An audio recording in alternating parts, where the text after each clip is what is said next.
Thank you, Goldie. You're always helping me out. What would I do without you? What would I do without you, man? It's a hard thing to try and juggle everything that needs to happen on a stream, but I really appreciate the help you give me, dude. All right. Does it still think it's running? It does. Unreal Editor should be then in our process list if this is running, shouldn't it? So, I mean, what's it even got under that?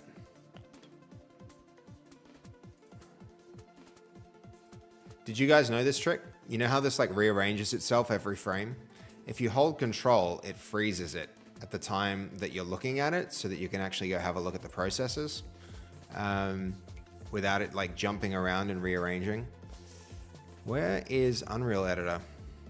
Like, I'm not seeing it there at all, but I mean, there's the Epic Games launcher. We've got web helpers and all this other stuff.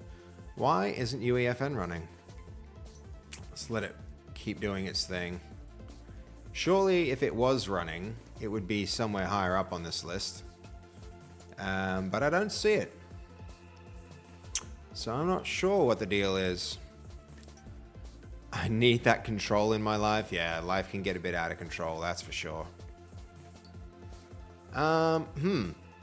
Interesting. If it was like, if I wasn't in the middle of a stream, what I'd probably do right now is like kill the, you know, restart the computer. Try turning it off and back on. I miss Linux sometimes. I really miss it. There's a certain simplicity to that operating system. There's a certain amount of control that you get once you understand it, at least. There's a learning curve too, but like all these processes running in the background, it's just, I don't like it. I do not like it.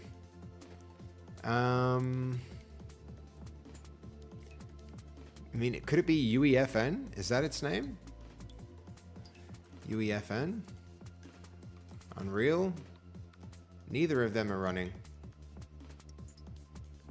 Wow. We're not having a good time. I am tempted to just like switch the stream off and start it again real quick. Just to see what the hell is happening with UEFN. I mean, this computer has been running for a little while now, and a restart might be in order. I'm tempted to do it because I can't find UEFN in the list here. I can't start it. That's the point. That's the plan for today's stream, is running that. So, I would say Boya, but he was locked up too. What do you mean? What do you mean?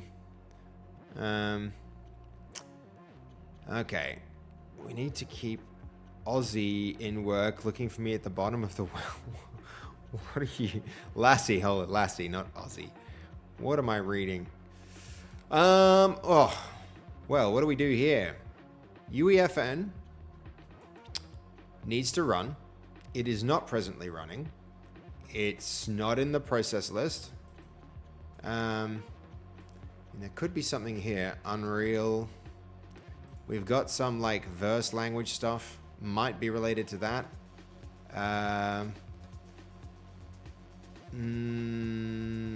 Sure, we could end this process. Close that out.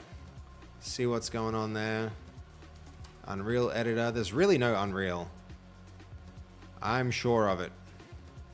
Oh, there we go. It was a verse thing. See that, guys? I ended the verse process and UEFN like recovered. Ooh. That's something weird, something funky going on with the Epic Games launcher. We fixed it. We found and we fixed it. All right, here we go. It's launching now. Problem solved. Problem solved. That's good. All right, while we wait for that to load. How you doing, Blake? It's good to see you. You need that control in my life. Yeah, I hear you, dude. Life can get chaotic sometimes. It can really be a lot, but mine has been beautiful chaos lately. It's been good. It's been very positive. I've been very happy with what I've been getting done, how life has been feeling. But yeah, we got it. We got UEFN loading. We got it running. I can't wait to pick up where we left off on this, guys. This was such a cool thing. You know, what we're making. And so what I want to do, I think, is we're at this point where if we go to our revision control, once it finally catches up, let's open our Fortnite map, and then on point Fortnite, from here, we're going to basically load up that level.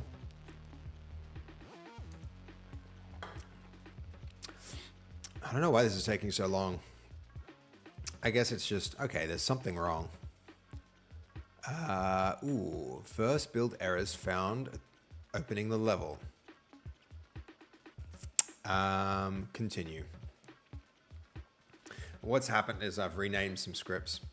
But what I want to do is I think I want to rewind and then move forward. So we made a whole bunch of changes here. I'm not sure what kind of branching support we have for UEFN, but there was a point at which we removed a whole bunch of, I don't know if you guys recall, but we removed a whole bunch of stuff. So this is the arcade minigame for the temple. This ran into that issue. Prior to this, we removed some things in the scene. Hello? Wow, it's locked up again.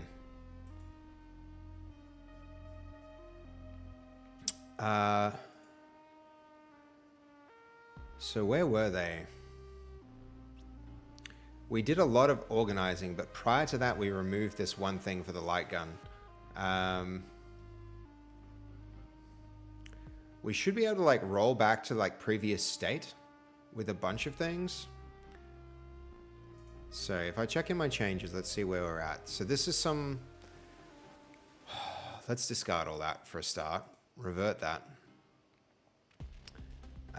And then we'll be able to roll forward. And this will be changes we've seen over and over now. But we got to the point yesterday where we had a really solid working version of something. So, so here's our custom minigame implementation. Does this add our sketch scene? It does. So this is where I'm going to revert to. And then we're going to diverge a bit and we'll see what happens. Because I think branching is fine. So let's, sync with that version. We'll have our sketch scene, and then I'm going to do a whole bunch of project reorganizing, and we'll move forward from there. So how's everybody's day been? I know Peak is going on, and everybody's having fun doing that. What else is happening? There any other good streams people are watching? We've had some really cool raids recently. All right, let's launch our session.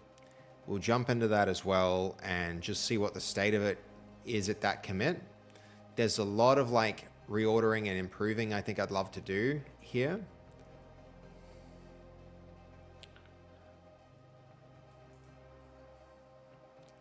I think the worst part about this whole development process and iteration loop is how long it takes to do this stuff. You spent so much time looking at loading bars.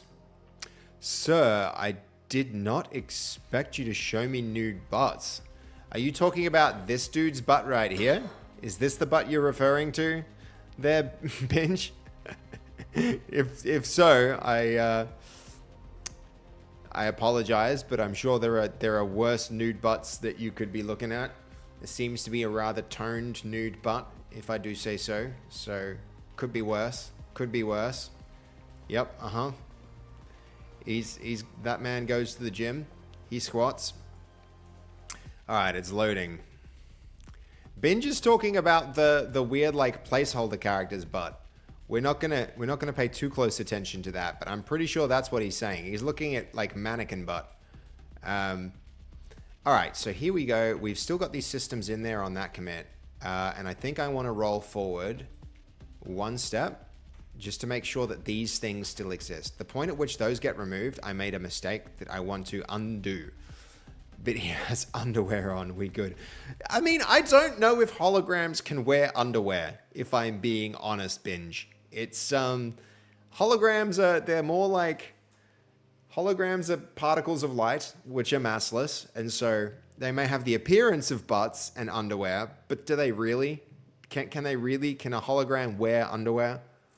Scroll in, he has underwear on. Yes, I'm sure somebody at Epic Games at some point was like, you know that hologram we have, we shouldn't make him naked. Let's make him full mannequin mode, but just to be sure, let's throw some underwear over that, just to be safe. Okay, that's one step forward again, one more step forward. All these components that are sitting right here, I want those to stay. The moment those get removed, there's a whole lot of connections and interactions between these different things that I want to make sure stay around. So that's the thing. That's the thing. Do they stay? No, this is the change where they are last. So, all right, excellent. We can sync that local copy. And then once that's done, we'll be in a position to bring back our cool code from last time. And then with that done, I think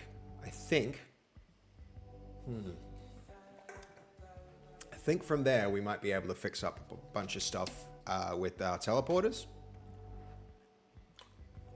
Whoa. Scrug, you're resubbing. Thank you, dude. You've been here for 3 months and you resubbed for 2 months at tier 1, dude. I appreciate it. It's good to see you here, Scrug. How have you been? Wow, Twitch is broken. No way it's been 3 months. I know. Time is flying, but you know what they say, right? Time flies when you're having fun, and I have really been having fun with this. So, you know, on one hand, it feels like way longer, but on the other, it's like, you know, yeah, this has been amazing. So, okay, there we go. Let's push the verse changes, and we'll push our other scene changes. Let's move across with it needs to load. So we'll let it load. Let me just check in on YouTube, make sure it's looking okay. It is. Hello, Goldie. I see you there in the YouTube chat. Thank you, dude. Thank you, dude. Let me copy that, make sure I've got it around so I don't miss more YouTube messages. It's so easy to miss those YouTube messages, guys. But it's so important to me that I like don't miss people there, because I do want, like, you know, I do want YouTube to keep growing.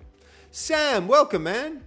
Okay, good question. What's the plan? The plan, we just went over it briefly before. While I was like cleaning things up, I noticed some things. I noticed regressions. So we had instances where, like, the light gun, which, you know, took a while to set up, had broken. And so I'm first winding back through version control to get to the point where that gun was working. And then I'm going to pull the code that we finished at last stream on back in. But before all of that, I'm going to try and organize the solution. I think it's really important. Like, for me, I am I don't know, call me OCD, but I'm the kind of person who's like really, really, the same is true of my environment, right? My bedroom, like every day I wake up and I follow the same routine. I have a shower. I brush my teeth. I have moisturizer. I eat breakfast, and then I like clean my room. I make my bed. I do all of that stuff. And only when that stuff is done, then can I like lock in and be productive. And in the case of this project, scrolling through here, like this stuff, it's the same with my projects, right? If you guys remember, like before I do a lot of work, I always make sure that I put things in order. And since jumping into like this part of the project with the art, I've done a lot of reorganization. And I think the first thing I want to do, even before I go and implement a whole bunch of new changes, is get this whole scene to the point where things are nice and orderly and organized. And then everything's still working, so I don't have any regressions. And then we're going to pull the code that we did last time into the project. I have to do a better job at telling you there are comments over there. Goldie, that was by no means that's my responsibility, dude. Don't feel like you have to do that. And even like, you know, that's on me. That's on me to do. That's my job to go make sure that that's working. That's 100% a Seb job. So don't stress too much if that isn't happening, friend. That's a-okay. That's on me to do. So where are we? Let's see. That is loaded. Did we push changes? Yes, let's push those changes. Let's, in here.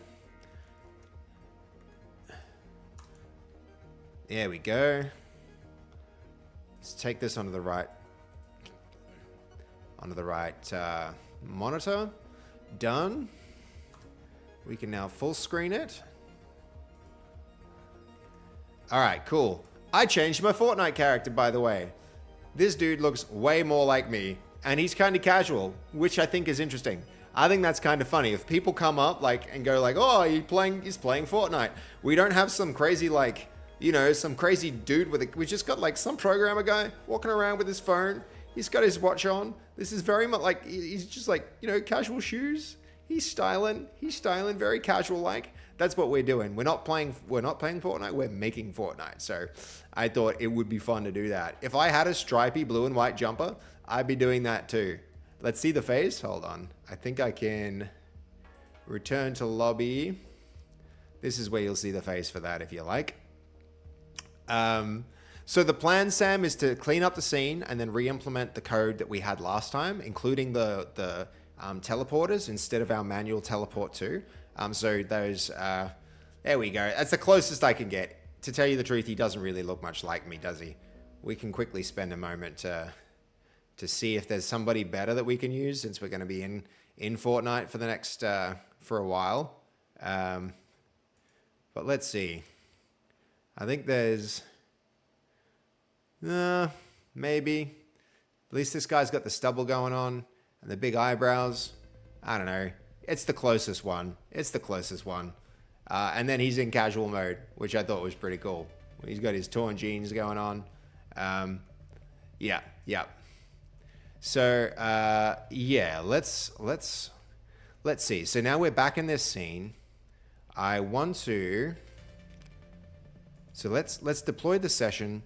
Make sure the gun's working as it was. They're all kind of meh. Yeah. Rogue, dude. Ugh. Welcome to the chat. Can I just take a moment to introduce everybody to Chris? Chris has been here. He's been through a few times. He's another person who I want to set up an interview with, just to talk through the stuff that he's been doing. The guy he's an expert at Unreal Engine. He has an amazing Unreal Engine tutorial series. Actually, Chris, can I find and post that in the chat? Is that something that you can? Hold on. Are we friends on Discord right now? If you can Discord me that message, yeah, just to your YouTube channel, that'd be really cool. I'd love to send people there because we're starting to do more of it. And to answer your question, dude, UEFN is not treating me well. UEFN is a nightmare. Like these devices, the fact that you can't put them into you can't make blueprints with them. You can't move them from project to project. There are so many deficiencies with it. It's been very, very painful. But I am enjoying Verse, so that's pretty cool. And we are making some cool stuff. We're making good progress on our game. Chris, you will have seen On Point. The project is to we're remaking On Point in UEFN so that we can learn how to make like Fortnite maps, because there's a lot of cool Fortnite maps that we'd love to make. So it's good to see you here. It's good to have you swing through the stream, man. Yeah, how have you been? I saw there were more Sunshine Coast events happening really soon. I don't know that I'll make them. I think I'll be back to Brisbane at the end of next month. And so we should definitely catch up. I should definitely make a trip to Sunshine Coast and we should say hi again there. I don't know if there are any events happening, but yeah. Sergius, welcome to the stream, man. How are you? Come on in. Make yourself comfortable. All right. So, has this session... Yeah, the session disconnected. Unfortunate. The other thing that I'm hating, Chris, is how long it takes to...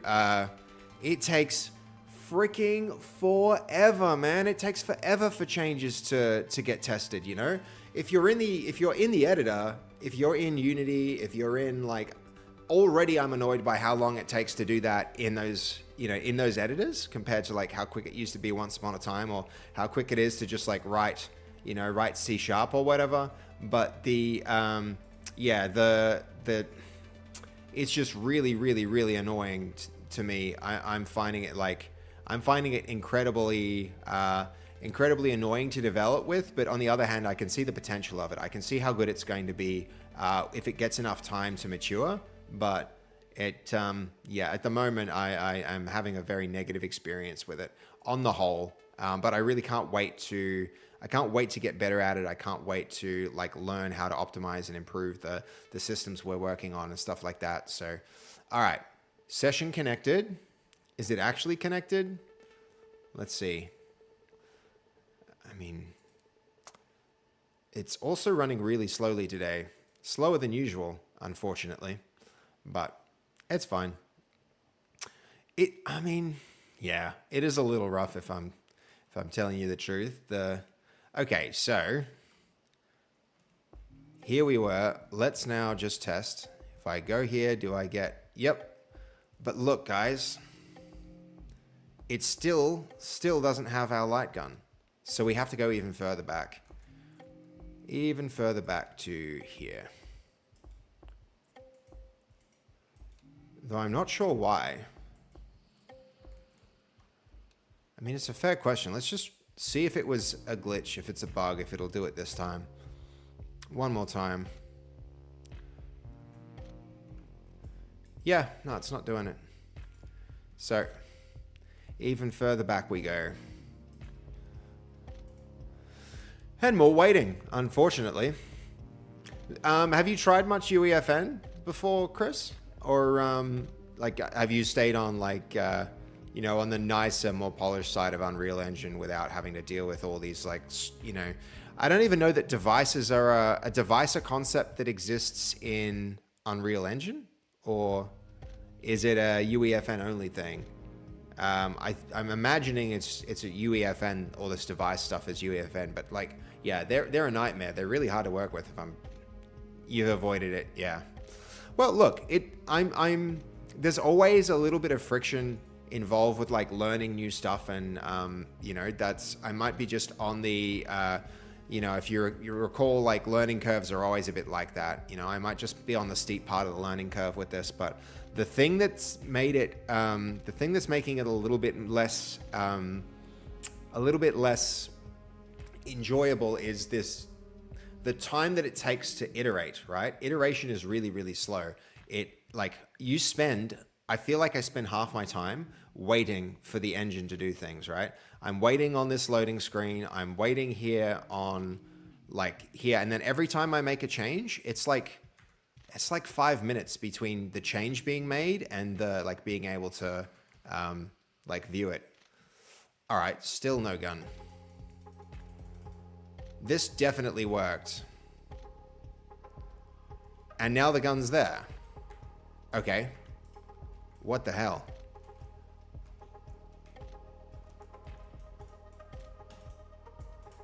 Yeah, so this gun should have been there when I warped in.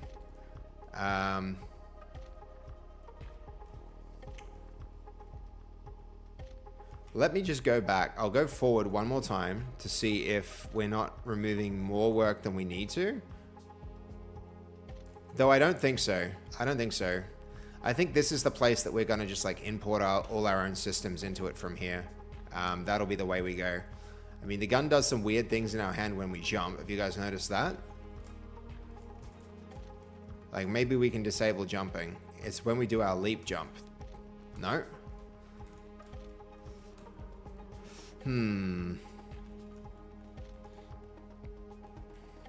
Okay. Well, anyway. Let's go have a look at So from here, I think what I'm going to do is we should already have our okay, just to be sure, because there's a fair bit of progress saved on the next, like that happens on the next commit. At some point we broke that gun. I'm just going to roll forward one more time to make sure that it wasn't some weird glitch of the engine having that not work. And if it's the case that it doesn't, then I'm going to roll back one more time. So let's push those changes. We'll wait for it to do its entire loop. We'll move back into the engine and see if we'll move back into the game and see if the gun appears. If it doesn't, then we're 100% rolling back, and then we'll go through our commit history and we'll make those changes manually one at a time until we're back at the point where we have the light gun working and then we have the warp system working and we can just like implement our own stuff after cleaning the project up. So it's going to be it's going to be one of those, like, I don't necessarily expect the number of features that we implement to improve dramatically, but I think the ease of use for the entire project is going to dramatically improve by the end of the stream. That's kind of my plan for it, guys, is to really like get that locked in and working well. But yeah. So, let's see. How's everything in the Sunshine Coast? There was an event recently, right, Chris? That which was it? It was like a seminar or something that you guys have organized. I'm guessing that's your work, the organization of that. Something about what was it? It was like it wasn't a business seminar. It was something like that, right? Okay, you've got one next week, a workshop. What was the workshop for? I don't know. I don't know if it's a big world. We've only got like 20 people in here right now. I'm sure there's not people from the Sunshine. It's unlikely people from the Sunshine Coast are watching, but maybe what's the event about? If it's really, really exciting, I might find a reason to like head down there anyway. Brand positioning hacks with Matt Lawton. Are you guys considering maybe live streaming it or something like that? Has anybody considered whether that would be a thing that you could do? Because, I'd tune in to watch that. If you guys wanted, I could restream it. There's a lot of cool stuff happening there okay, hold on. I'm trying to look down to see if the light gun is there, but I definitely don't see the light gun. So that's it. We're going to roll back one commit. No, we're in a new building. It's not set up yet. Okay. All right. Well, it would be a cool thing to like, that when I did if you guys remember, I went to and did a speech on the Sunshine Coast. Not a speech, like a presentation there to a group of like game developers. And it was so scuffed. It was really it was not good. The audio was absolutely terrible. There was like one webcam was sitting way up the top. The other one was kind of like one was looking at me, one was looking at the crowd. It was like the whole thing was chaos, but I actually got a lot of really positive feedback about that stream. A lot of people really liked it. So, it's a funny thing that, I'm considering whether I need to go and do more speaking events like that, and like drawing attention to speaking events like the one that happened on the Sunshine Coast would be really cool. Matt's the publisher for Call of Duty and Fortnite. Jesus. The publisher for Fortnite. I didn't even know that Fortnite had a publisher. I thought Epic Games was the publisher for Fortnite. That's crazy. I think a lot of people don't realize that, what is it? It's Sledgehammer Games. Sledgehammer Games here in Australia. Like Sledgehammer does a lot of the Call of Duty stuff. Or is it I think it's COD. Yeah, Sledgehammer Games does COD, and a lot of the COD stuff is actually made locally. That said, I rarely meet people from Sledgehammer. Even at big games events, they tend not to show up. But what can you do? All right, so we've got something in UEFN here. I think it's going to be like an item granter. So we've got this system. All right, we've got this system, guys, and I really want to get I really want to use proper naming prefixes and stuff. Actually, You might be super handy for this, by the way, Chris. What conventions do you use to keep your Unreal Engine projects organized? Okay, hold on. He does Riot Games, Ubisoft, EA, and other AAAs. I actually low-key would love to go. I would love to go and see that. What's the date for it? It's probably like round where we're doing a big subathon here potentially, Chris, and like my birthday, and we're doing this 14 days of Fortnite. So I've got a lot of different like stream events. Tuesday night is going to be the 5th. I don't think I can make that, but I wish I could. Any chance you guys could record it? I'd love to put it on, to see it on YouTube, or put it on YouTube if you're interested in that even. I know it's a lot of extra effort and a lot of extra work to do, but like that sounds like a hella awesome and very interesting talk. But my question, you'll talk to Matt? Yeah, cool. That'd be really cool, Chris. A thing I was going to ask is so in my Unity projects are always really, really well organized.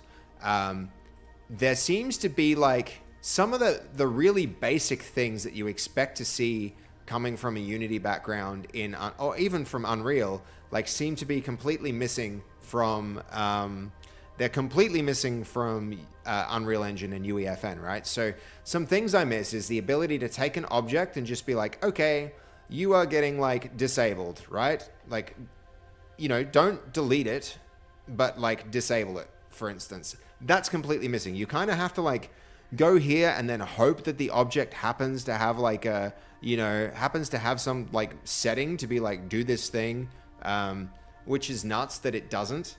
And on top of that, it's got like, the other thing I'm missing is no great way to, like an actor, and this might be obvious to you, coming into it from like an Unreal Engine background. But if I wanted to do things like group objects, it's so difficult to do it. Like I can add a basic actor and then drag things onto it, but then I can't add certain devices to actors. It's all really, really annoying and difficult to manage. So I think the first thing I want to do is, right now there's all this crap down here in the bottom. We've got our sketch scene. I think a lot of these are just like, so a lot of these are going to be, for instance, we've got elimination game devices. We don't need any of this. We do want our end game device. So I think this can go to, game devices.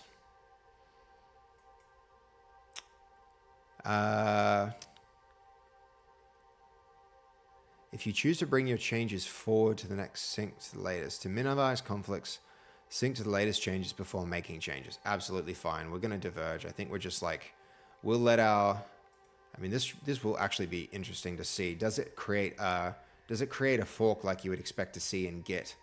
That's what I'm curious about. But we'll see. I'm happy to lose all my changes anyway, so long as we get to the point where so for instance, for organizing, Chris, what I would do if I was in Unity is I just like all these spawners.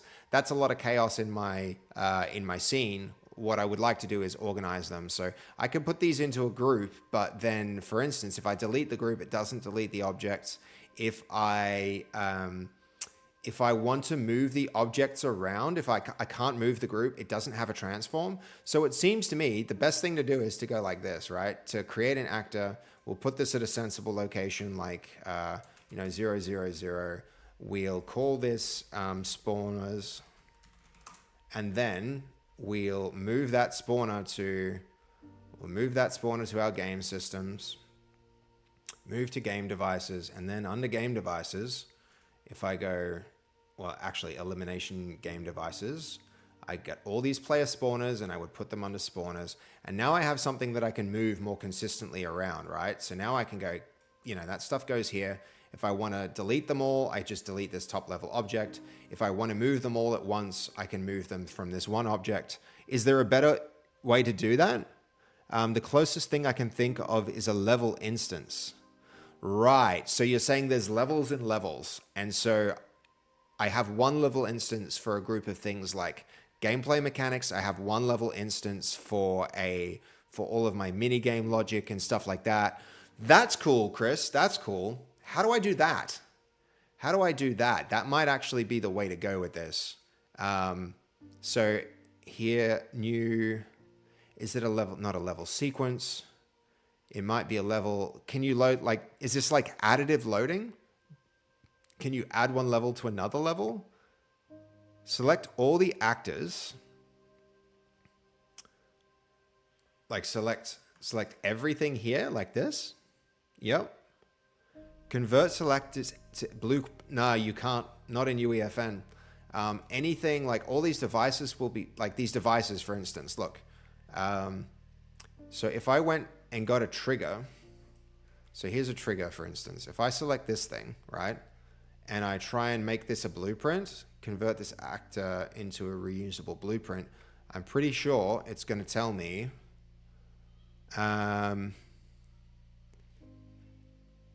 where is it? Not even sure what a device is, sorry. I mean, look, we've got, for instance, we've got this group of stuff, right? Ideally, I would like to be able to duplicate this, have many of them, and then for every time, for instance, that I like, if I want to add something to this, right? So a good example would be, you know, we've got the minigame start trigger, we've got the minigame position player. I would love to convert this whole thing into a blueprint, but I think if I try and do it, like it can't.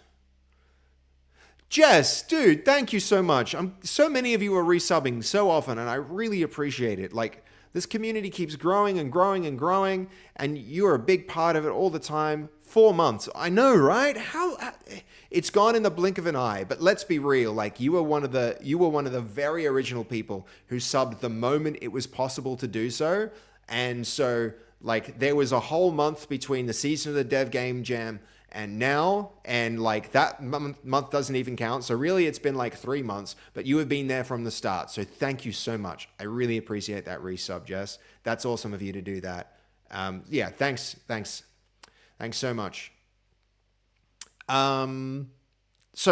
Chris, would this be like, what's the parent class? Is it just actor? It wouldn't be info. It wouldn't be a sim object. Probably just actor, right? So this is minigame activator blueprint. Select. Okay, so now it's got a, what, like where are all the things that I would expect to see in this? It's just on the one object, not all the children, right? And if I tried to bring, okay, hold on. So there's that blueprint. If I then like drag this blueprint into out here, it just has like, what's a script device? It doesn't have any of this stuff, right? I don't know. I don't know what this is. This isn't what I would expect to see for a blueprint, right?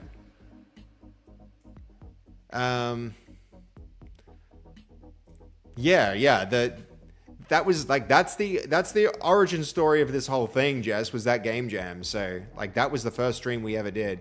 Yeah, that's not the same as Unreal. Sorry. Right. Yeah. Okay. Yep. That's the weird thing I think about, like, that's the thing I really don't like about UEFN, Chris. So in UEFN, you would expect to see that whole hierarchy preserved, right? And in a way where you could duplicate it. Because what I want to do is like, I want to bring these things like into the components here. Yeah, it's weird. I don't know what it is or why it isn't working. But yeah, this is not what I signed up for when I wanted to work in UEFN. But the level instance is basically a Unity prefab. Let's try that out, Chris. That's a good idea. I'm totally down for that. So has this gone and broken everything now? I think no. Yes. Yes, it has, because now, I mean, I don't know what just changed. We need to revert my changes and sync. Changes made while you rewound. You have made changes while rewound to snapshot. You can either bring your changes forward alongside your latest snapshot or revert your changes. Revert my changes. Yes, revert all the local changes. Go on, do it. Do it. Okay, level instance is basically a Unity prefab. How do I create a level instance then, Chris? When you're talking about level instance, do you mean a blueprint, or is that a different thing? Is it like an additively loaded level, or do you have levels under the window menu? We're about to find out if it would finish loading. Oh, UEFN loads so much of its time. Spends so long loading. Window. It's not really there. No levels. No. That's a hard no. Do you have any levels under the window menu? Negatory, Captain. We do not. No. Oh, what's full screen? It's exactly what we had. Yeah, maybe not a thing in UEFN. Yeah, I feel like UEFN is very, very restricted. So what I've had to do is like keep copying things and pasting things, and it's quite painful. It's really, really painful, actually. So let's see. We've got the scene. We've got the arcade room. We are in a place where this one, I'm quite sure, supports like the jumping. So we've got these targets. I think I want to preserve these targets. Hold on. Did this rewind me forward? It did. I didn't want that. I wanted to go back here.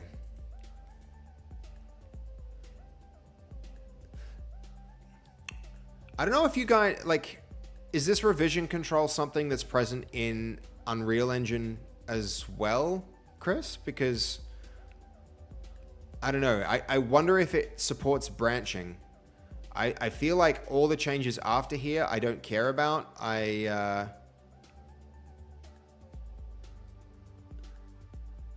No built-in one. Right. So this is a UEFN thing as well. That's unfortunate. I don't know what will happen if I make changes here. I want those changes to override these other things. I don't know if there's a way to like drop commits. I mean, there's no like right click option there. So that's a bit weird. Okay. So let's see. If I go to, we've got this elimination game stuff. I'm pretty sure we don't need any of it, right? So all these item grinders, maybe step one will be get rid of these item grinders. Move that endgame device. Yes, we're fine to do that. This endgame device can go into our game devices. And just to see what happens, what I would like to do is sync the latest changes to the project. I want to, there are currently unsaved assets. Let's save those changes. And what happens now if I look at the revision history? We're on this revision, right? If I sync changes, bring my changes in sync. Don't want that. But what I should be able to do then, at least, this might be a good way to do it. If I can bring changes forward, let's see. So these changes, if I revert my changes, is there a way to just revert without syncing? Restore as latest. Restore this snapshot to the latest version of the project. I don't want that either. I don't want to push my changes. What if I just want to get rid of everything that's been saved? I just wish this used Git. I wish I had Git. That would be so great. I think UEFN might have scene graphs. Have I tried those? Yes, I did try them, but unfortunately, scene graphs didn't support any devices. So the moment you have a device, you can't use devices in the scene graph. You can have scene graphs for everything else, but on one hand, they push you to use devices for everything. On the other hand, devices don't support scene graphs. So it's like, yeah.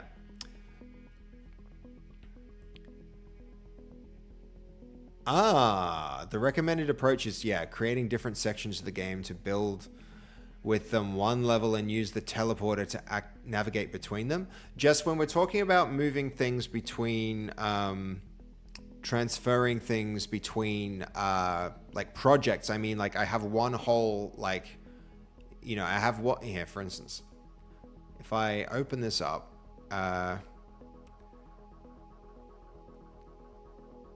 continue to load, yes. Here, if I have in the project browser, I have two projects. I wanted to work in one project and then move the things that I built from one project into another, not to not pollute this project, but it doesn't support doing that. It really doesn't support doing that. You just can't move things from thing to thing. There's no way to take changes and bundle them up into something. I don't want the entire project. I just want parts of it. So, you know, we also learned the hard way yesterday that the teleport to function like only works in a small range. This is why we rebuilt everything using teleporters yesterday. But what I should be able to do here, and so I want to reset to this without changes. Like, how do I discard changes here? Snapshot history. Is there some kind of restore this snapshot to the latest version? I don't want to do that. I just want to go to where I am now and remove the things that I just saved as changes. I wish that I was just using Git because I know it so well and it's so powerful and you can do whatever you want with it. You can't do any of that stuff here, which is really frustrating. But look, what this does have is all the stuff here. So these game devices, let's go ahead over here. There's all of this stuff. These things, surely if I make some changes to them, I can pull them forward, which is what I really want to do. I want this and this and this and this, and even these things. I want all of that in some kind of thing that I cause to be changed, and then I get to move forward. So that one, not so much. What else is there? There's this particle. That's another thing I want to keep, and I want to keep that. What if I put them all in a group and then try and do something like just putting them in a group? So migrate forward. These are the things I want to migrate forward. Surely those come up as changes now, which is good. For all of them, let's just do some other change because we may as well. 0, 0, 0, 0, 0, 0. These are all things that we'll put at like -5,000 to just put in some new location.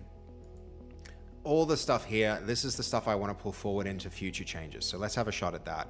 According to AI, to copy configured devices to a new UEFN project, you should use the Asset Migration tool in Unreal Engine 5. This tool allows you to migrate assets, including devices, and their configuration from one project to another. We tried that too, remember, Jess? And it didn't really work. It needed, it asked you to select a folder inside of the, what was it? It asked us to select a folder, and that folder came up. It needed to be in a content folder. We put it in a content folder, and then it came up as changes, but it wasn't recognized here in the actual content.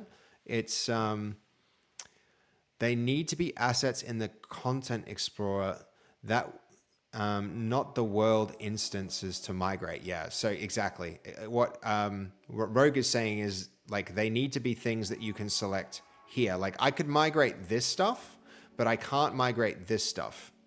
And this is what we needed to migrate. We needed to migrate pre-configured stuff to actually get work across, which is it's kind of crazy that it's that hard to do. So we do have our migrate forward scene now. I just want to make sure there's nothing else here that might potentially be missing that we want to keep. There was, let's see. It's going to be I'm going to have to fight against my instincts to not rearrange anything. We've got volcano smoke and stuff. We've got environmental things. We've got our mini game, which we're not going to change. See, that does actually seem like it's a blueprint, which is interesting. We've got our end game device. Okay, let's try and save those changes. So this should be enough to get the gun working. So sync changes, bring my changes and sync. Please work. We're about to see what happened. Hopefully the migrate forward folder exists in, it will exist in the next bit of stuff. Review conflicts. Cool. I don't mind some conflict. I'm good at conflict resolution, both in real life and in source control. Yay.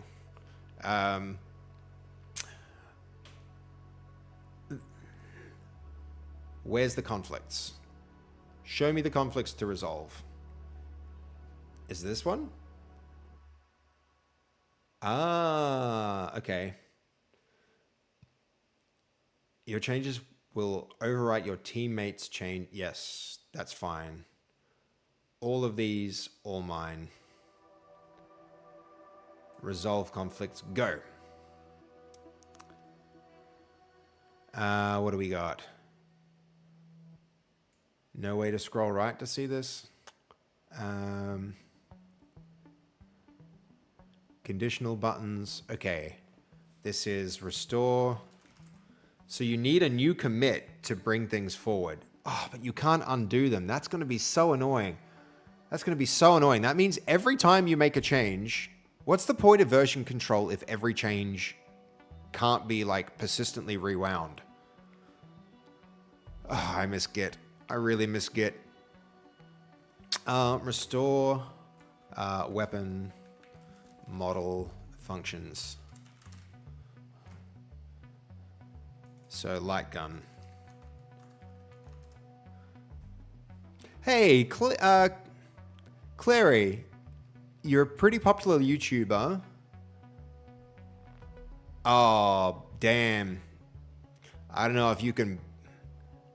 I believe that's a bot. That's a bot, Goldie, on YouTube. Make sure to get a person to test it. Oh, it might not be a bot. I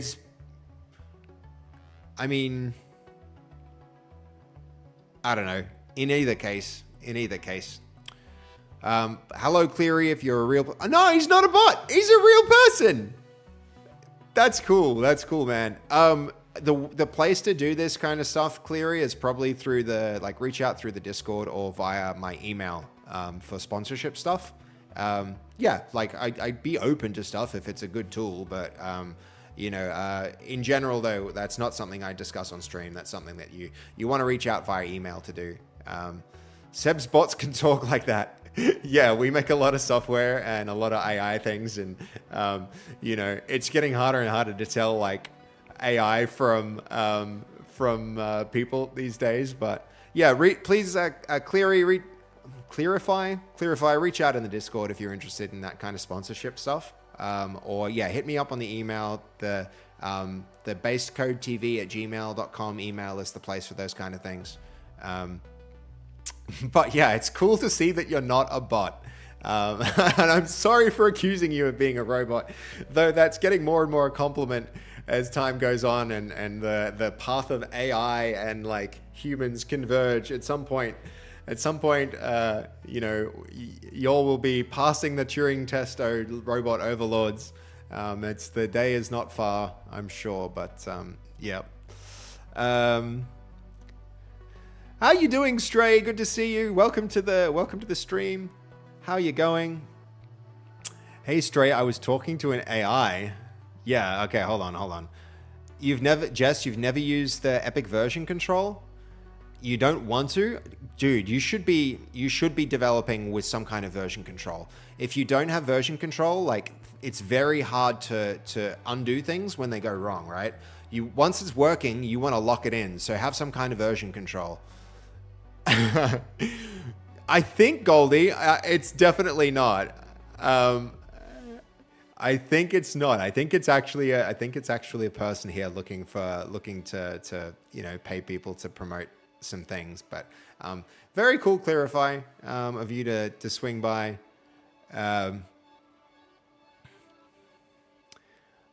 Okay, let's see. You're good. I got to Albany at 2 a.m. Friday. Damn. That's what do they call that? That's a red eye if I've ever heard of one, a flight like that. Okay, so look, guys, it seems like you can pull versions of files back from the past, but you wind up in a position where, like, yeah, damn, you're looking at, like, committing history forever in a way that can't be reverted without new commits. This is like a revert commit, which I actually avoid like the plague in my source code usually. WTSG.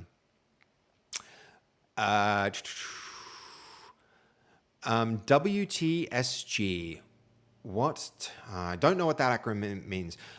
What? W stream, you streaming tomorrow? Yeah, I'll be streaming. We're making Fortnite for a fortnight. And so I'm doing Fortnite development at the moment, but it'll be something that I'm doing for the next 7 days at least. We're working on converting my computer game into a Fortnite map. And so, yeah, I'll be on every day, roughly around this time, I think, though it might be a little earlier, it might be a little later. I'm going to be going a fair bit later tonight, that's for sure. Got a lot to do. So yeah, okay, so we're going to do this. Why not? The whole process is learning. I think it's best to 14 days of pain and no gain. We'll see. Like, look, Chris, if it's painful, like, your pain is the best teacher. Let's put it like that. Definitely, like, you have to fail fast and yeah, like, fail forward. I think that's the best way to learn is to learn and fail as quickly as you possibly can. And so I don't mind if things go wrong. This whole thing can go to hell and not work. And we don't have a customer on the line that will disappoint by doing that. But yeah, it's... will this help? Out layout, storm, AI, quests, stylized POIs, healing, NPC stops, verse systems, and Fortnite-like graphics. We have added many of those things, Clarify, and we will continue to add more up until the game is up and running. But okay, now we're at a spot where migrate forward actually migrated forward. Woo, guys, we brought back the stuff that was broken. But let's also now see. So there are other game systems. We've got our game devices here. We've got a remover. It looks like it actually did treat the new versions of files as migrations, and it moved them out of our game devices into the migrate forward folder, which is interesting. We've got our work in progress stuff here, which is pretty cool.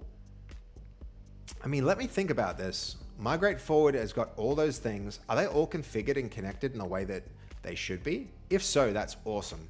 I mean, they're looking pretty good. Should we just let's push the changes. Let's push the changes and we'll have a look. If we push these changes, we go into the mini game, and then when we exit the mini game, if we see the light gun in our hands, we'll know that that we reverted the changes that we didn't intend to break when we removed them last time. Okay, and try and add them. Clarify, that's cool, man. Yeah, they're all good suggestions. We're working on a lot of that stuff. So if you are interested, Clarify, you can go check out what we're doing on, here it is, hold on. So Actuator is my game studio. And so we are porting OnPoint, which is actually our... OnPoint is our game. So we've made this game for VR, and we're in the process of recreating the whole thing in a completely different engine. So we're going to take it out of VR and we're going to put it into... Unreal Engine so that people can play it there if they want to. So let's see. Where are we at with this? WTSG. What does WTSG stand for, out of curiosity, Riley? Clarify said to join. Welcome, Riley. Look, we're starting to build a group of people here on YouTube. That's awesome, man. This is the most active the YouTube chat has ever been, I think. Let me playtest. Subi, we might actually, if you hang around for the whole stream, we might actually get into a position where we can playtest the Fortnite version of this game. But at the moment, this is what we're building. We're making, we're remaking this game in Unreal Engine, and so it will pretty soon be a Fortnite map that people can play. So we're kind of like halfway through that. We're waiting for that session to update. As soon as that's done, I'll be able to playtest myself and make sure that it works. Okay, WTSG is what's good. I'm so sorry. I'm really like catching up with a lot of the lingo here. It's, oh man, bam, Goldie, that took like no time at all. We had someone for YouTube, we just had someone come into them come into the Twitch chat and said some stuff, and like the mod, who's Goldie. By the way, Goldie's also in the YouTube chat there, so it's really cool to see some new people chatting in YouTube. He instantly like ban-hammered them. That was awesome, man. You're always onto it. Thank you so much, because no, that was a very inappropriate message. All right, is it finished loading? It's still syncing. No, we still have to wait. It'll connect. We're gonna keep playing. There we go. All right, so for you YouTube newcomers, this is the world we're working on. This is OnPoint in Fortnite. What we've just done is set up a system to enable us to use a weapon that Fortnite isn't built to have. So this shouldn't work. We do see it down there by our hip.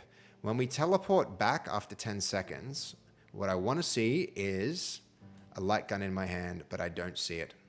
So even though we brought that stuff across, it's not working. Though I can see the cursor is showing up, so the cursor's here, but why isn't the rest of the gun working? I need to figure that out. So that's our mission at this moment, is to figure out why the heck all of that didn't work. There's an activator here, so let's see. The activator, I mean, we've got a light gun item granter. What if we put this, let's move this light gun item granter down into the arcade area. So we'll bring it down. Not quite that far, oh, a little further. This item granter should be enough for us to activate the gun. So if I stick that there, it's enabled on game start. Even let's grant on game start just to check its functionality. That said, I'll disable that so it shows up when needed. Okay, let's see. Clarify, dude. Thank you for your enthusiasm, man. I see you guys are enjoying what you're seeing here. It's actually really interesting to see some YouTube chatters. That's very different. So we've got Scooby, Dobie, and Riley, but I think you guys are kind of spamming a little. So Goldie, they're getting rowdy, but look, I don't mind. They can just hang there. That icon by revision control implies that the branches are supported, so why does it not give you the option? Dude, that's a really good question, DM Beck. You mean like the icon shows that that there's branching. That's a good point. That's a really good point. I mean, it does seem to like merge, but also notice that there doesn't seem to be enough space on the UI for the, I don't know, maybe it's just a bad choice of icon. I'm not really 100% on that, but it's a really good question. It's a really, really good question, actually. Sergius, I'll be having the last laugh in the unban request if it ends there. No, that's true. That is definitely true. You mean the you mean like coming back and checking that stuff? Okay, hold on. Chris, you said something and I missed it. Yeah, you will get there, just you got to know how to do it. Right, yeah, okay. But you're also saying if you browse to plugins, your project, content, creative devices, are there devices in the world there? It might be able to migrate them over. Dude, I got to check it. Hold on, I'll check this now. So, we've got... Are you talking about, Chris, are you talking about in the File Explorer? Or... Sorry, there's a lot going on with, you know, people getting banned and people in the chat in both places. There's a lot, but your messages are important, dude. I don't want to miss that. Okay. All right. So if we go to content creative devices, so content, I don't see a folder called creative actually. I would expect to see that there according to the directories that no, hold on, this is plugins. You said, yeah, plugins, your project, content.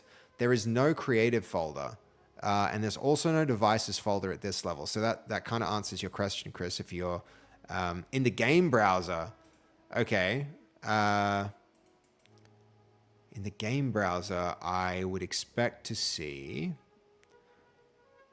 In the game browser, let me see. So your project, I mean, here's the project. There isn't even a content folder in the game browser, unfortunately, Chris.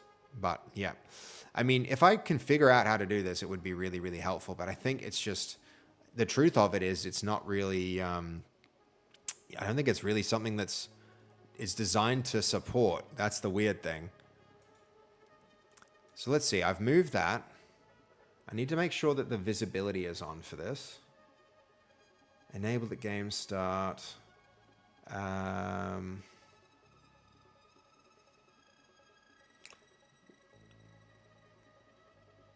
So there is usually an option for these devices that's like, is it visible? And I want to make sure that it is. Because it is, when I save this, what we'll see is that device appears there. But I'm not seeing it, so let's just go push changes. We'll have to wait, but we'll see if it shows up. Show plugin content. On the right of the cog icon, you might need to turn on some views. On the right of the cog icon, yeah, as soon as this is done loading, I'm going to hit that. That'd be awesome if that does show up, by the way, Chris. How good's this, guys? Chris is freaking like he's got a very, very successful YouTube channel making a huge number of like a huge amount of educational content for UEFN, and we get to have him here in the chat helping us build a game. It's like only when streaming does that happen. Only when streaming does that happen.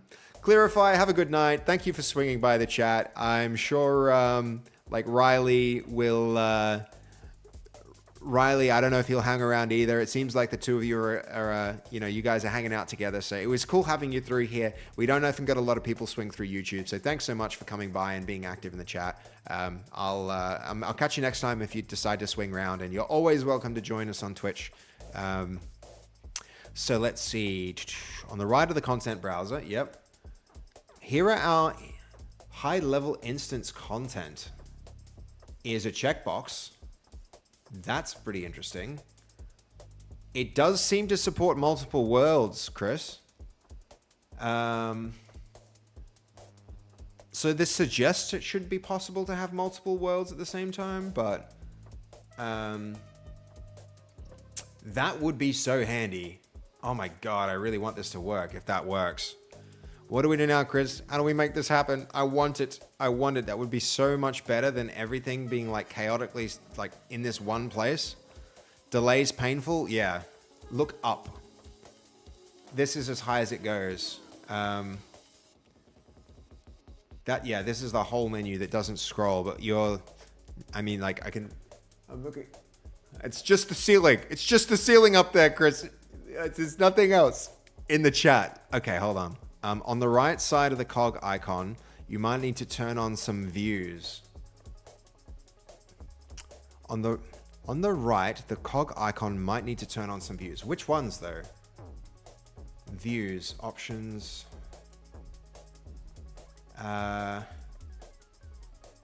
This one. Okay. Viewport preferences. Content browser set. I'm sorry, guys. This one. Okay, there's a lot of cog icons.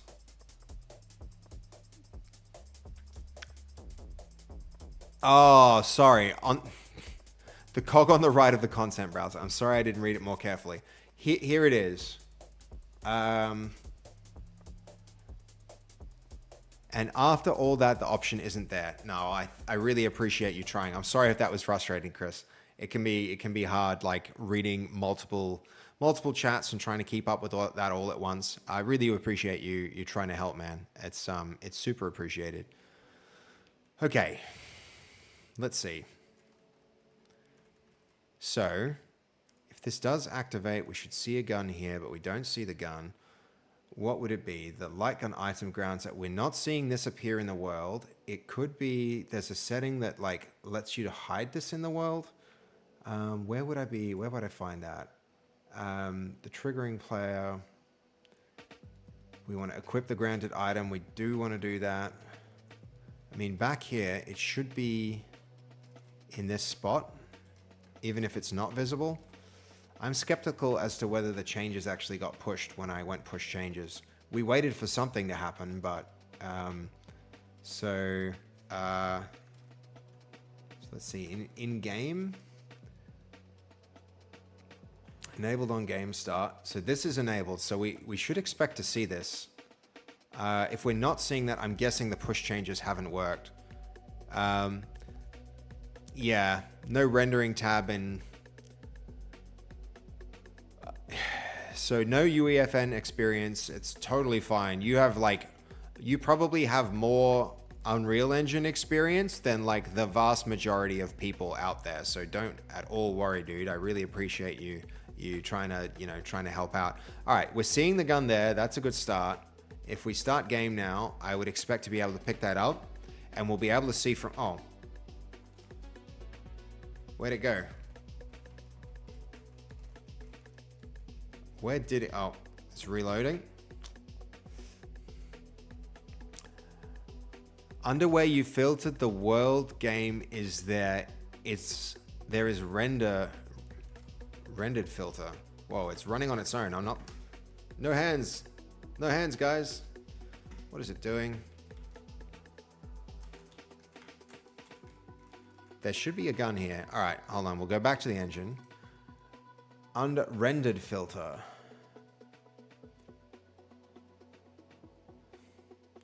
Okay. Under where you filtered the world game, there is render filter. Are we referring to the world game here? No. Under the world. Under where you filtered the world game, there is render filter. Under where you filtered the world game. Sorry, Chris, I'm trying really hard to figure out what that means, but I'm having trouble with it. Could you write it another way so that I can try and get my head around? Because I'm sorry, I tried too many things all at once. There's rendering. Are you referring to this? Under where you filtered the world game, there is a render filter? Could be like rent. You mean? I'm not sure. Sorry, I'm having a hard time kind of grok it. Remove the game filter. Remove the game filter from. Remove the game filter. I feel like I'm an idiot here trying to understand. Sam, thank you. Thank you for the compliment, dude. Oh, right. Okay. No, but like, dude, Chris, like, please, I don't want you to feel like you should stop. I just, if it's not there, it's not there. You know what? If you want, because you're a streamer too, dude, we can jump on a call for this kind of thing. UEFN is like a broken Unreal Engine. Do you want to jump on a call, dude? You're like 100% trusted here. We totally would do an interview with you anyway. And look, I took all the time to set up this cool scene here for when I interview people with chat up the top there, so that we can put chat up the top. And where is it? The base chat has its own little chat messages up here, and your face could be right there if you wanted to. And you can see if like we can try and figure this problem out, because if there's some way to do this, it would be absolutely amazing.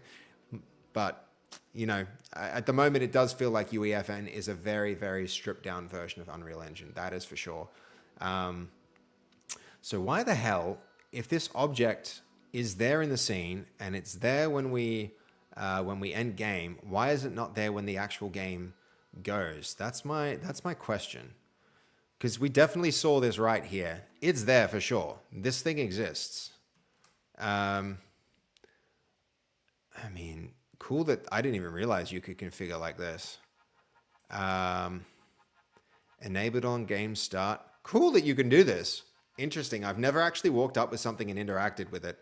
Sam, at the moment, I'm just trying to get this thing to show.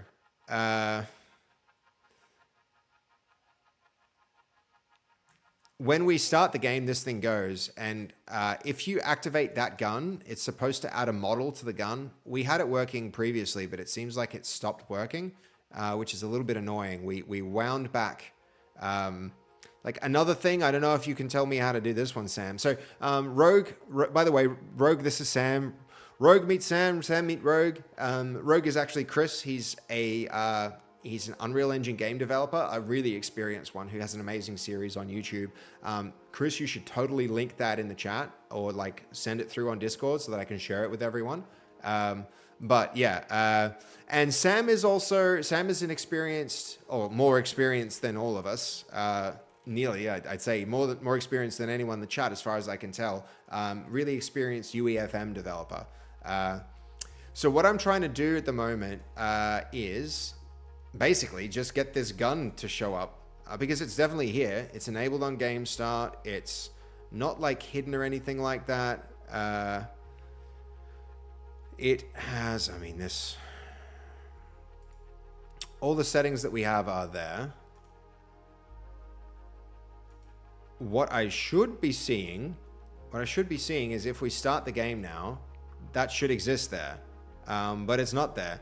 Yo, how you doing, Dolly? Welcome. Where is it? Where is it? It was there, and now it's gone. Why is it gone? That is the question. I don't know if you've ever seen that happen, Sam, but that is what I want to figure out at this particular moment. How's everyone going on this wonderful Thursday night? I'm doing pretty good, Dolly. I'm doing pretty good. I am making slower progress than I was hoping to on this thing because some weirdness is happening, and it's mostly just dealing with Unreal Editor for Fortnite. So where is this thing, and why is it not showing? We can make a new one and put it right next to it and see if that one loads. Could do that. Let's try it. So, oh no, bugs be bugging out. It seems like it. So item granter, we can just go look for that.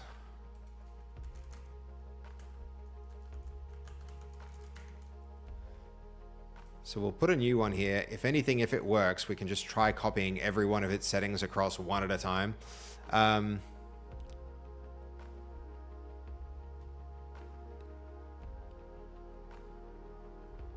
If you want to see, you must use an item spawner, not an item granter. All right, well, that's kind of what this was about to establish, is whether, yeah, if I start and this one doesn't appear, then we know that they just never appear in game. So yeah, we're about to establish that for sure. So neither of them spawn. That's absolutely fine. All right. But isn't there something that allows you to like trigger this on proximity, or Okay, hold on. That's a fair point. So if I get rid of that then, and on this one, I say grant item on game start, and I save that. And then in here, we go make sure that that definitely propagated through. So where was it? Grant item on game start is on. If I start game, then I should expect to see this gun get granted, right? But it doesn't grant me the gun. Maybe you can help with that one, Sam. I don't understand why it wouldn't. I mean, we can try that again by ending game.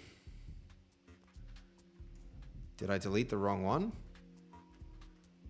If I did, that would be really stupid, but I don't think I did. No, we didn't. This is the one with the weapon that we wanted. So it's definitely grant on game start is selected. You're really good. Hold on. Goldie is checking in with you. Yeah, you're really good. That's great. Dolly, you always seem to be good. You're living a good life. I'm so happy for you. I'm so happy you're always good. It's nice when life is like that. It's nice when life is simple and people are happy. So often it doesn't happen. All right, let's try. Why wouldn't that happen? Maybe you put a trigger on spawn position and grant the item when the trigger is activated. Yeah, we can try that. Trigger. There's our trigger. For this trigger, on triggered,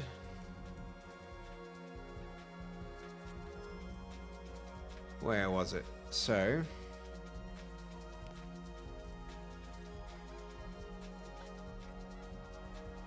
let's see. Trigger by player.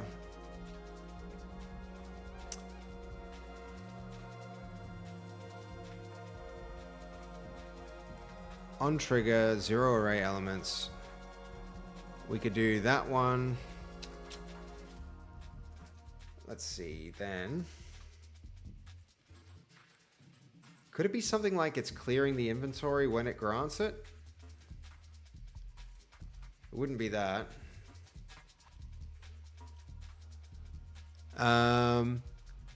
You had SES training tonight? We are going up into the snow next weekend for some winter skills. That's sick. That's so cool.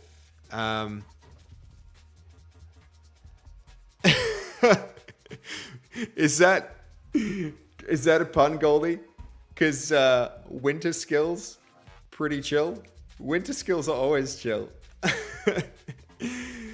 Gonna be lots of snow. It's been so long since I saw the snow. That's really, really cool. All right, hold on. I did set this up. I mean, the way I've been using triggers so far is with Verse, but I know you can you can set something up here where on triggered, you should be able to expand this out and set some event, right? Man, I feel like I'm really struggling with this in a way that I shouldn't. We moved so quickly that one time. But what we did end up doing there was honestly, we were using a lot of guidance from, I don't know if you've seen this one. I don't know if you've seen this, Chris, but I've been finding it pretty helpful. So how do I connect a trigger to an item granter? That's the question.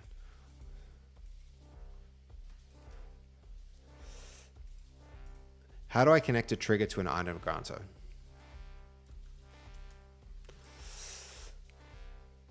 So we can test this one and just say grant on start. We can give it a item, insert a new one. Well, we didn't need more than one. Hold on. This can be just whatever. A gun. What was it? The tactical, the combat pistol. Let's see if that one works. We'll save that. That should pretty quickly show up here. If we start game, let's see if we get that pistol, because if all item granters are just broken, yeah, what is going on?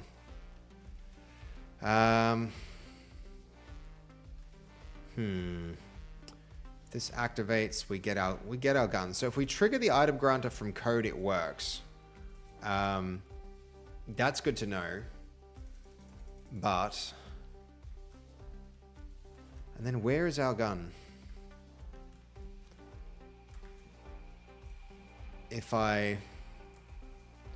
So let's take that, delete it, take this, delete it. This is the gun, this is the item granter that we want. This has got everything configured. It could be some kind of like island setting. Weapon. Let's see. Auto pickup weapons. Wouldn't be that. Let's see, let's go through these things. So, end conditions, victory conditions, post-game stuff. We've got round things, victory conditions, locomotion, allow mantling, allow hurdling, sliding. We've got health stuff, self-damage, allow item pickups.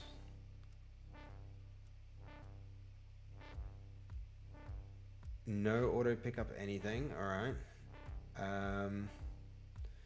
Inventory, infinite ammo, infinite consumables, equipment. Alright, here we go.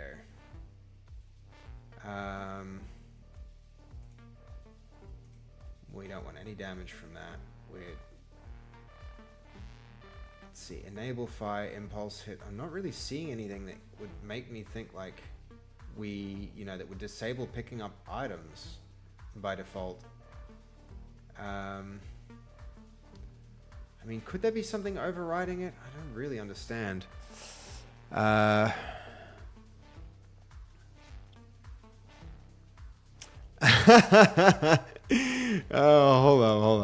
hold on. Let me rewind.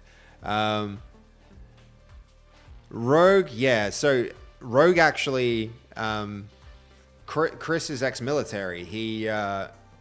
I think he even got deployed and did tours and stuff like that, like special forces stuff, like full on. And he's making a really cool military game in Unreal Engine, guys, like an RTS. He's making a military RTS. Chris, can you link your stuff so I can send everybody to go follow it, and then they can all get hyped up about like doing an interview with you? Grant action must be on the third option, so you know it won't delete from the inventory, I think. Grant action must be on the third option, so you know it won't delete from your inventory. Okay, grant action. So here's the item granter. Grant action must be on the third option. Okay, what does that mean? On the third option. Grant action must be the third option, so you know it won't delete from inventory. Grant action must be on the third option.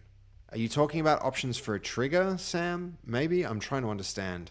I think it would have made sense in context when I was doing something, but I've lost that context now, so it's hard.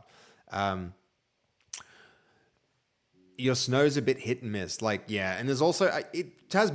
Is there good like skiing in Tasmania, Dolly? I don't know. It would be really interesting. I love snowboarding and skiing, snowboarding. If it's cool, I'm surprised it wouldn't be there. It's oh no, heavy packs and very cold. Yeah, the military stuff is a lot. And yes, Chris, that is an AI for not just UEFN, but for Unreal Engine in general. You can ask it questions and it gets you pretty good answers. Just ask why my item granter doesn't work. I mean, both item granters didn't work, so maybe I can be like, Yeah, yeah, you're right, Sam. You're absolutely right. I'll try that. You lived in a snow cave that I had to dig out and learn how to make fires in snow and all that. Jeez, hey. Dolly's going to learn something like that in basics? Dude, I had no idea you were doing all of this, Dolly. That's really, really cool. You're in search and rescue. Dolly, I actually, once upon a time, I went out into the wild with a backpack worth of stuff and survived there with a friend for about a week and a half, a little bit less. It was like 8 or 9 days. It felt like a week and a half, but it was, yeah, it was a really great experience. It was very, very interesting and cool to do. And I actually have a thing for survival. If you've ever, you should go watch the it's like kind of like half a reality TV show. It's like a Discovery Channel thing, I think. It's called Alone. And it's just like 10 survival experts get put out into the wilderness. They each get to take 10 items, and the last one who stays out there gets $1 million. And so they can get pulled if they have a medical, like if they don't get medical clearance, and also like they can tap out themselves. And it's just so freaking interesting. It's really, really cool. You should check it out if you're into survival stuff. I'm pretty into that. I do love RTS games. Yeah, nice. All right, here we go. Excellent. We've got, check it out. This is Chris's website. Website. His I need to be signed in. I'm already following on my main account, but like, guys, check out his yeah. Oh, look at that. Just 9 hours ago, dude. You're creating more content. He's creating more content. Hell yeah. Excellent. Keep trying to. Oh, dude. I mean, yeah, amazing channel, guys. Really, really good stuff. Go check out his content. So in like some of his videos, his tutorials are like, look at that, guys. 40,000 views on this video. I wish I was able to create that kind of YouTube content. That's so cool. Really, really cool. So it goes all the way through like project setup to like, there he is. That's Chris. That's so sick. So yeah, go check his stuff out. Really would love to plug this. I'm going to drop this in our Discord as well, so people can check it out. But yeah, he's doing really cool stuff with his channel, guys. And we get to have him here in our stream, giving us an advice on how to do things in Unreal, which is awesome. Okay, on grant action, and 3 options. I don't know what it's called. Okay, I'll try, Sam. I'll try. Okay, yeah, Ben Lemond. They have a live feed on YouTube 24/7. Cool. Yeah, you've seen Alone already, Dolly? I'm so into it. Alone Africa? Oh, that would be an interesting one. That like, you know, you think that the thing that would take people out of the race would be things like, you know, it would be the, you know, they put.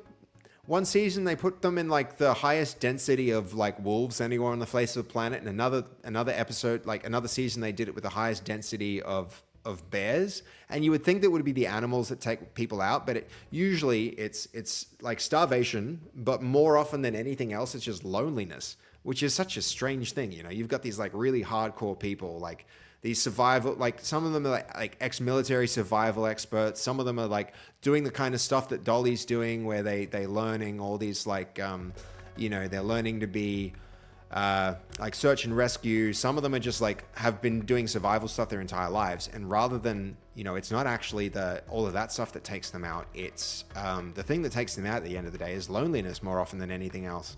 It's nuts. Yeah. Jess, you've got more Unreal Engine videos to watch? Absolutely, dude. You should check that stuff out.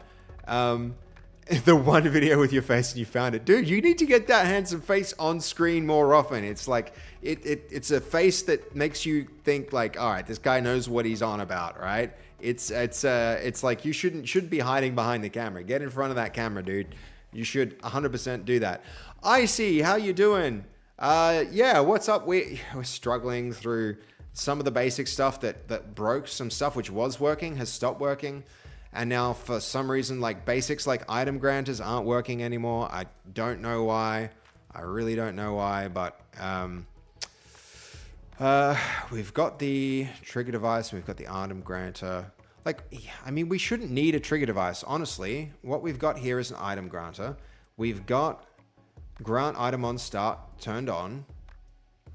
And like that should be enough. And we've got an item selected. That should absolutely be enough. Good night, Chris. Thank you for swinging by. I really appreciate it.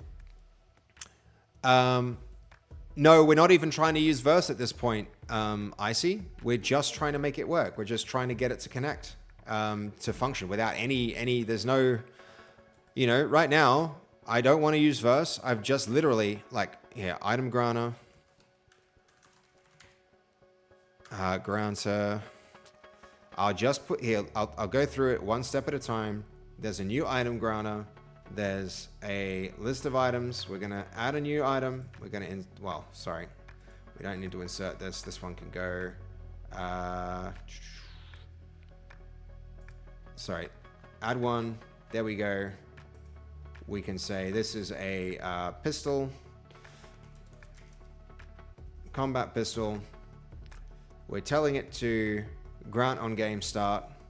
That should 100% be enough for this to work. If I save, we see it appears here in, like it appear, like there it is, right there. If I start game, I should get a pistol, like straight up. There's nothing more to it. There's no verse in here, nothing like that. I have not got a pistol. Where is my pistol?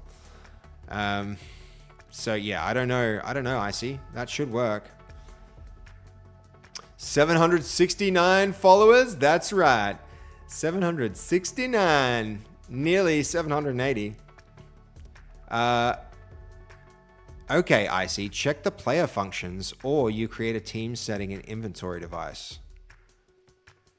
Okay, let's try that. Check player functions. I mean, unless there's some like... Check player functions. What do you mean by that, Icy? You create a team setting inside your item granter user options. Item granter. User options. Item granter. Let's see. User options, right?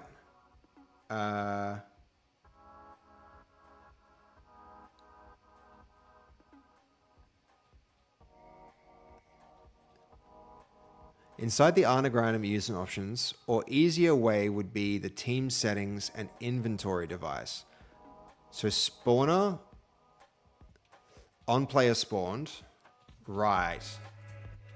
Right. Okay. Yeah, I think I see what you're saying. So let's see. We've got our spawners. Spawner on player spawned.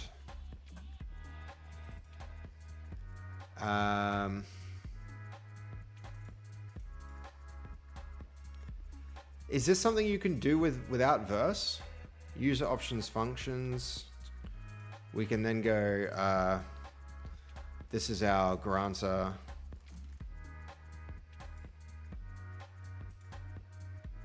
On item granted. On item granted. Are you saying that will set the function up?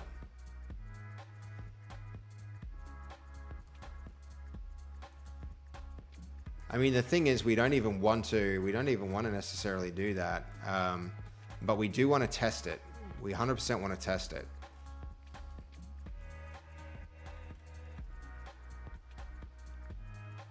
Go to the item spawner, then go on user function, grant item, player spawner on player spawned. I understand. Yeah. Hold on, I did that back to front then. So that actually can go. from here, we want to go to item granter,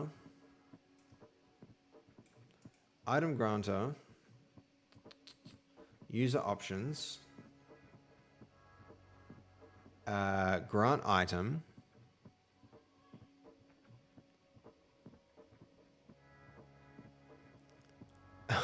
yeah, right, Psych? There's a lot of bot spam. I mean, I don't know if it's bot spam necessarily. It seems like it is.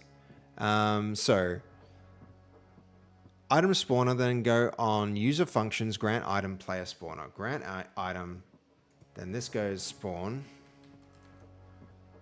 Spawner, player spawner. On player spawned. Yes. Cool. That seems good. Save those changes. Now here, if I start game, spawn with a gun, please. Yes, we spawned with a gun and we have our light gun. That's exactly what I wanted to see. Excellent. But why don't we have the gun that we just saw? I mean, there it is. Why is it down there and not on our hand? That's what we should be seeing. All right. That is progress though. We did see that it worked. So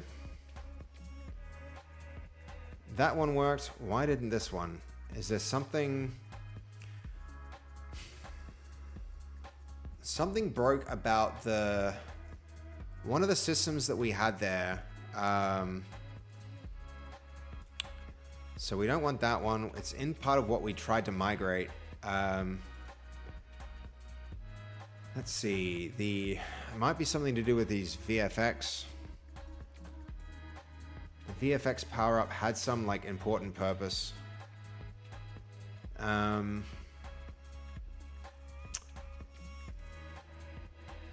why is this system not working? I'm really annoyed that so here's our gun. There's a stupid thing that needs this in order to make it work. We've got the gun working where it goes on the player's right hand. Apply it to the player. Who can see this power up? All people. That's another setting that should have been different. We do want it to respawn. Let's see. We didn't need that. The clear trigger is that trigger. Hold on. Conditional button. So where is it?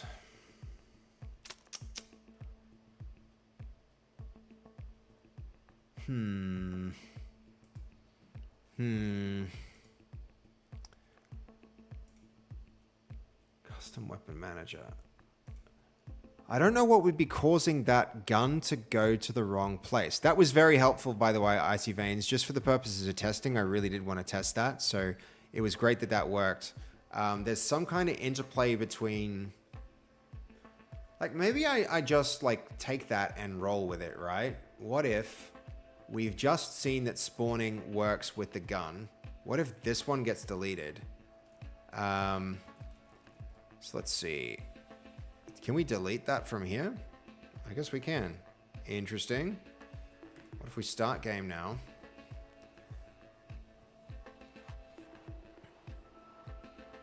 Did we disable that setting? I don't remember doing so. So we had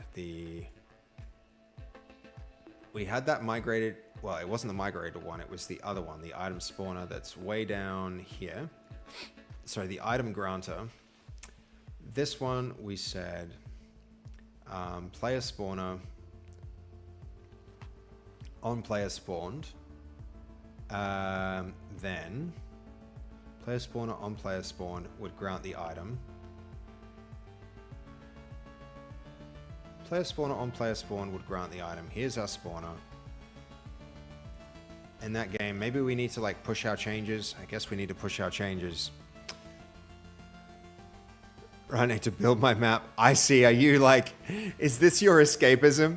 Are you avoiding doing your own map development by coming here to hang out and watch us do ours? If so, that's awesome, man. Thanks for swinging by. You have been incredibly helpful in all this, with all the advice you've given so far. Your instructions are really nice and specific. It helps us learn, dude. So thank you so much for that. Failed to validate local source content. Boo. What's its issues? Verse devices. Reference to actor does not exist. I mean, that doesn't help us a lot, does it? Run fix up? Sure. I know my stuff where I struggled and I learned all by myself. Yeah, it can be a lot. And that's just honestly, like, a few people have made the point here. They've asked about it. Like, you know, how do I learn to do things?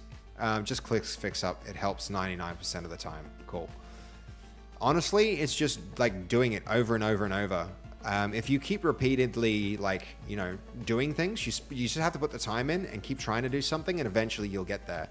It's always like that with programming. It's always like that with building games. And the more you do it, the better you get. So I see it as like right now, I'm just trying to put the hours in, but I'm trying to put the hours in as quick as I possibly can. Yo, Blue Yo. How you doing, man? It's the first time I've seen you in this chat, I think. Welcome, man. How's life? What are you up to? Are you coming to check out some Unreal Engine development? That's what we're doing at the moment. We're in the process of making some UEFN content. I have not yet checked that profile, Icy. I do see it on the Discord, but I didn't even get a chance to do it. I don't know if you know, like, a little bit about me, but I also, besides doing game development, I also run a game studio. And so I tend to get really, really, really busy between streams, unfortunately. It's just a consequence of the way that my life is. It's hectically busy, unfortunately. But I will check it out. I see it on my Discord as like that there's a lot of activity in the, like on the left channel there, and I'm going to go there and I'll get to that and a bunch of other messages. But I do really appreciate you sending it through, Icy. I have a real job.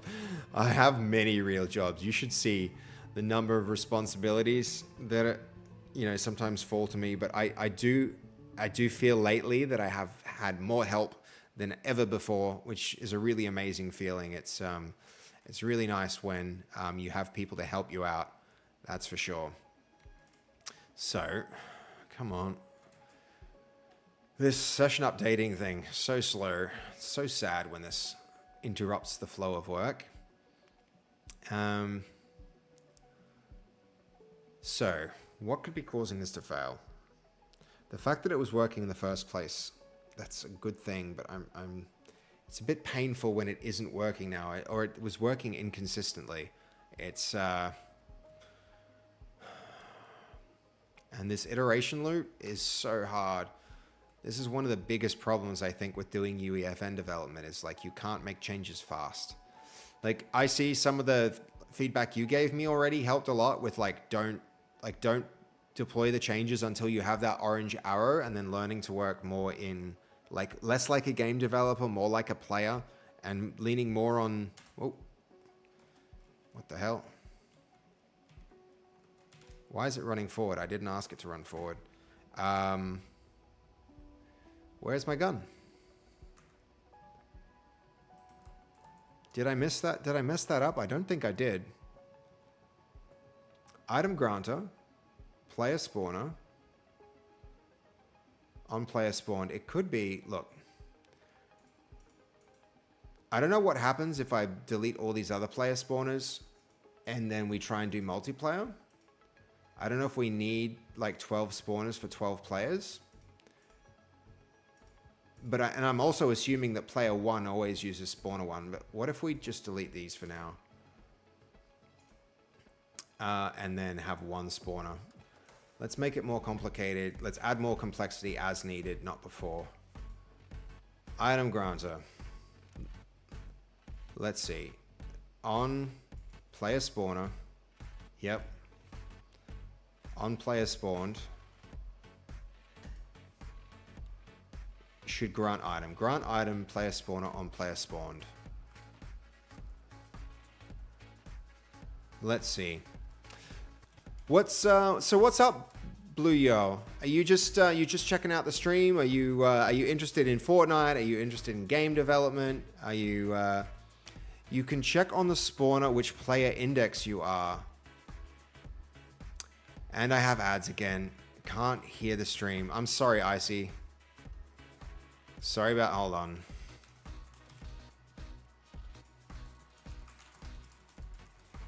Sorry about the ads.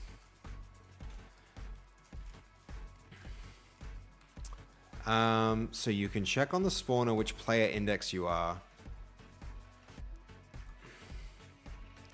You can check on the spawner which player index you are. So player spawner.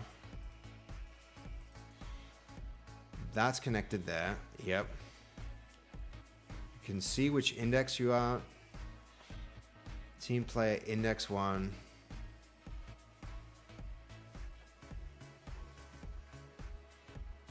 User options, functions, enable, disable. On player spawn, grant the item. That does seem to be all connected.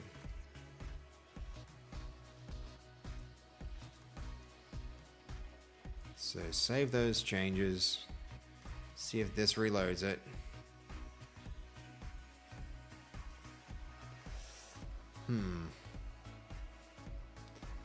Are we back, Icy? Are those ads done? Oh. Start game. Let's see.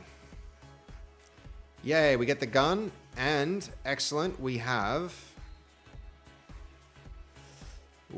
our light gun as well. That's good. Okay.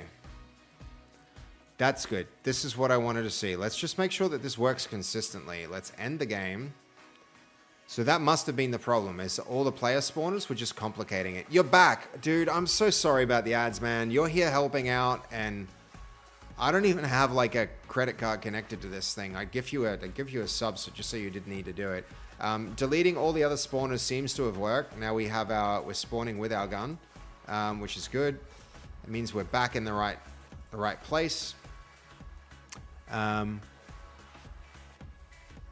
Hansblood gifted one. No, thank you, Hansblood, dude. I really appreciate that. Thank you, dude. Thank you. That's awesome. And thank you from me too, because when Hansblood gets, when you give Icy a sub, I get I get half of that, and Twitch gets the other half. So I really appreciate that, dude. Thank you so much. But it is working now that I've deleted the other spawners. So it looks like the spawners were the problem. So, okay. From there, when we jump, notice the gun's orientation goes weird. I think we should be disabling jumping for this. We'll keep sprinting and all that other stuff going, but jumping will be disabled. We're not going to do it yet because we still need to make revisions to the art to get rid of this little dip. But eventually. So now, with that done, I've learned that... What have we learned? What have we learned today? Let's just try and see what happens here. If I teleport, I believe there should be some issue because the item granter isn't set. We'll confirm that first. So, our item granter isn't set because when we look at minigames, when we go the minigame activator, we've got our trigger, we've got our item granter, which is our light gun item granter. But that doesn't exist anymore. This one does. So, if I set that up, save the changes, see that this redeploys that. Now, what should be the case, if the item granter, we disconnect it from the spawner, we call in grant item from our minigame activator.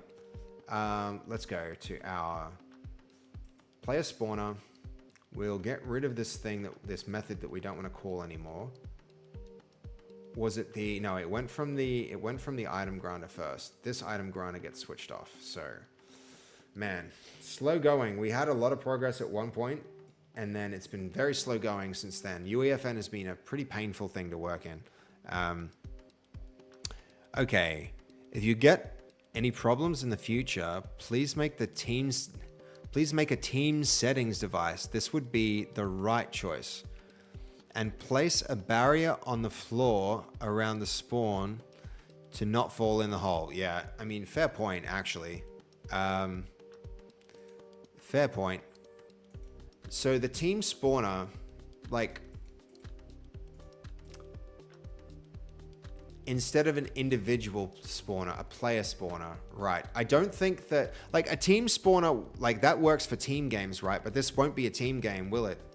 I think I see. It's just going to be a more like an elimination game than a team game, I think. In any case, that's, I mean, so what are the advantages of using the team spawner? A team of one, right? I guess. Yep. So let's see if I end the game and start the game. Did I switch off on the item granter, user options? I don't want to grant on start. But that wasn't happening anyway. What does this even mean? Grant item to player when the game starts. This should have done it, but like, I guess we did it a different way. I guess we did it a completely different way. We did it back to front. We went from the player spawner. We went, let's see. Man, I must be tired. I'm not thinking straight. We've got the item granter. How do we set this up? I think we did...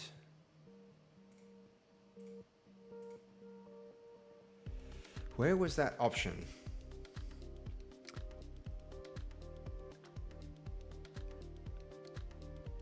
Okay, hold on. Go to the item spawner, then go grant item player spawner on player spawned. Go to the item granter, then go on user functions.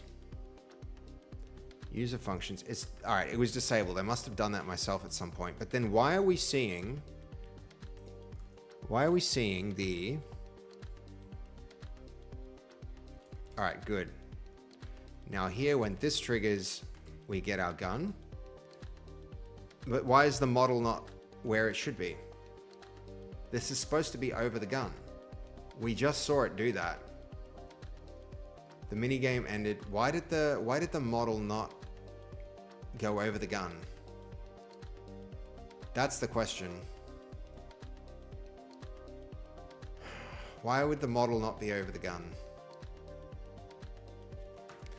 At this point, I think that functionality is that important to the key function of the game. I'm even tempted to just like wind the code back even further.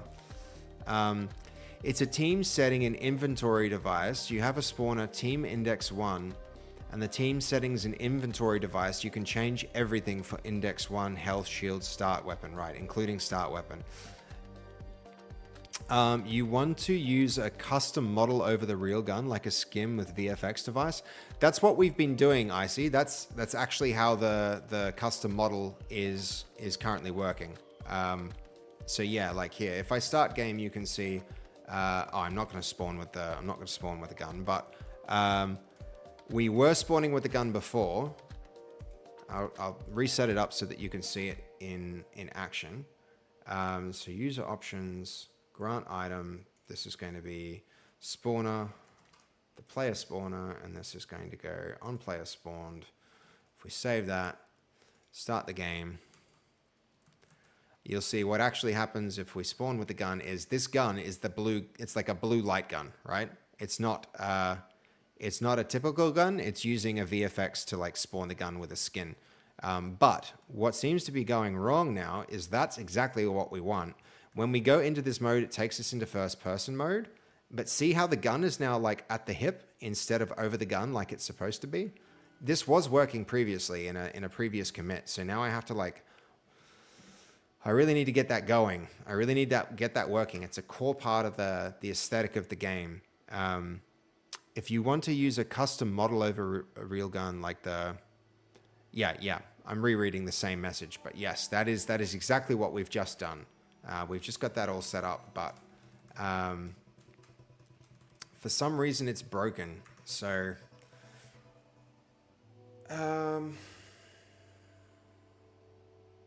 what would be causing it to go to the hip like that? I really have no idea. It could be some obscure setting. All right, maybe don't worry about it. Maybe we worry about that tomorrow. Come back to the problem later. Maybe check the VFX settings. I am 0 into EFX. My idea would be it's not correctly baked in the model section, but you can adjust the position in the VFX device. Yeah. I see what you're saying. You're saying, so we have this. So before we go away from it, we don't need this, the player spawner.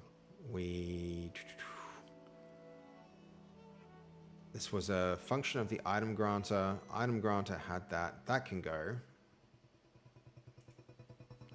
Because now we're referencing the item granter from here. Like an item granter? No, this item granter. How did that change?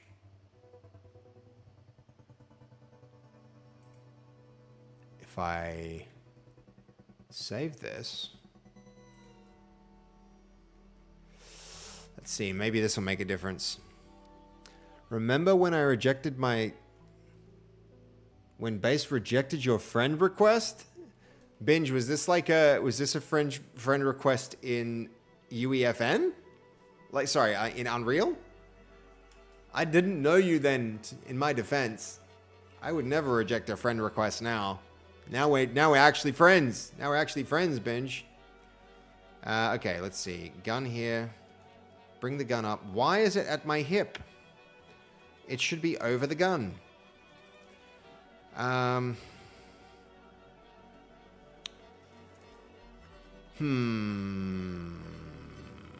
Okay.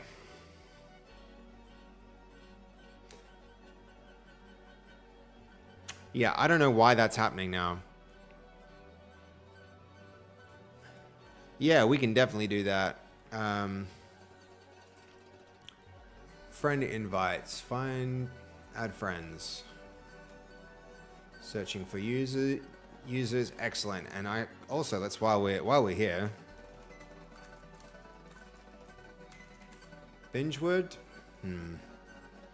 Yes, we're already friends. We're already friends. Excellent. Okay, so that teleporter now kind of working. I think the next step might be to get back to the point where we were adding the teleportation functions using not triggers but teleporters, so that these like really distant ones work. I think we're at the point now where this one does teleport, but because it has to load us so far, it does that weird thing. Again, the gun's at the hip. I'm really annoyed about that because I need it back. I need it back here. So to avoid that like black loading, what we need to do is actually use teleporters to trigger this transportation. Is this running shit? What do you mean? What do you mean by that, Binge? You mean like, why am I sprinting around? Or is the game running slowly? Because it seems okay to me. It seems okay to me. You were trying to join the game. I mean, do you want to try, Binge? We can definitely try it. I mean, Icy might know how well that works, if that's like a possible thing. You can't join the game if you're not in a team. We did do something to like make this public though. So hold on. More options. Not ready. I mean, we can try it again if you want, Binge. We did get everybody in the game together at one point, Icy. I don't know how we did it, but I think it's some configuration with the map that'll enable that to happen. But yeah. I think maybe we need to even be in a party, Binge. We can try that. What was it? I think there's like a where was it? Not here. Yeah, we're in a party. Maybe I need to go back to the lobby. We are in a party, right? Let me just try this. I might have to go back to a lobby and then maybe start it from there. And here we've got... So this is what you're talking about with teams, right, Icy? Oh, hey! Armando and Gorky both raiding at the same freaking time. Thank you guys. I appreciate that. Double raid. That's never happened before ever. Thank you guys. Look at it. It's freaking out and triggering twice. Thanks. That's so cool. What were you guys streaming? What were you guys streaming just now? It's pretty cool of you all to raid like that. Thank you for the double raid, Gorky and Armando. Very cool. Alright, so we can just... I don't want to get too sidetracked, actually, if that's okay, Binge. They were streaming, bitches. I think there's so much that I need to get done. Like, it's not even at the point where everyone can build a map, but you only 1x UEFN the rest of creative at the same time. But only 1 times UEFN rest creative at the same time. He still doesn't know we're the same person. Like, are you though? A few times people have been messing with me about that, but...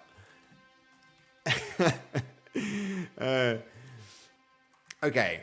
All right. So let's just first, before we go too much further, the thing that I really want to do is, so we've got our, we've got this system that we improved. We definitely improved our minigame activator.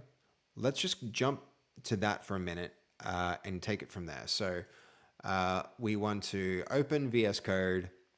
I think we want to move all of the logic that we finished on last stream into this new one.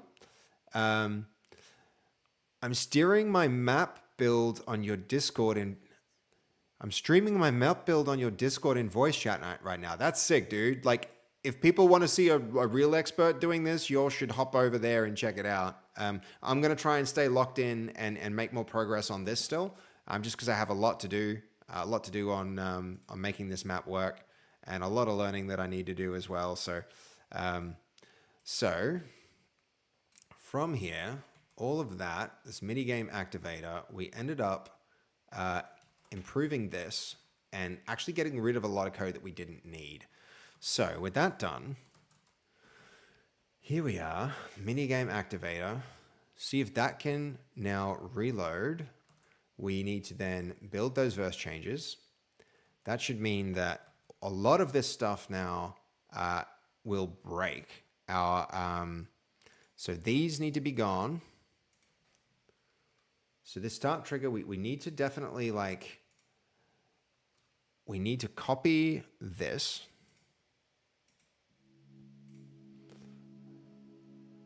So green field.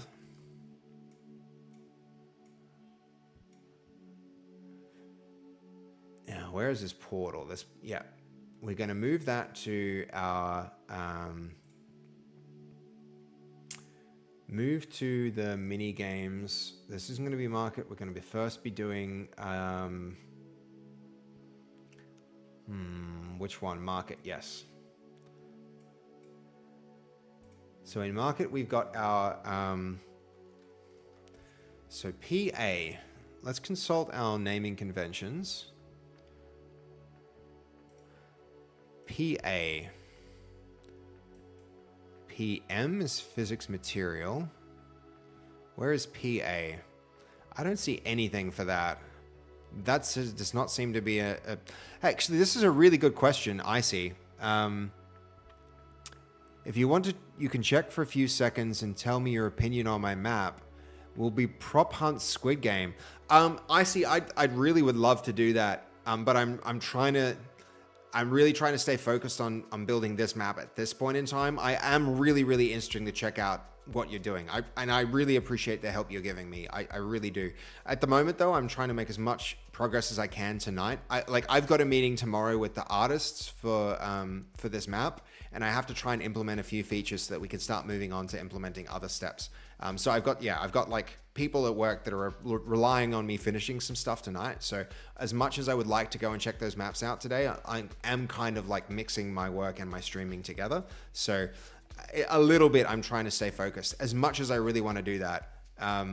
Yeah, like please, dude, like send some screenshots through, dude. I really would love that. And I would love to do that at some other time. I actually would love to join the Discord and get in together and have a look at like, you know, what you're building and how you're building it. But just for tonight, I'm going to like try and lock in and keep making progress on building this map. Yeah. So the convention seems to be, and this would be something I'm really curious about, Icy. It's like, what conventions do you use? So we've got asset type prefix. We see asset type here. I could probably use like device, teleporter, market. That would be something that seems to this seems to be the way that Unreal recommends that we name things, and that might be the way that like I use names here. So device, teleporter, market. So we also probably want to go entrance. So market, entrance, and then there's going to be a, oh, whoops, that's the wrong thing. This is the exit. Well, this will be the entrance. The other one will be the exit. So we have, if I copy that and paste it, then we're going to have our, probably the position of this. So if I copy that and then this is going to be our exit, and I paste that there, then M to N, we're going to go O to P, O to P, and then this is going to go P to O, P to O. Excellent. So now, I mean, this trigger, actually, we don't even need anymore. I can delete it because our activator won't use that anymore. So the teleporter arcade is going to be device teleporter arcade exit. Sorry, entrance. And then this is going to be the exit. Okay, all right, cool. Now, with this teleporter, in the set, like, there's a setting here, user options, visible in game. There should be something like that here, right? User options events, user options functions, user options. Let's turn that off so it's not visible in game. So no visual effects. It still has like, we already know we don't want to conserve momentum. Face player in the teleporter direction is yes.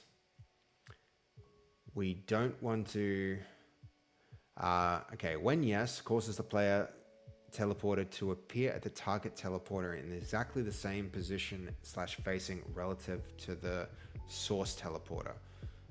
We don't want to do that. And let's see. Just sent you some juicy screenshots. Hope my map goes viral. Yeah, dude, for sure. I hope so too. We can look at those. I'm definitely going to have a look at those so we can check that out together. Oh, wow, dude, those look sick. Hey, man. Hey, Icy. By the way, check it out, Icy. You've got your own name in our chat. Have a look, have a look.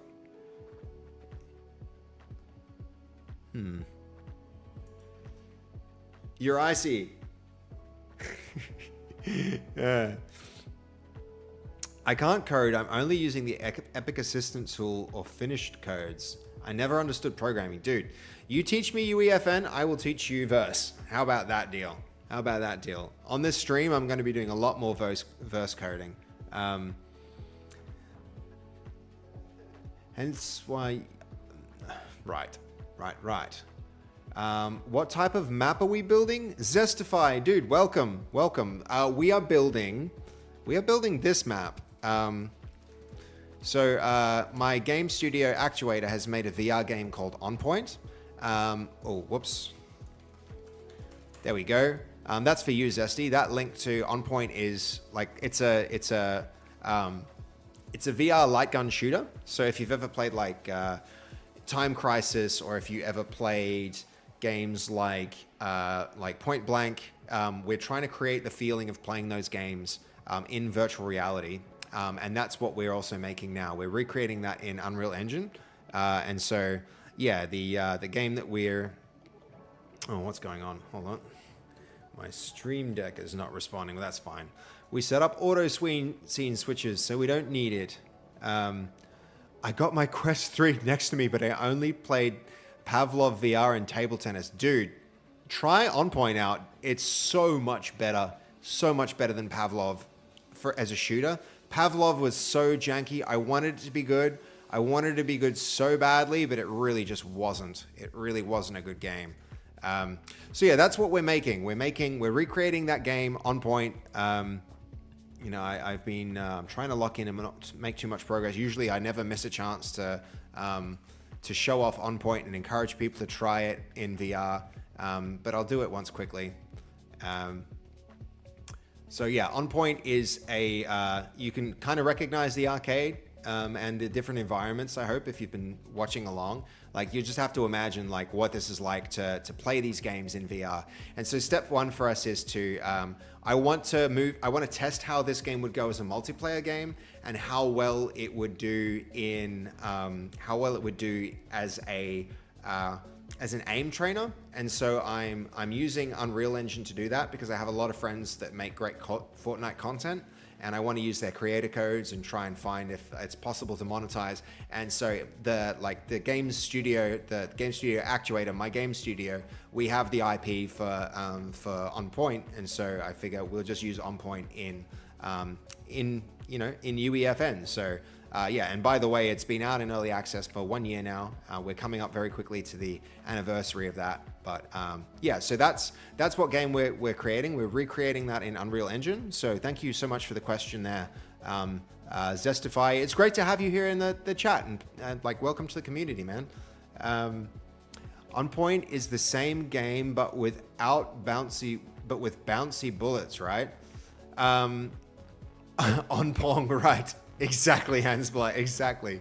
Yeah. Thank you again for giving IC a sub, dude. IC, I hope you said thanks to Hansblatt. That was a really generous thing for him to do, because we value having you around here. You being a part of this community is like, it's very, very cool. You really know your stuff. So I'm really glad that he did that, so that you don't have to deal with ads, and like next time you're giving us advice, you miss nothing. But yeah, well, look, we had a lot of the art assets. We were able to pull those across from Unity fairly easily. We built that game in Unity, but yeah, we're making this in UEFN. But yeah, okay, so here we are. We're at the point where I should be able to, if everything's pushed, let's start game and see if this works. So if we run here, we'll teleport us. Wow, okay. That did definitely not move us to the right location, but that's fine. It did kind of prove that the teleporter worked though. So here's let's copy this position, copy that value, the exit, paste that value. That's totally wrong. Mutator zone, is it totally wrong? No, it's not. That mutator zone is... What's happening here? I mean, the metagame activator might be in the right spot. Nope, it's definitely not. I mean, what's this object here? This is the position marker. Yep, well, if anything's going to have the position, it's the position marker. Though the position marker, honestly, can probably go at this point. So let's paste that there. This is why the teleport didn't work. Yep, it can go. Though I'm not seeing the... Where is it? Why is that up in the sky? Could you please just come to where you need to be? Which is right here. I would like you to move to the camera's location. Please move object to camera. There we go. Probably a little bit across. Let's orient this locals. Well, hold on. What's its rotation doing? And now we can face it the way that we want to. That way. And then we can move it across a little bit. Get it facing out there so that the players spawn there facing the right way. Excellent. Let's give that another shot. Guess we got to push all the changes. Okay. I think the only barrier between us helping would be the language, because in German, it's not as good as English. I mean, I see your English. Your English seems pretty good. I didn't even if you hadn't said you were German, I probably would never have noticed. But while we're waiting for that, let's go have a squiz, guys. Dude, I've seen this. I've seen people playing this. I've seen people playing this map. Wow, cool, dude. Icy, this is sick. Oh my god, look at the complexity of that level, dude. This is like something from MC Escher right there. Yeah, this is sick. So cool. Oh man, I'm really glad you found this stream. We're we're trying. I'm learning and fumbling my way through stuff, but like the more I get to meet people that do this stuff like for reals, like the way that you're doing, the more we're going to be able to learn, and the more opportunities that there'll be, dude. Like I'm really glad we're connected on Discord now as well, because who knows what opportunities will come up as. So my studio actuator, I think I showed you guys the game already, like on point, but actuator does a whole bunch of game development. So one of the biggest projects we've worked on is Hitman. We spend a lot of time making Hitman and porting it to VR, but we've done a lot of game development for other studios, like the Binary Mill. We've made a lot of like really big scope games with a lot of really cool art. We've done some simulation stuff as well. We did a flight simulator for drones and in agriculture to teach farmers to herd their cattle using drones. We've done a bunch of other big projects before, worked on stuff like Star Wars and a lot of content created related things. So that's a bit about what we do. But we're trying to move into the Unreal Engine space right now to make UEFN maps. And so yeah, that's why we're trying to do on point in UEFN is like the first step for us to getting into being in a better position where we'll learn a whole bunch more. Right. You need a custom. I mean, like I see if you wanted to commission something like that, I don't know what the situation is, but it seems like the maps that you are making are probably doing pretty well. That's the kind of thing where definitely it might not take that long to do, and so it might not cost that much money to make something like that. If that's what you're into doing, we can talk more later offline on Discord. On Discord. That'll be cool, man. That's if that's the kind of thing you're into. I think you mentioned that at the start when you jumped in for the first time. But yeah, cool, man. Very cool. All right, why are you not triggering? It triggered last time. Unless is it still sending? No, we pushed the changes. Let's see. So we've got our minigame mutated zone. Where's our entrance? I mean, I see it here. Why would that not be working?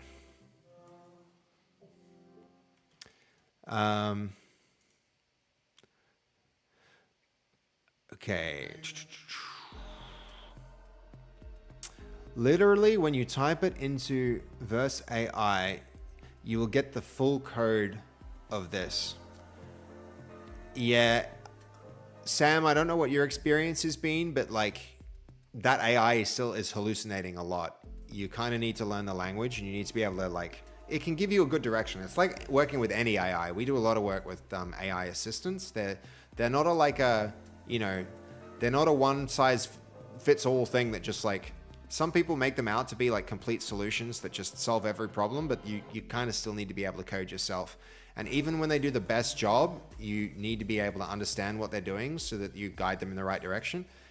Unfortunately, it's not that integrated yet. There's no agents that let it run either yet. I tried to get it to run with Verse AI and ChatGPT, but every time some errors which I don't understand. Yeah, it's a bit like that. It really is. Okay. Why did that not teleport?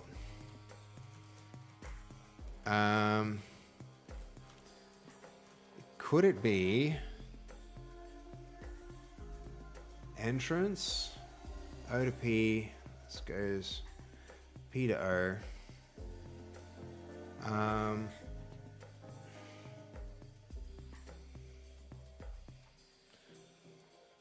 Oh, I know what it is. I know what it is. The teleporter on the other side is blocked. We should have seen that. We should have checked our console logs. This needs to go up higher. Let's try that. Save those changes.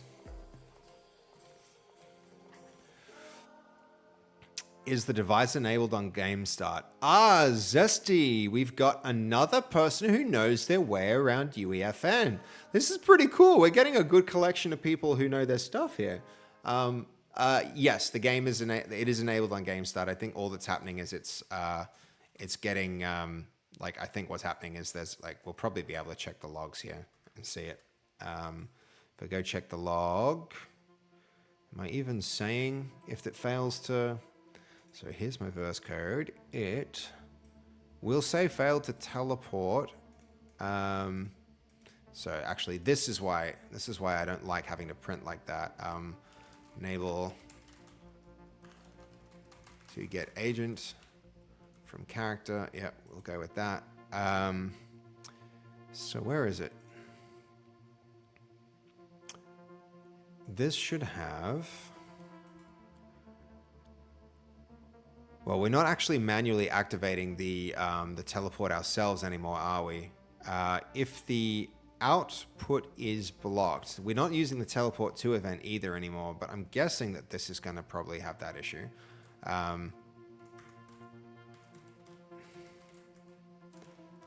This definitely worked earlier though, didn't it? So the fact that it worked before and doesn't now, like, have we seen this work yet is my question, I suppose.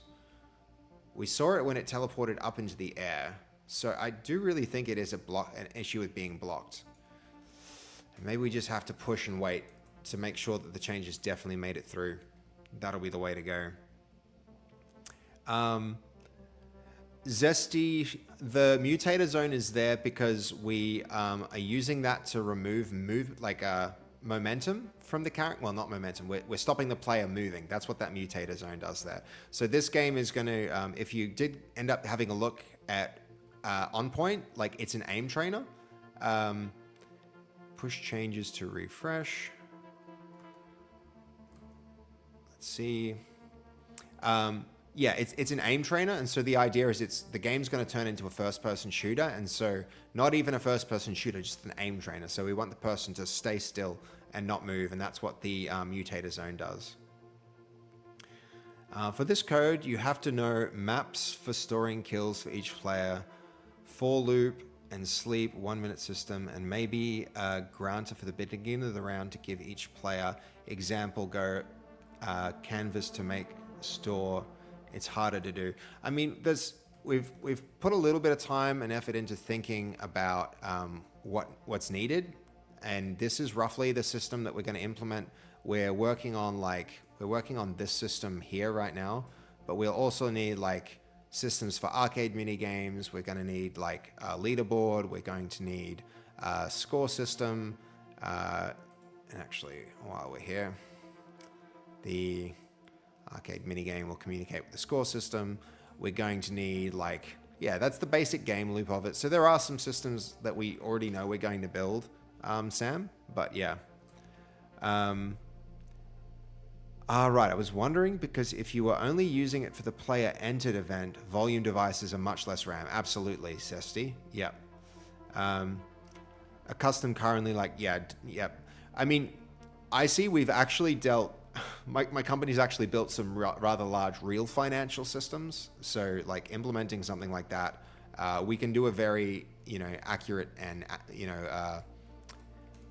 carefully implemented system like that fairly easily. But Sam's also right. It is the kind of thing that if you wanted to like persist a little bit, you might be able to figure out, but it is sometimes easier to just bring somebody in who knows what they're doing to do a thing like that. And again, like we can talk more offline if you're interested in getting some help with that kind of thing. You've been very helpful here with with your suggestions for how to get UEFN stuff working. So I'd really be open to talking more about it. Session updating. Come on, please, please, please. If only this loop of like making and testing changes was faster, and if only I could trust that, like, if this teleporter works right now, I'm gonna actually be like kind of annoyed because, all right, it works, and that's very, very annoying.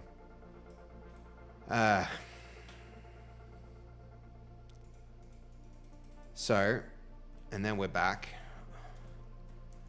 All right, so I think what I would like to do, so we've got our item remover. We're triggering from our, is it from our volume? I think it is from our volume. We're triggering the, so here's our mutator. Where is our mutator? Yeah, here's our mutator zone. You know what? We don't need that nesting anymore. Here we go. From our mutator, I'm pretty sure this is where we're triggering,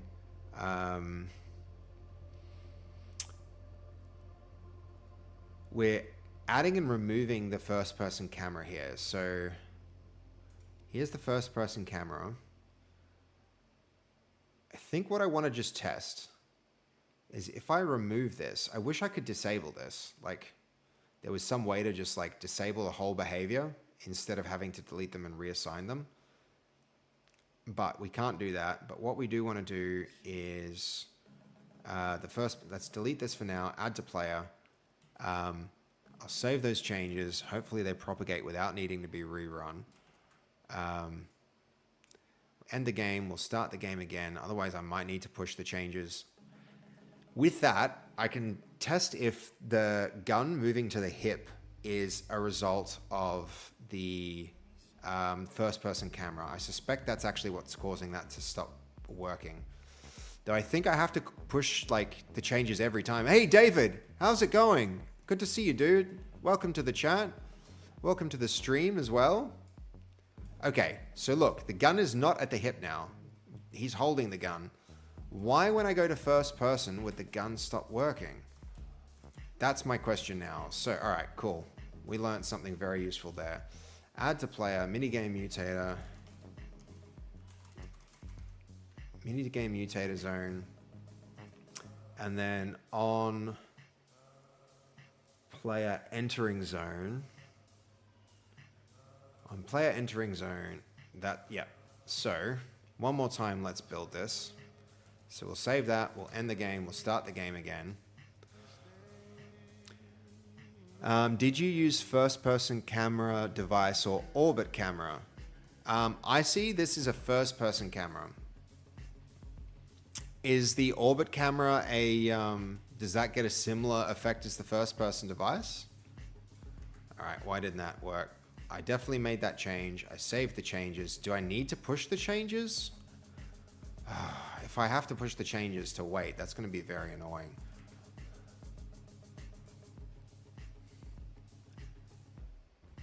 Let's try it one more time.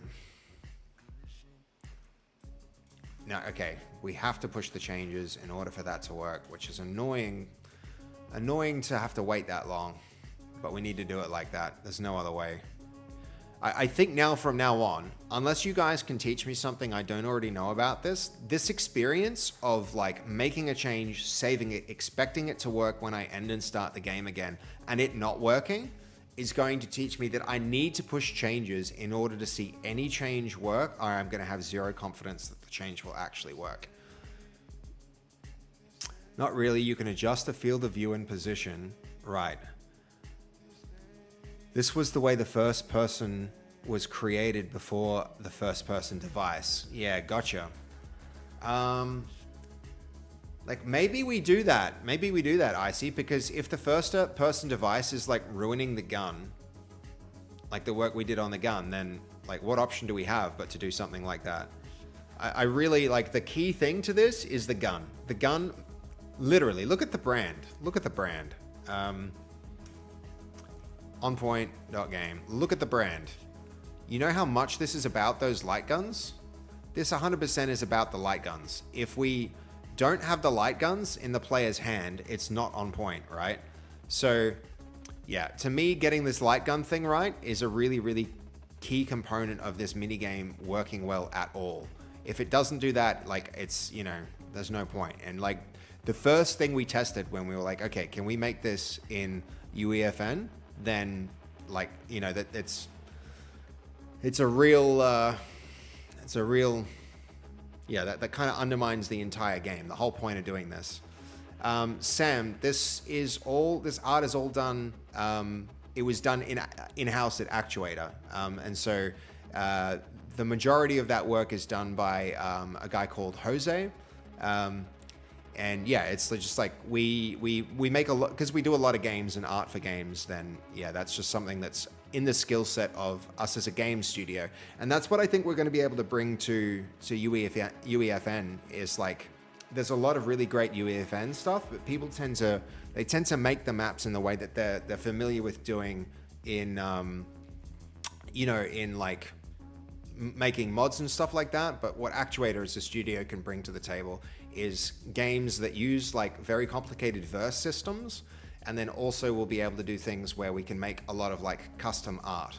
But yeah, so all of the art assets that you're seeing here, Sam, they're done by Actuator Digital. I know there is a template verse code for custom weapons. I also have a map with finished VFX. Maybe this will work for you if you are replacing the meshes. Hey, thank you, Zesty. Dude, I really love that you're enjoying the content enough to follow here. Thank you so much, man. It's much appreciated. So let's see. Boom. One. Widen that trigger now. That mutator zone. What the hell? On player entering zone, it's missing. First person camera. Minigame, mutator zone, add to player, on player entering zone. Shouldn't I then see this? On player entering zone, it should be here. No?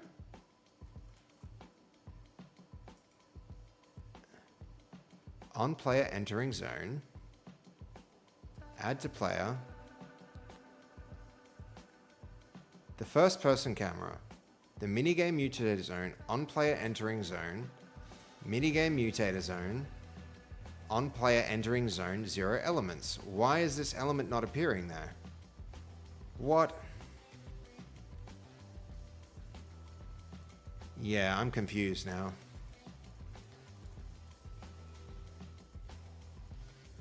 Am I reading that wrong, guys? This tells you what it's doing, right? On player entering zone is connected to on player entering zone. On player entering zone. Yeah, that should connect. Those things should connect. Why are they not?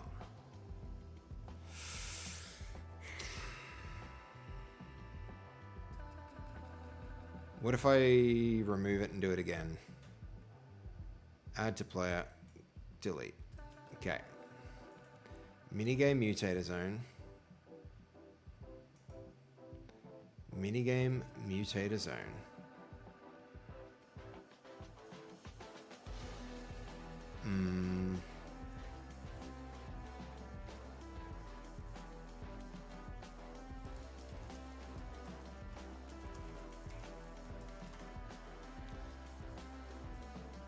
Could be the wrong one. No, that still wouldn't make any sense. We'd still see it.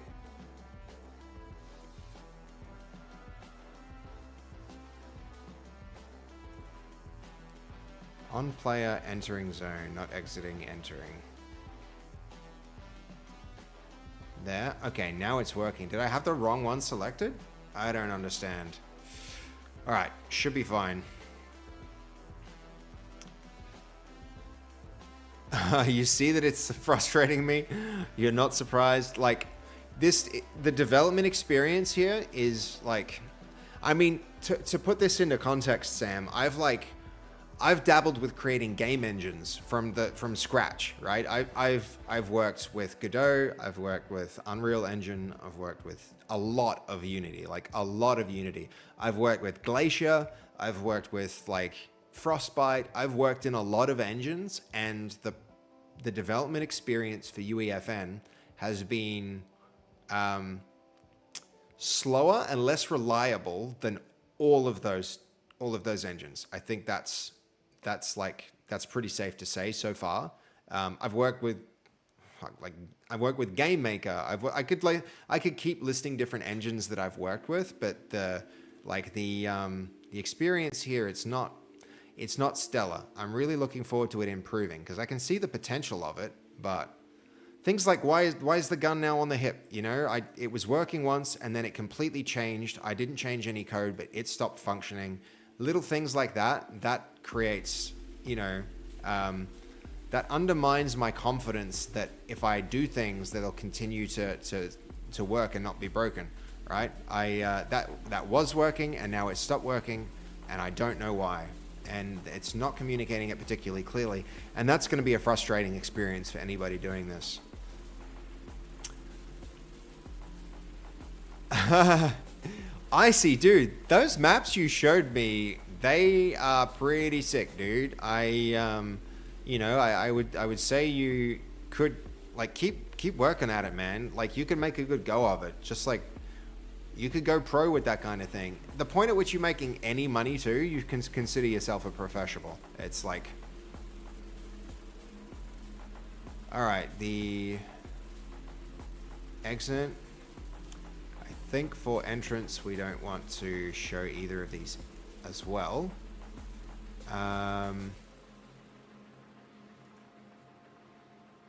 Maintain relative position. We want neither of those. All right. That stuff looking better. Mutator zone. All right, cool.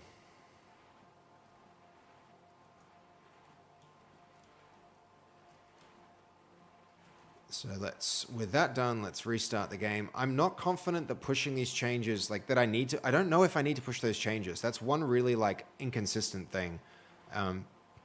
So far, I've earned 3 to 5K with your maps. Dude, that's pretty good.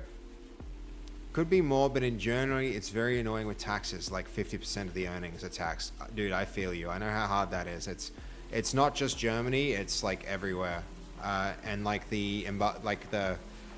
making money in America now is even worse with what's happened very recently. Okay, there. Okay, another thing I need to figure out, why is the gun at the hip? That's really annoying.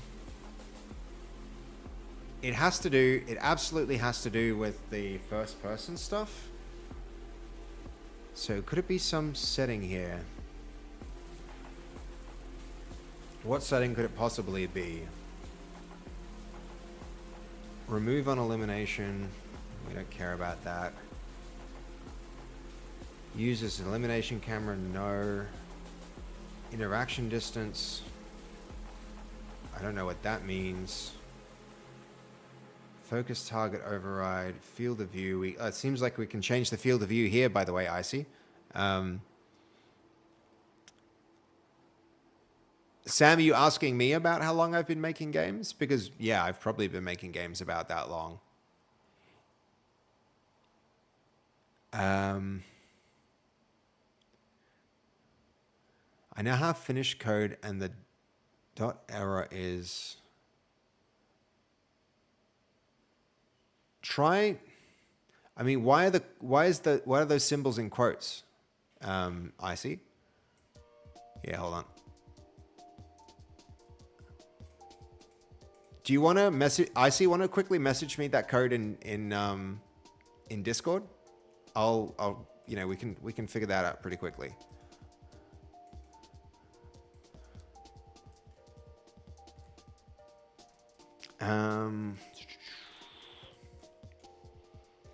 Okay, effects team any. We're not inverting team.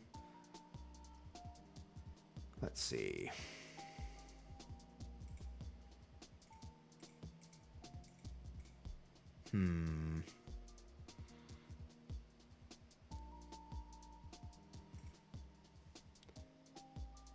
Transitions, it's not going to be anything like that.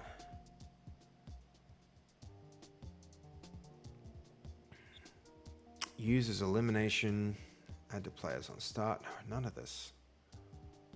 Enabled during phase.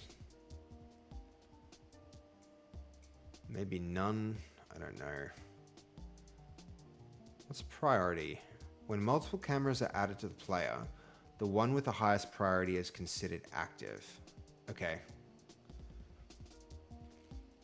I don't know that... I mean, maybe the particle effect for the gun is relative to the camera or something stupid, but I can't see why that would be the case. All right, hold up. I see. All right, thank you. Thank you. I see it.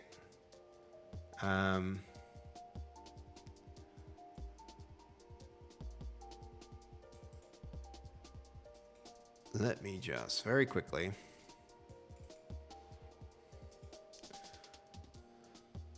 Verse. So from here,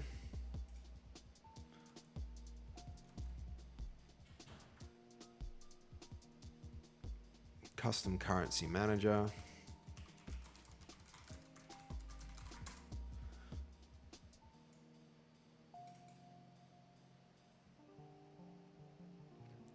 Any moment now.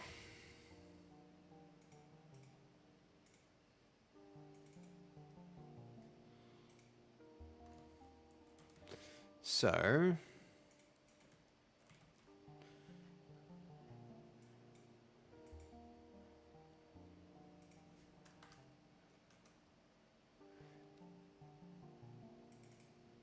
what is that? Okay.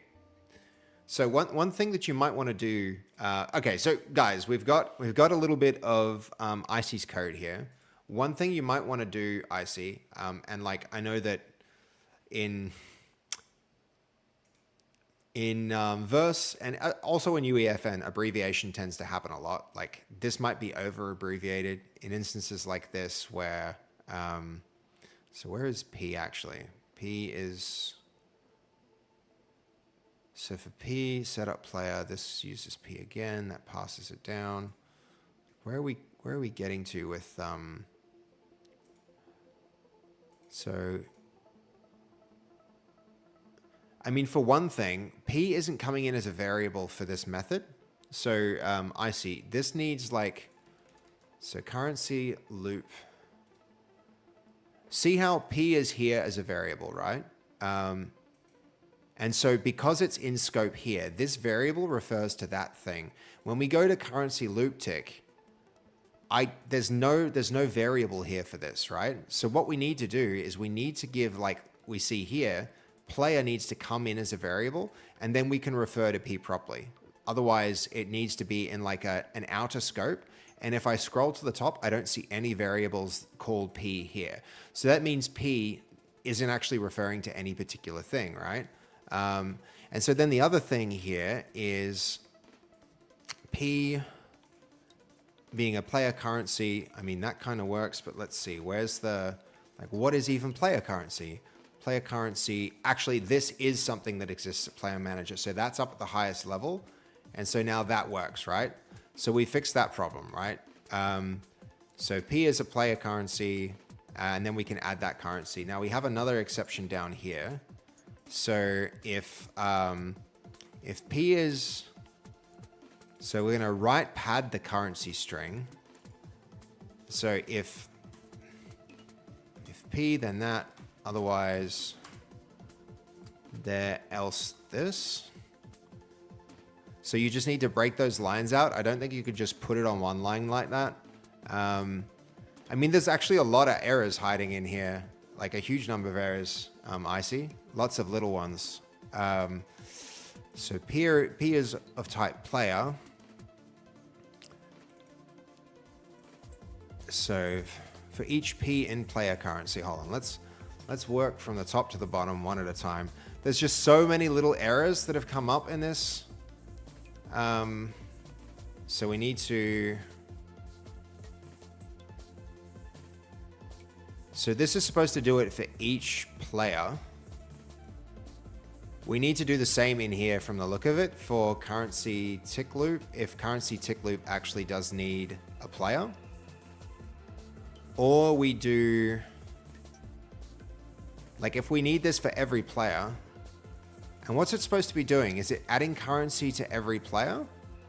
For each P in player currency.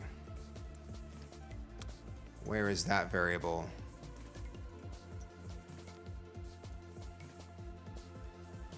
So here we go. For each player, these are all agents.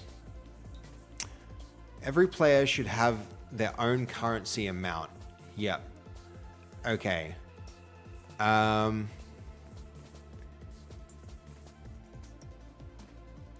And so you're trying to add money to every player every frame. So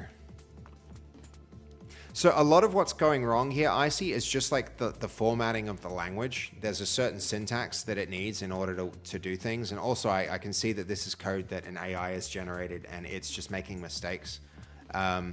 So, I mean, let's go from top to bottom. Currency loop tick. This needs P as a player. We can't pass this in, but we do want to get to every player. You can do that like you're doing here. So you can see this set up every player. And in that same way, we could also get out of the get play space.get players. But honestly, this is the kind of thing that you would want to cache. You wouldn't want to access this every time over and over and over. And so then we can, so players is going to be a player array. So player currency is a bunch of floats. Player text box is, okay, we go var. So this is the point at which like players, that's going to be a, yep, we're going to have an array of players. We would want to cache this. So you go then players is going to be get players. Then this will be players. And then you can, inside of that, then we no longer need to like, once that's cached there, it decides. So we need to go, so if, and then we'll probably need to do that with square brackets. Then we can say,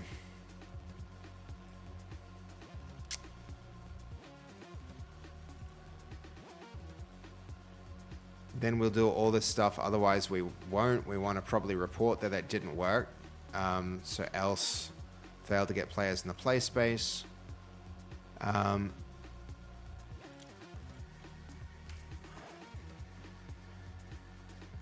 So now you've got setup player. We also want to do this inside here. So we want to spawn a thread for every one of the players doing the currency loop, and then we can pass the player in here. And then this was P player.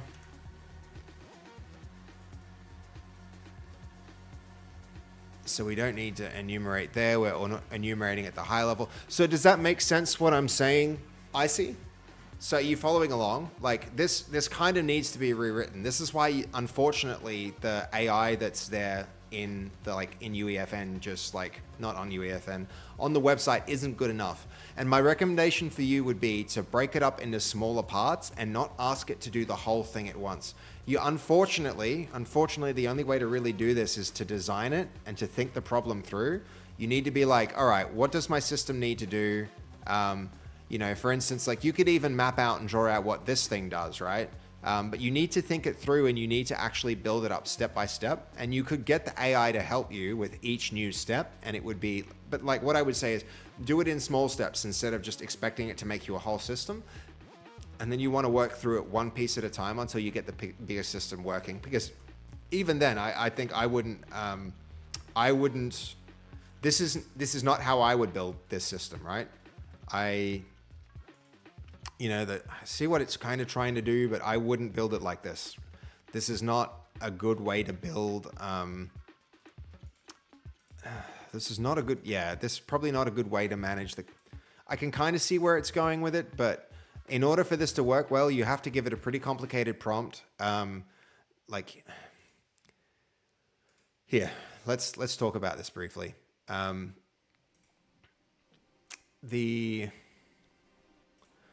There's some really good ways to prompt AIs, given like you really just, I don't want to go into it now because I have so much that I need to do right now, but like we can set up some time to work through some stuff together later, but probably not tonight. But yeah, okay. Does what I've done make sense so far? I see.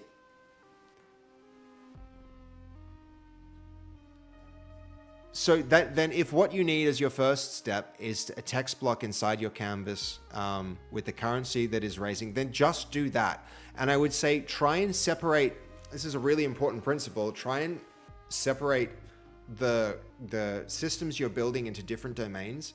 Think of the text box and the canvas and all of that stuff. I want you to try and separate that out and think of that as presentation. Presentation is anything that a player can see, and you want to separate your presentation logic from what's called your business logic. Your business logic is the systems that makes all the decisions, that does all the thinking, all the actual stuff that is doing you don't want to be dealing with complexity related to rendering things in the same place as you're dealing with the complexity related to calculating other things and having other logic, right? So right now you've got all this set text stuff. I would say make one system that does set text, write a function that like write some code that just sets the values of it without worrying about how those values are determined, and separate those problems into two separate parts and then work on them independently, right? Because you shouldn't be dealing with maybe you have interest, right? Later, maybe you decide, all right, I want the interest to grow by like 5% for this thing, right? And then if you do that, you'll be very tempted to tie up your stuff related to rendering text or like interacting with UI with the stuff that's doing interest. Take those two things, put them in different systems, treat them differently, and then build them up one small step at a time. And the point at which one system gets too big or has too many responsibilities, such as rendering things versus calculating amounts of money, is when you probably should consider going like, all right, I need to break this out into different parts, right?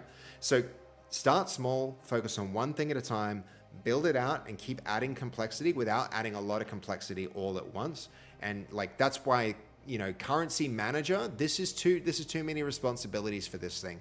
Classes should have single responsibilities. Your code should have only one reason to change. If you're going to go into a bit of code and make changes to it, there should be one reason to do it for every different class that you have, right? And so you can that way you keep it with code has a single responsibility. It's open to be extended but closed to be modified. Like, you don't need to like completely rewrite something in order to change the way it works. If you build it so that it's got that single responsibility, you should make sure that like things can be substitutable for one another where their behavior is shared.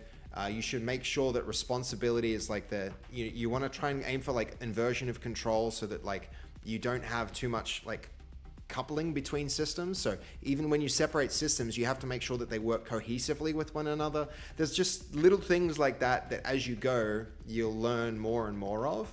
But the best thing you can possibly do right now, yo, Oasis, thank you for the raid. Thank you so much for raiding. That's incredible. Thank you. 36 people too. Way more people than we've got hanging out here right now. That's huge. How are you doing? How was your stream? Thank you. Thank you. Can we get some hearts in there? Some base hearts for Oasis. Thank you so much, Oasis. We were just going through we were reviewing somebody's code and giving them a little bit of advice. Before we are done with that, I see like did you see what I did?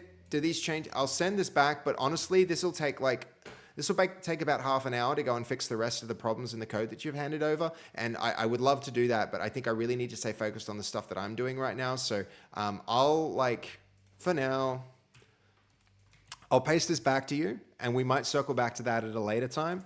I can't because I need Discord. I need Nitro.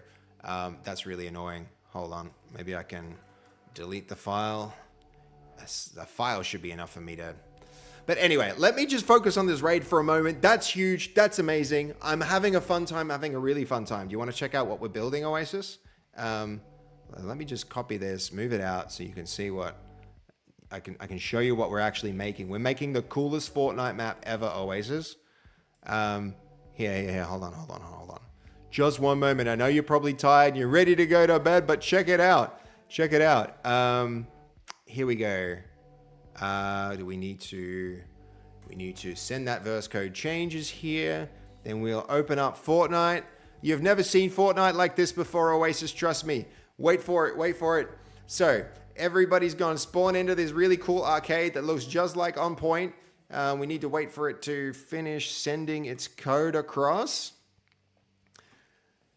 Master Van, thank you so much for the follow. Really appreciate it, dude. If you're into Fortnite stuff, guys, I don't know how much Oasis, she plays a lot of Overwatch. She's now playing Marvel Rivals and she's playing cool games like, you remember the TD that we played, Oasis? My plan is to make eventually I would love to make a bunch of stuff for for OVA. You know how much I want to make maps for OVA. So here is one of the first ones, but things like the TD game we played, that is I want to make things like that, but here we are. This is the start of our custom On Point branded Fortnite minigame. So you can run around, you can pick yourself an arcade machine, and what it's going to do is this. It's going to go wham, and then straight up it's going to take you into the minigame. It's going to be a first-person shooter too. So you can see we've got our custom light gun here. There'll be stupid fruit flying around that you can shoot. There's going to be all sorts of things. We've got so many amazing maps coming.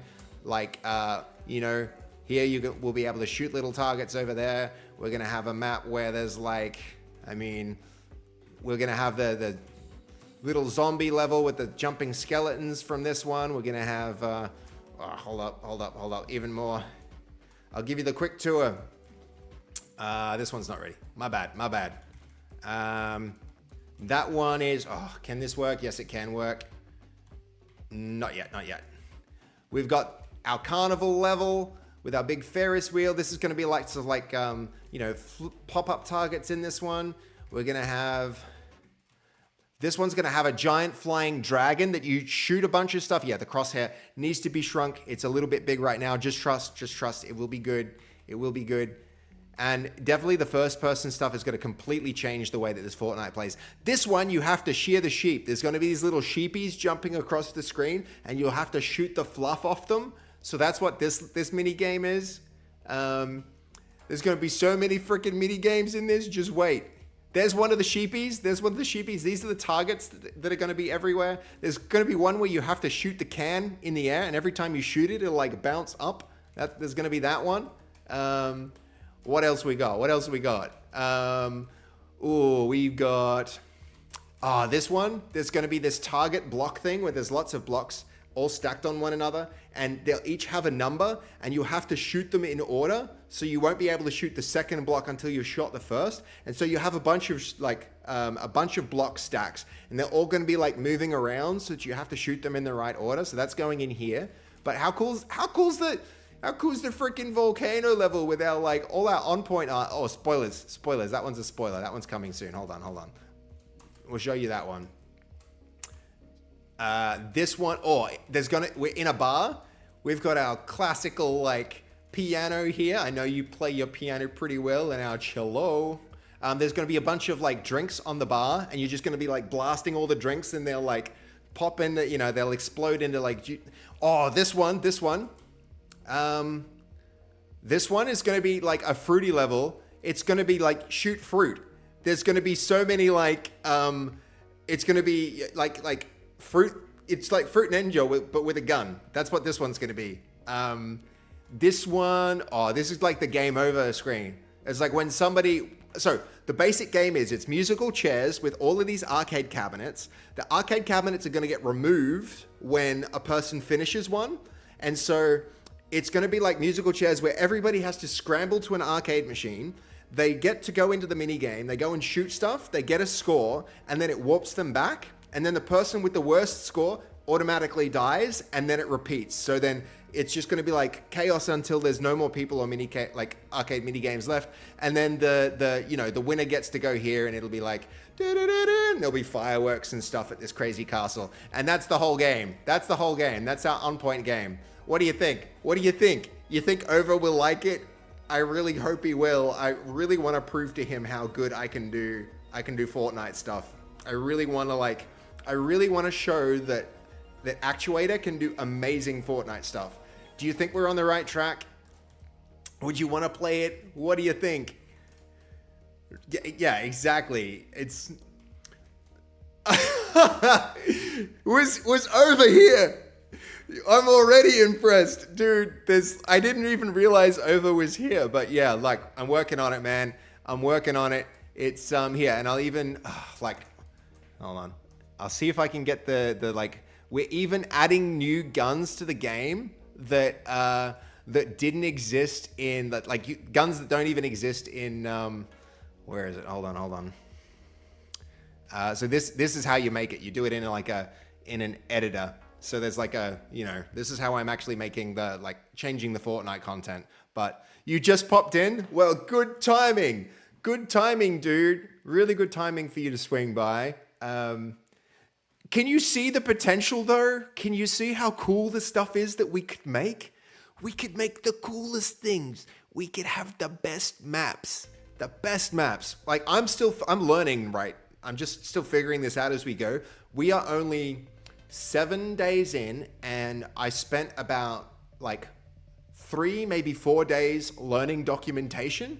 So I was just reading documentation. I was basically going through the website and doing, I was going through the website and being like, how do these things work? Just reading documentation. So that was heaps of time I spent doing that. And then after that, we ended up spending a whole bunch of time doing this, where we were making designs and figuring out how the different parts were going to interact with one another and figuring out how to make it work. So then we did this stuff. And from there, now we're at the point where we're actually starting to build everything and put it all together and make it function. But yeah, it's so legit. There's only been 3 or 4 days of really building stuff. So it's coming together pretty quickly. And I really feel when we start making all the amazing ideas that you have, it's going to be amazing, because you've got such cool ideas, and we're going to make them all, and it's going to be incredible, dude. Just wait for it. I'm excited. I hope you can tell how excited I am about the potential of doing this. But look, man, it's working. We're doing it. We're making it happen. We are totally making it happen. But this is our little on point world. And it's going to be different from all the other Fortnite worlds, because this is not a Fortnite world where it's not designed for you to run around it, dude. It's designed for you to, basically, people are only going to, if I end this game and then I start it again, You love my excitement, dude. I just want to make games. If we can, like, you are a Fortnite creator with an incredible creator code. Do you know how powerful that is? Can you imagine if we stick like a little device here that goes like, use Overstrand's creator code, like activate, and then this whole thing goes viral? How good would that be? So this is gonna be the different experience, right? People are gonna be looking, like, their experience of the game where they can move around is basically this arcade. And then what will happen is when they go bam, they get teleported to a place. It's gonna take them into first person. That door's gonna be closed. It's gonna go whoosh, the door will open, and then they'll just like be blasting here, and then the mini game will finish. And then after that, bam, it takes them back to the arcade. So once you're there, like, I couldn't run around. I was like fixed in place. And I really want to make this first person view work for you now so you can actually see imagine that instead of over the shoulder, it was an FPS, which we already have working. It's going to be like an aim trainer, and then the scores and everything will work, right? It's going to be a very different Fortnite map from anything that people have played so far. But that's the kind of experience we can make. And I'm trying to really like aim for something big and very different, because once I've done something big and very different, all those like simpler ideas that we've already discussed, like comparatively simpler, are going to be easy to do, right? And then we can just smash out a whole bunch of like, thank you, Sam. I really appreciate that. Like, and Sam would know. Sam and Icy are both Fortnite map creators who have found the stream while I've been making this. So it's that's what we're doing over. I feel like there's really big potential, and all of this, like literally all of this, has been done in the last like all of the actual creating of the assets is like 3 or 4 days of effort. So like, and you can see that the scope for this is bigger than the scope of the things that you've the ideas that we've discussed together. So I really feel like this could be a thing, dude. This could absolutely be a thing. It's come together so well. But yeah. Did you see all the stuff? Over? Because it's about to get boring when I start looking. I'm about to start doing this again. Really, we're like looking at code and we're writing code. Okay, you saw all the stuff. Good. Thank you so much, Oasis, for the raid. I really appreciate you raiding with everyone. Thank you for bringing Over along, because that doubles down the excitement that I have. Because me and Over have discussed a lot of this stuff already. There's been a lot of talking in like, me and Over I'm so lucky I get to like go to the gym with these guys. So you get to like talk a lot. You're just like sitting in the sauna and discussing the potential of stuff. Are you coming Saturday? Check Discord. I 100% am coming Saturday. I have not bought the tickets yet, but I'm definitely doing that. In fact, I'll do that at the end of the stream. But consider me like, unless I've missed getting a spot, I'm 100% going to join you. Okay, dude. Yes. You're not going to get me to shut up about it, Over. Like, we will definitely keep chatting about it. I'm going to be my usual excited, chatty self about this idea because, like, I don't know if you guys know the rest of the people in the chat. Overstrand is like one of the dudes in power, and he has a big audience on YouTube. So I really, like, one of the reasons, like, basically the primary reason I'm doing this is because Over was like a while ago, he was like, dude, I really want to make like a YouTube video about like getting some people to make a map. And so, here we are, essentially making the map, because I'm like, all right, that might be a legit thing. There's actually ways to do stuff where we can make this work. So yeah, that's pretty exciting to me. Very, very cool. It was, by the way, it was based dream. You mean like it was my dream to make games? Like, yeah, absolutely it was. Yeah, man, I can't wait. Over. I can't wait. But it's coming together, dude. It's coming together really quickly. So yeah, I just have to keep working on it, keep improving the systems. Yeah. So, I mean, it sounds like on Saturday is going to be the next chance that we have to discuss it. But yeah, let's talk more Saturday. I think this map has the potential to go big, because I know for a fact that On Point is a really fun game. Yeah, no, all good, dude. It's like midnight, so sleep real well. I want to play this map as well. Yeah, I hope I'm doing a Fortnite. That was actually, you had a lot to do with like coming up with a tagline for this whole thing. When I discussed it, I was like, I'm probably going to do a Fortnite. So here we are doing it. And yeah, absolutely, man. As soon as, I think within 7 days, I hope to have this map at a state where we can play this with as many portals as are here. So we could do this with 1, 2, 3, 4, 5, 6, 7, 8, 9, 10, 11. I think we've got one more mini game planned as well. So this is probably going to be a game that can be played with 12 people, 12 or less. So definitely, like, very, very welcome.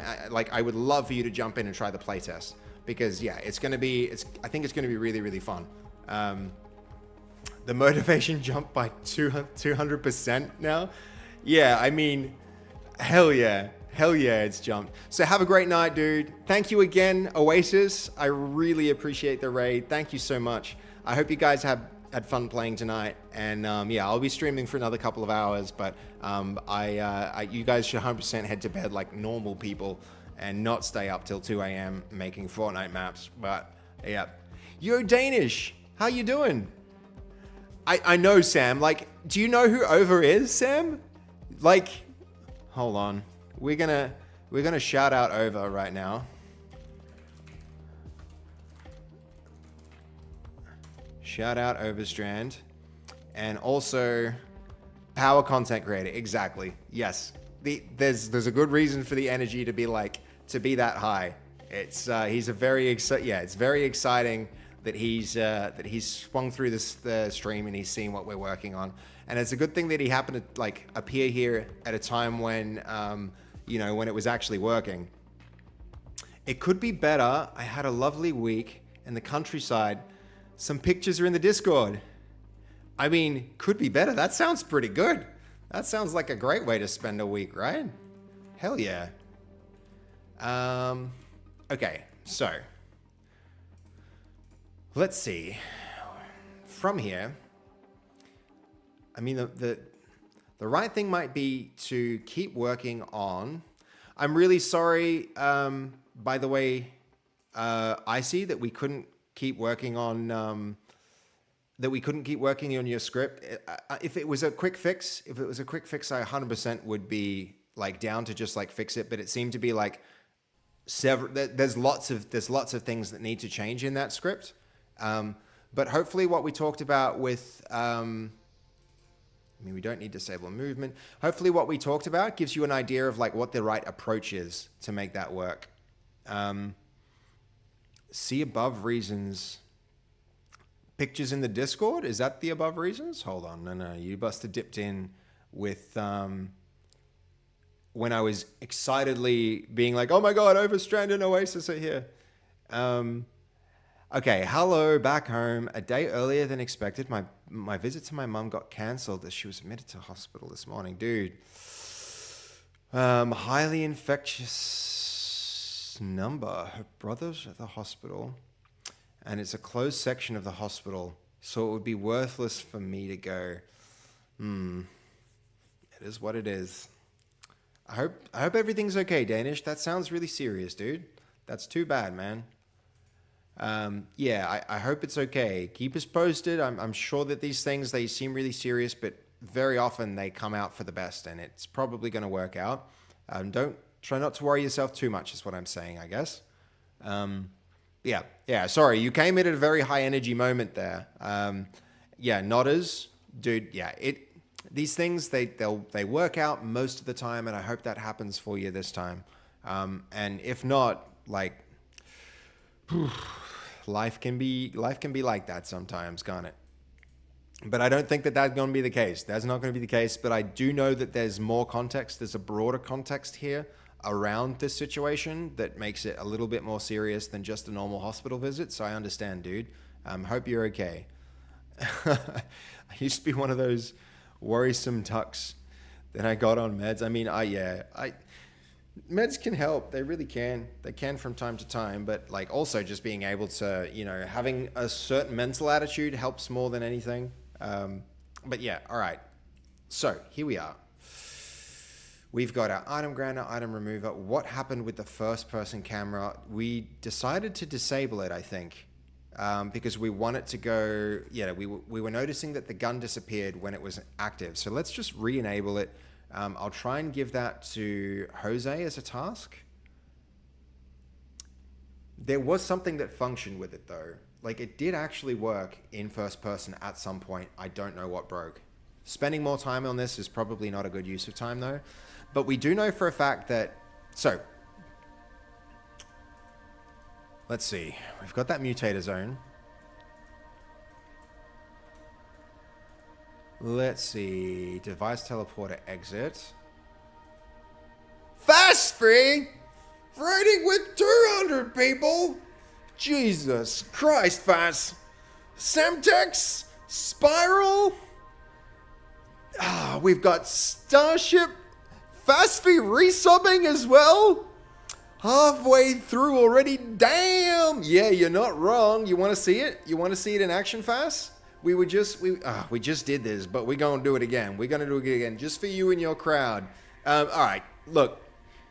I should slow down, step back, give people the broad context. A lot of people already know all this stuff, so I'll be quick.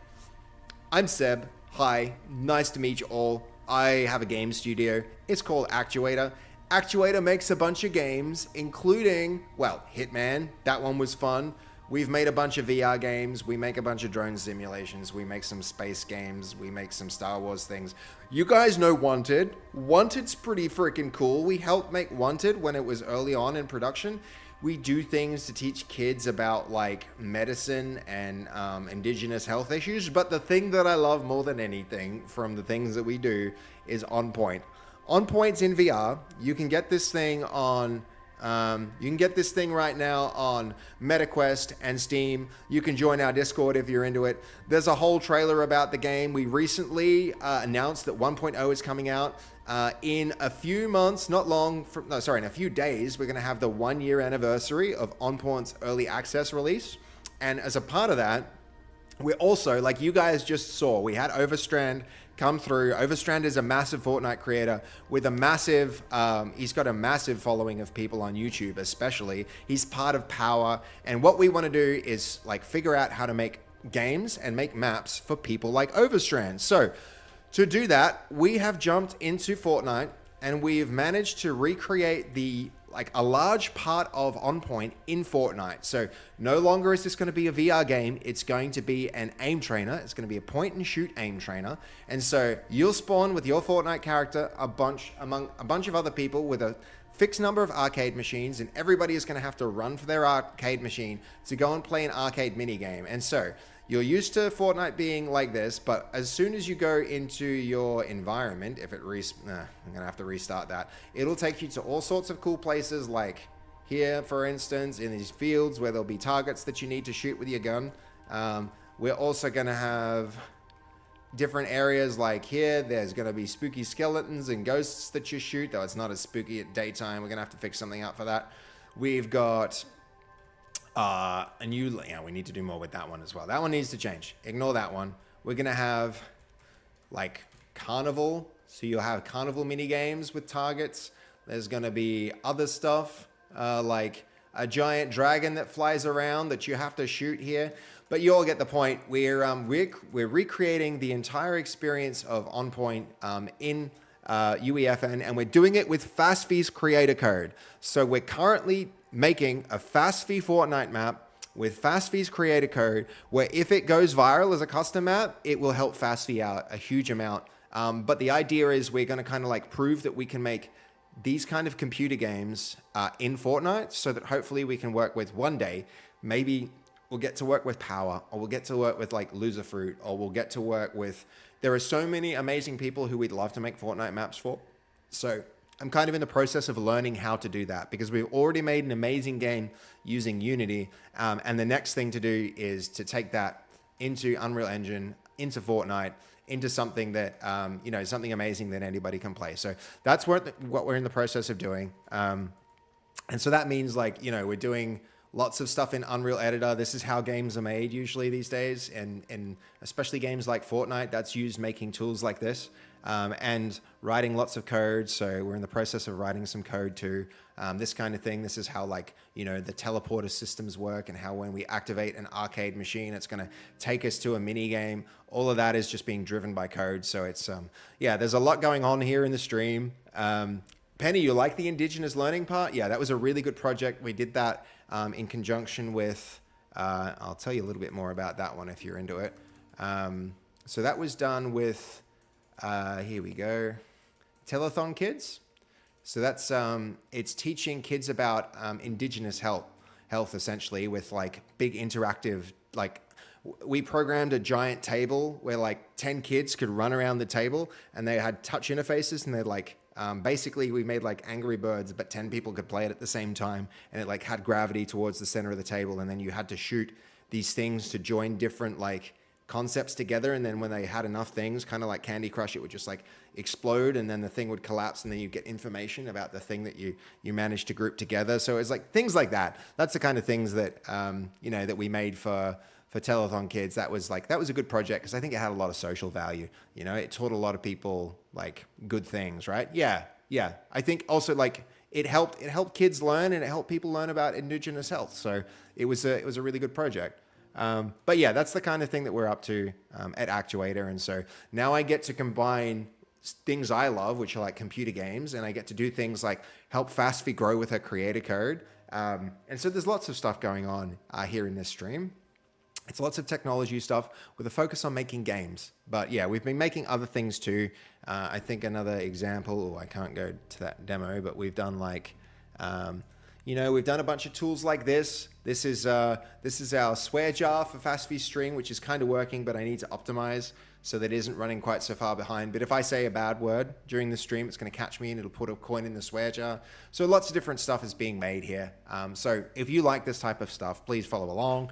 I'd love to have you guys join me for the journey. It's been really fun so far and it's only going to go up from here. So yeah. And sorry for everyone who's already seen this. I know I have to like repitch it every time somebody new comes in with 200 people, but that is exactly why. Because if I pitch it, then people who haven't seen it before, like Ridiculous, is going to follow along. Thank you, Ridiculous, for following. I super appreciate that. I'm glad you liked my little mini pitch there. And thanks so much. What do you think, Fass? I ranted for a long time. Did you stick around to see the progress of On Point in Fortnite? How do you think your map's looking? It's looking pretty good, right? Thank you, Sam, for the follow.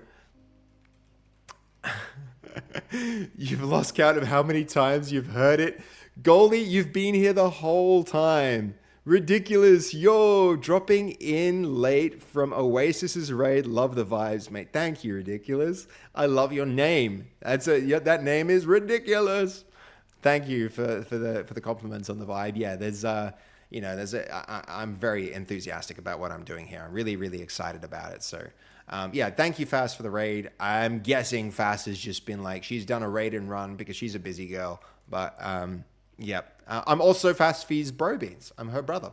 That's another thing that I probably should have mentioned at the start. I unfollowed and followed to check if you would see it. Yeah, very sneaky. I see that. I thought it was you, but like, I don't know. I thought maybe it was a different Sam for a moment, or maybe you never followed in the first place, but very funny. Thank you. My name is Kai. Kai, welcome. Welcome to the community, man. I've just shoved it in the middle of the ridiculous word. Yeah. Well played. Well played, my friend. That is good. I like your name, man. I like your name. Sometimes like taking like Castel, for instance, is just like her name is Castel. She just changed it to a Z and now she gets to own that. That's just a smart way to create a variant. I like it. All right, is Fast gone or did she stay to see the Fortnite map? It's her Fortnite map after all. Okay, this mutator zone should, on entering zone, add to player. Maybe it's some setting that we tweaked on the actual first-person camera here. I mean, that transition can just be... I guess it could actually be a fade. That would be pretty sick. That would be really sick. Let's change it up. You followed in the first day. Yeah. No, I appreciate that, dude. Yeah, no, ridiculous. It's cool to have you along, especially since like I have this massive benefit of getting raids from Fast and from Oasis, and like having people like Overstrand. I'm so freaking lucky. I'm so freaking lucky to have the friends that I do, because I've been for the last like 8 or 9 years, I've been like really locked in to making my game studio great. That's a very big thing that's important to me. Let me think, actually, this first person camera, maybe this doesn't need to be in market. Maybe this can probably go up here in game devices. Sorry, thinking out loud. So if it is game devices, it can go here, here, here, and then I can go -5,000. Is that 50,000? 3 zeros, please. That's way too much. All right, cool. Yeah, a lot of my community is FastV's community and Oasis's community, and there's a lot of overlap there. But you know, I think everyone can be into game development, so it's much love, brother. That's super cool. Happy you're making your way. Now, absolutely, dude. I'm guessing you probably have seen me on FastV's stream in the past. Like, that's one big advantage too. Is like, a lot of people are a lot more like ready and willing to hit that follow button when the person they see is like a familiar face, you know? And so I've been so lucky that I can be a familiar face, because, you know, I just get to hang out with FastV now and then. And, you know, here we are hanging out on my own thing. And like, you know, the thing about On Point, guys, is like when I launched it, it actually didn't do that well. And the reason wasn't because it wasn't a great game. It was an amazing game, but the marketing wasn't done particularly well. I hope Lufu and Ova and the Wanted Boys get you to make more cool stuff. Yeah. I mean, the Wanted Boys are doing so freaking good with what they're making. I'm just like blown away by how cool that is. I really just want to like work with those creators and make cool things. I'm totally with you, Ridiculous. And the more that I do here and the more that people learn about what I'm doing, the more likely it will be that I get more opportunities to do that kind of thing. It's, yeah. You know, I'm really hoping it works out and I get to do more of that. So this can, all right, we've got our fades. That's going to help. This is up here now. This is a good change. Have you been keeping up with the Wanted stuff, Ridiculous? It's, that stuff is pretty ridiculous. The scale, just like the, how do we explain it? The audacity of the projects that they undertake, it's like, I love it. So we built a lot of the foundational systems before it got like, you know, now they have their own team to do this, but before then we helped build a lot of the technology that they use to modify GTA. And it was so rewarding. It was so fun and interesting to build that stuff for them. I really loved it. Okay, so let's add something new, guys. Let's add something new. I'm going to now... Let's make a... I mean, let's see. What have we got? We've got our minigame platform. I think this can get deleted. We decided we didn't need it anymore. So we'll delete that asset, which should be fine to do. I don't think it's used anywhere. 2 references. Yeah, let's... I mean, where are those references? What's it talking about?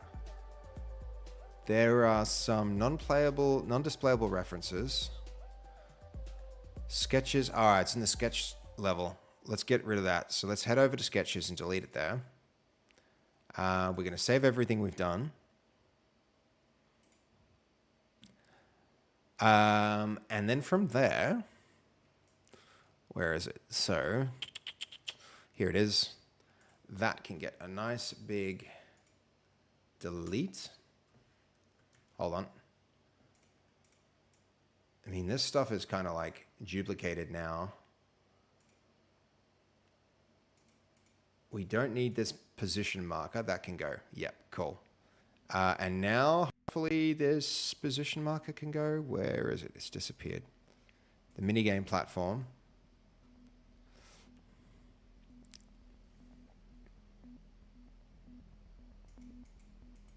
Did the number of references go up? That would be funny. Have we saved this level? Is that what's going on? Do we need to save it so that the reference is gone? It is kind of handy that this tells you that the thing you're trying to delete is referenced by stuff.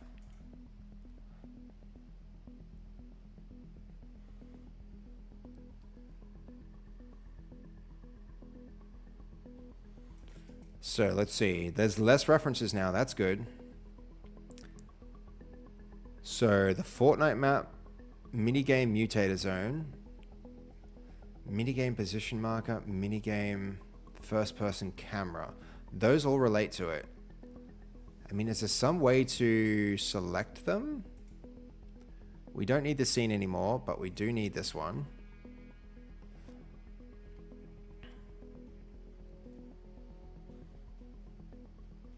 How are we doing with that? I hope that that minigame platform, it's annoying that the name here isn't consistent with the name in the environment, but it does actually make sense that that should be there. So these can go up there.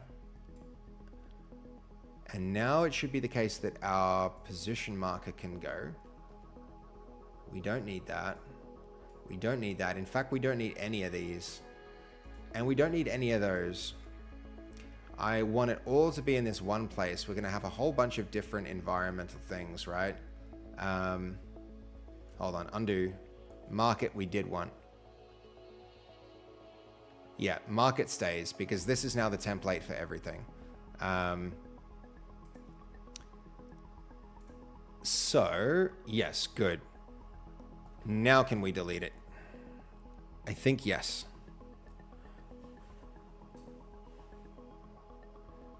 Still not.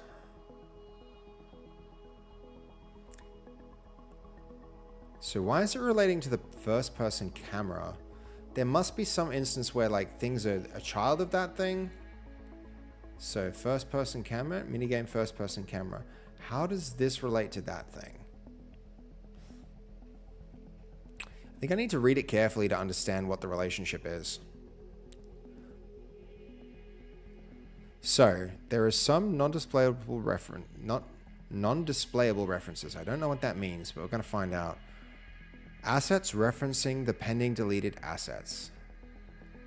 Pos marker. And then these things. Do I need to save the scene for this to for that effect to come through? Probably.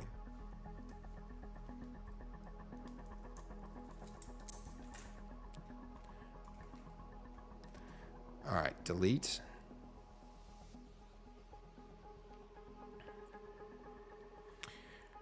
Ooh, what shall we do with this waiting? It takes a rather long time. Waiting. We are always waiting for UEFN. UEFN takes a long time to do things, guys. I just it's painful. It's painful compared to other things. Quite painful. I wish it weren't, but it is. Because, look, we can do a little bit of suffering to make Overstrand his map and to work with, the big creators, to play with the big leagues. This is what it takes. A little bit of suffering. If it was easy, everyone would do it. But does it have to be so hard? Pos marker. Surely this is out of the scene now. Marker. All right, let's read it more carefully. Where does it actually say it is? Read it carefully. On point FM pos marker. I think force delete it, right? Where could it be? Pos? Mark. No. Market? We have markets, but we don't have marker. What about pos? It's really not there. It says it is, but it's just a liar. Okay, what do we got? I think I'm just gonna delete it, guys. I think I'm gonna force delete at this point because it doesn't make sense. What if we can replace it with something? I think just force delete it. Delete the asset anyway, but references may not work correctly anymore. I mean, what is even referencing it? could be something here, but I don't think so. If it makes you feel any better, I do the lighting for all of our games, and I've spent countless hours looking at a loading bar, waiting for the lighting to bake and finish. Are you using Bakery, Goldie? I really like Bakery. I know it still takes a long time, but Bakery has some really cool systems. I think you can even do things, if I'm not mistaken, to offload the processing of the baking onto You Are Indeed. Yeah, maybe you could like talk your work into getting you a rendering rig, or even using like a cloud-based rendering rig that just like, you know, GPU calculates the crap out of that. And then the renders might not take so long, you know? Just convince them by saying like, I spend this many hours waiting for your loading bar. If you spent this many dollars in this many weeks, you would save me that money. You would save that money on paying me to wait. And do you want me making levels, or do you want me waiting for a baking loading bar? That's the way that conversation might go. Okay.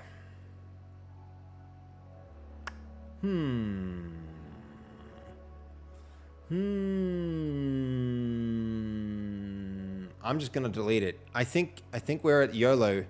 We're at YOLO stage with this asset, right? Unless somebody understands what the heck this could mean. Like I don't know how to find this anymore. So force delete. Do it. Haha.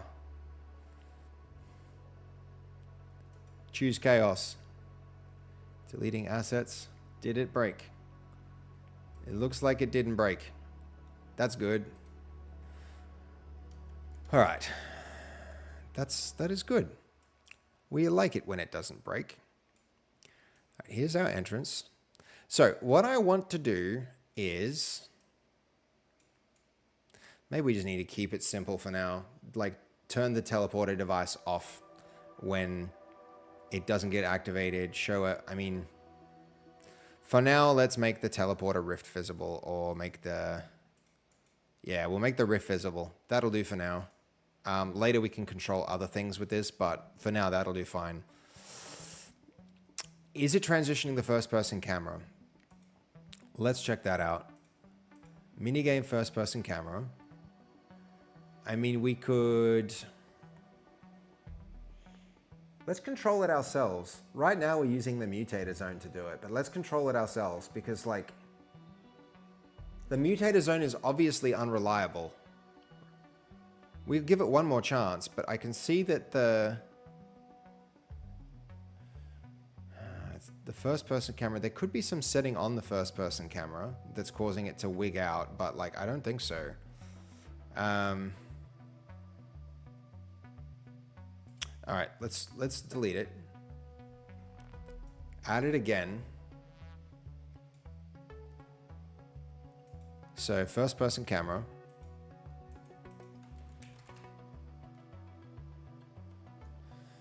There we go. First person camera, then this can go into the place where we're putting all of our devices, which is 0, -5000, 0. It can just be a default first person camera. We're gonna work on like tweaking this, but for now, let's do it like that. One more time, we'll have a attempt at making the mutator zone work. So on player entering the zone, we want to, it's gonna be way down here to begin with. First person camera, and also honestly that item granter, these can both go to the game systems. Move to game devices. The music just stopped for you guys. Okay, it's back.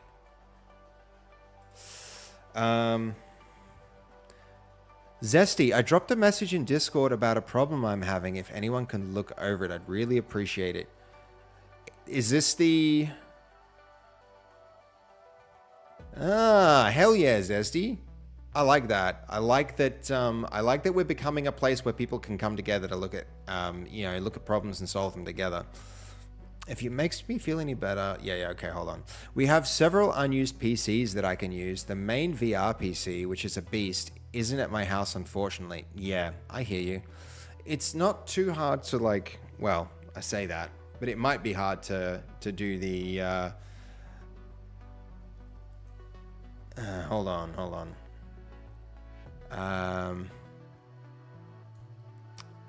Where are we? There we go. I see. I accepted that too, by the way. Gorky! How are we doing, Gorky? I have been right here making UEFN and making games. That's where I've been. Hold up, guys. I'm going to take off my hoodie.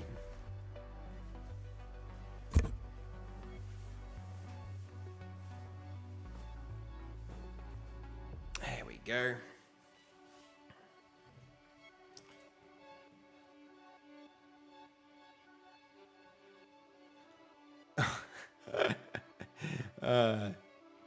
Thank you very much. That's really cool of you, Icy. Hold up. To do this though, you need to put in monies. Sorry, if this was like a no credit card thing, I'd totally be doing that, Icy, but unfortunately it is a credit card thing, and I'm not going to do that right now on stream. But thank you, I really appreciate that. That's so cool, man. That's very cool of you. All right, so. Okay. We've got our first person camera. We've got our mutator. Like maybe the mutator zone.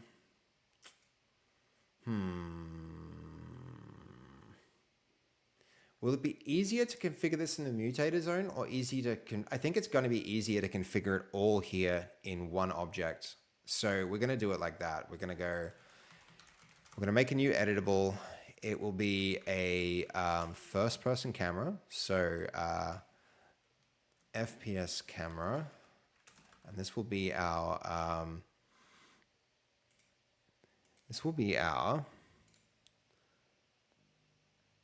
if I go look at the type of this thing, it will be we can kind of tell the type that we'll need from the name. So device, first person. I think it'll be something like first person gameplay camera, first person device. That's the one. That's a rather long name for them. FPS camera. And then when we activate the mini game, we're going to also activate FPS with the character. And let's make that new method as well. So we've got our give gun method. We're also going to have remove gun. And then from here, we'll have our new method. So we'll activate the first person. Yep. So FPS camera, let's have a look at what this actually supports.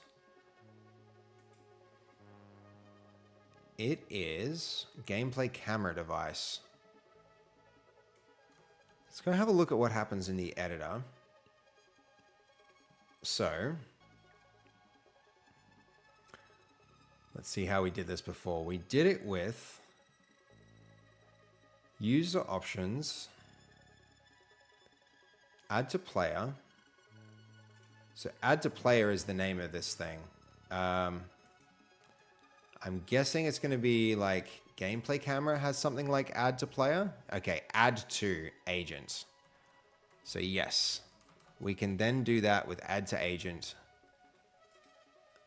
Are you paying attention, by the way, this like Icy? If you're seeing how I'm navigating and figuring things out, like one thing that this is something Sam showed me actually. Sam showed me this, he made a big point of it, and it was very, very, very valuable and useful. And so what Sam said is like, once you have a type, hold control and click into it, and it will give you definitions of the type and the different functions available to it. And so that's how you can like build things out and discover what you can and can't do. So this is, what did we just, I got distracted there. It was active, no, something two player. Gameplay camera, first person device. And the other thing here, which is very annoying, is while there's an error, you can't do that navigate to feature.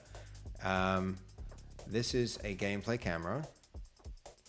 Any minute now, we can add it to an agent. So that's what we're going to do. We're going to add to agent, FPS camera dot add to, and then camera has an agent. So agent, oh, we've already got the agent. So that can just like add to, and then pass an agent. There we go.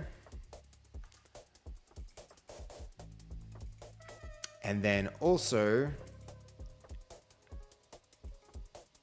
activate FPS.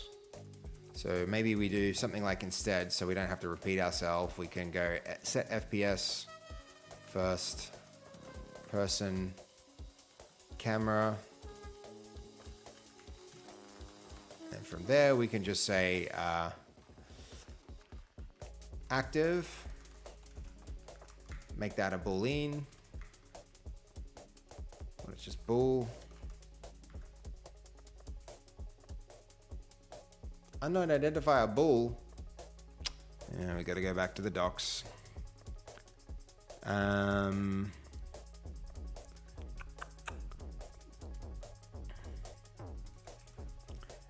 Sorry, hold on. This is also where it's really handy to have this, how do I pass a bool as a parameter to a function? And it should just give me some sample code where I see the type for the bool, because that's a simple thing that, like, I'm very surprised that boolean, isn't it? Bool? Surely bool. Logic. Flag? Logic. Lol. As if that... So, if agent...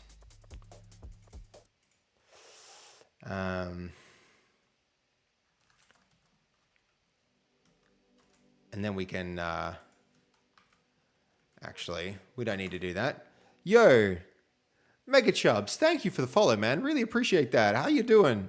You are pushing us ever closer to 777 followers. I should make that. That's got to be an official, like, that's got to be an official goal for the stream. 777. It's not that often you get to have 777 people following. We are so close to that. I'm going to update it. Where are we at now? We are 773. Definitely going to make our goal 777. Thank you for the follow, dude. Whoa. Okay. And where are we? We'll go. Boom. And then... What's it doing? It needs to be giving me my stream dashboard, but it's not doing that. It's asking me if I want to knock on my own stream, which is silly. Where is it? Here we go. Our followers, I think, what's it currently set? We're currently set at like 800, but I kind of want to like, let's change that. We can change that. Oh, hell no. What am I doing? Stupid settings. They have two things with the same icon. 777 for our goal amount. Start that goal. Very close to that. Ooh, what's your question, Sam? You missed a couple of streams, Roomzilla? No, don't worry, dude. We've been busy. We've been cooking. Just wait till you see what we've been making, man. It's exciting. What have I made so far? Give me just a moment. I'll show you. You're about to find out. Why you have yellow and M, not green and A on your verse file name? Yellow and M, not green and A. You're talking about the up here? This name here, Sam? I'm guessing because of the version control. This is coming up as yellow is M for, like, M is for modified. Yellow might mean just like, yellow usually means changed. and green would mean like what would it mean? New file, I think, is the file is added, not modified. So activate FPS. So hold on. So we're going to go if active, else we'll remove it. First camera, lol. First person camera. And, you know, FPS is fine. If you're working on games, you know what an FPS is. Okay.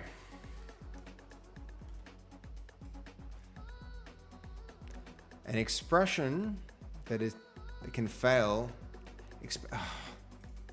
What is it? Ternary? It's like a ternary operation otherwise, right?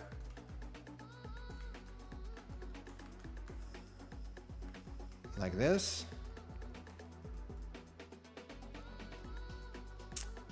Unexpected.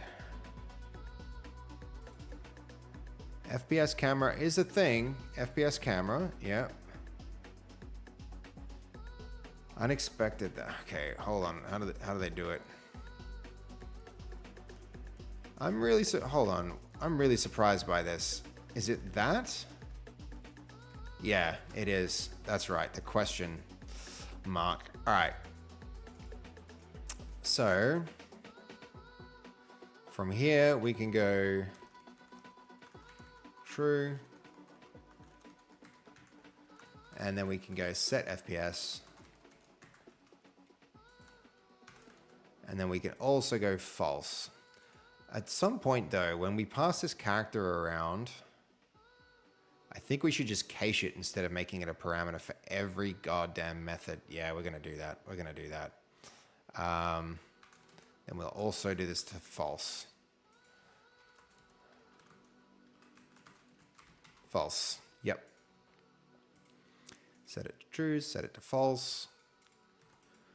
And here. All right, here's an optimization, guys. Well, not exactly an optimization. We're going to character equals agent character.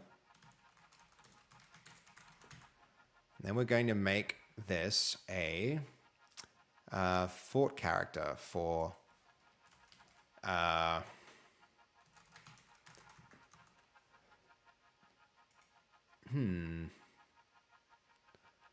fort character is not a macro. I'm quite aware that it is not a macro, but I should be able to do this. Can I make a reference to this thing? Have it as a field? Very surprised if you can't. Logic, not bool, yeah.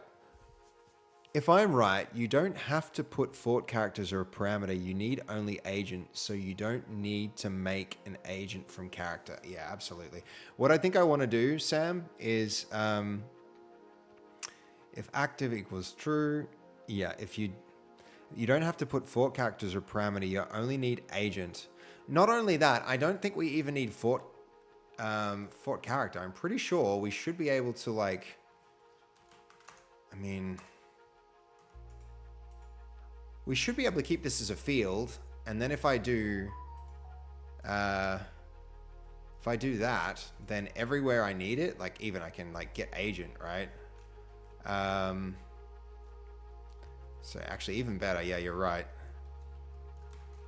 Agent, this is going to be, so then yeah, we can get character. Get agent was what we were doing there, I think.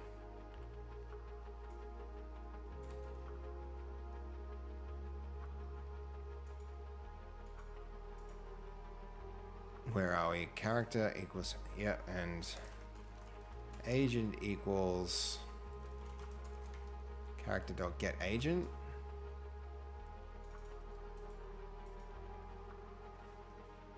So this is going to be character agent.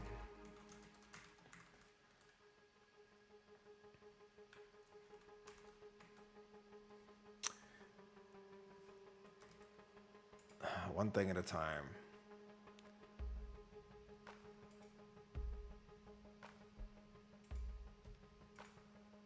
Oh, we've already got the... Why are we even doing this? We already have the agent, so...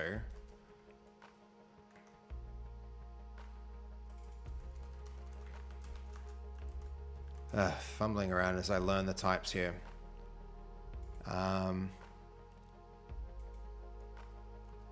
Teleported agent. We can go agent is going to be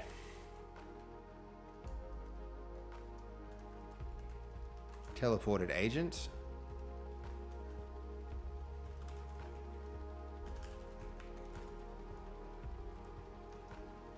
All right, yep. Agent is teleported agent.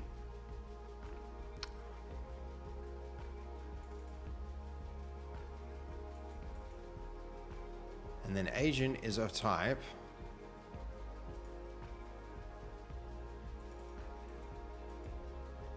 agent.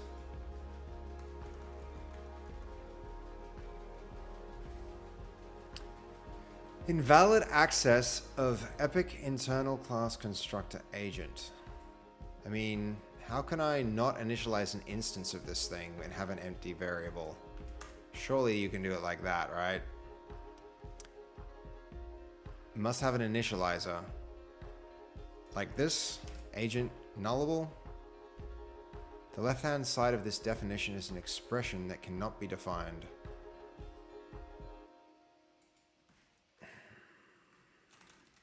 Null, what is that null?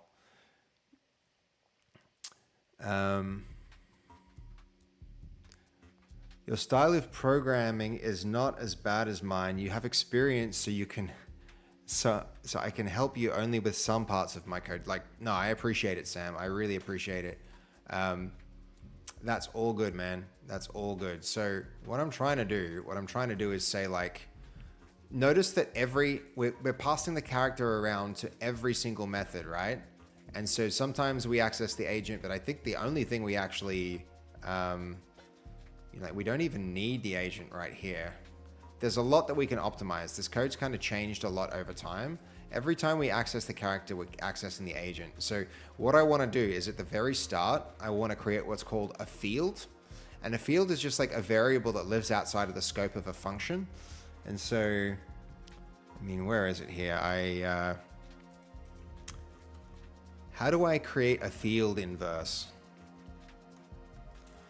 I want its type to be agent. This is what I want to know. Once I do that, then this whole thing's just going to get way simpler again. I do like how simple the code can become once you, once you like keep boiling it down and improving it. So, all right, what the hell is? All right, that's how you do nullable types. It goes at the start here, not there. And then not null, but what is it? False. That shouldn't be, that's so weird. That makes me uncomfortable. Okay.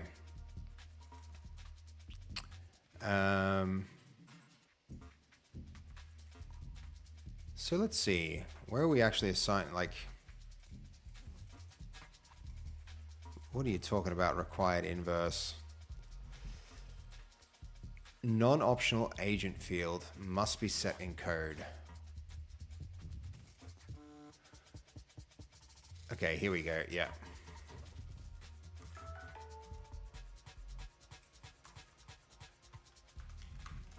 var, yep. All right, cool.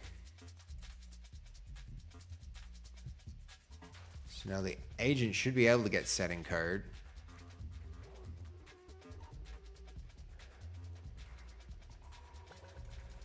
So then we need that set operator. Set agent is equal to the teleported agent.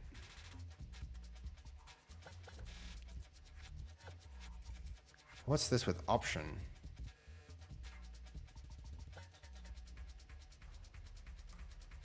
What is option for? It's needed for something, but I need to understand this better. All right. So look how neat this is now, Sam. With this, we're going to be able to do some neatness. This means give gun to won't need. So this is, yeah, that can go there. Give gun. So let's say give gun to just becomes give gun. We don't need to do any of that checking anymore.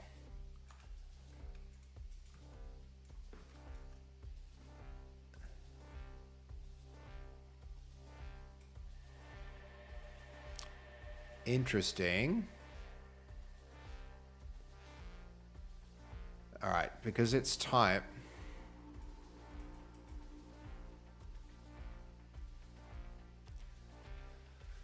Since type can be null.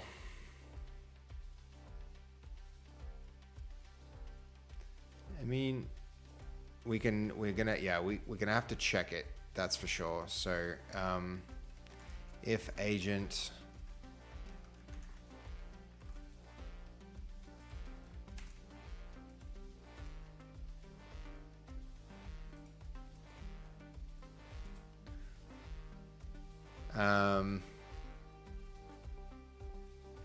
How do we get to the value? Agent dot. No, not that. Okay. Let's see. Okay. Print inverse.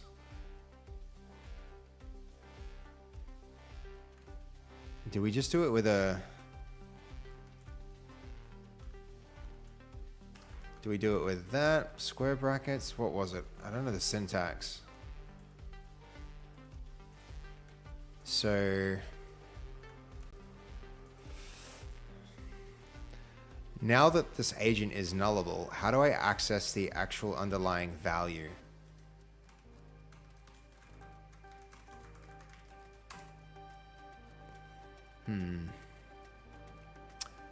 Defines an optional field. Yep. This means it may be set to false. If it's editable, okay, the variable you can set from code, it may be optionally set. You can access the value by checking. All right, here we actually go. That's what I want. So,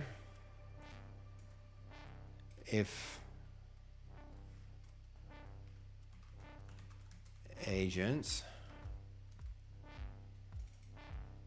I don't know why inverse is there. If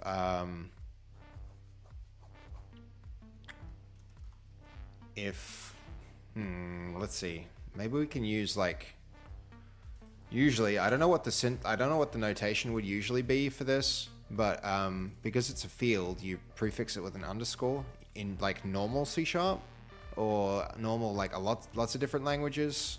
So agent would be that, and then we can grant that. So then this same pattern we can do in a bunch of different places like that. And that means here too, that becomes way simpler.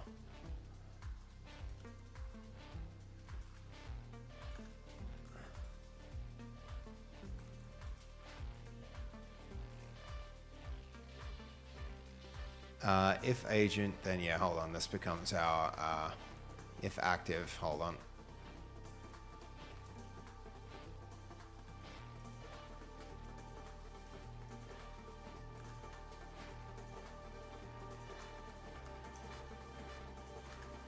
All right.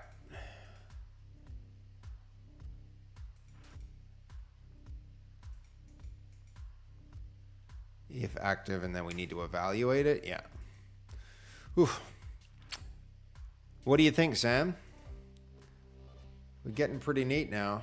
It's getting a lot more clear and concise. There's still some error down here. So yeah, set FPS. It doesn't need that anymore. We boiled this code down a lot. It's now like very little very little code, and we're not going to need a whole bunch more of it too. This won't need that. Remove gun from just becomes remove gun. Give gun, remove gun. Stop minigame doesn't need a character. It's all just there.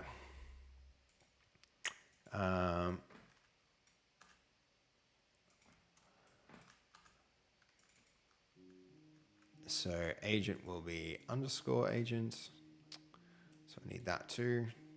Kind of annoying that you need to activate it like that every damn time, but teleporter minigame to activate. What was this? Teleporter minigame is a teleporter device. Yeah, teleporter at the minigame side. Cool. Crazy, how you doing? How goes the coding? Dude, it's coming along. It's coming along. We just took a script that was like, what was it, 150 lines, and we boiled it down to same logic, same behavior, to 72 lines, which is pretty good. And I think we could take it a little further if we spend a bit more time on it. A lot of these lines are comments and stuff like that too. So, but yeah, it's getting nice and simple. Nice and simple. Simplicity is key for these type of things. Okay, I mean, I shouldn't get too excited yet. We need to see if this damn thing even works. So, FPS camera is the next thing to assign, and we'll see how that runs. So let's see. Where are we? It's going to be minigame activator, market. We need to build here, and then update the verse changes.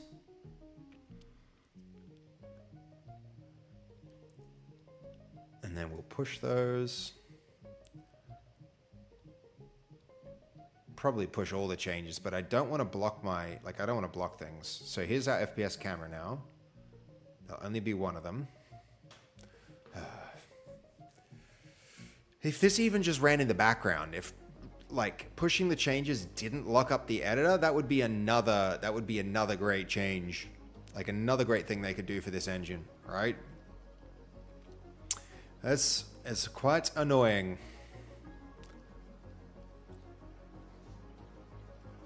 All right. FPS camera, the first person camera there, done. So now all the triggers that like used to be not working, like we were relying on the mutator zone to do a bunch of stuff. Now it's literally just going to set the player's movement speed to 0. So here we go.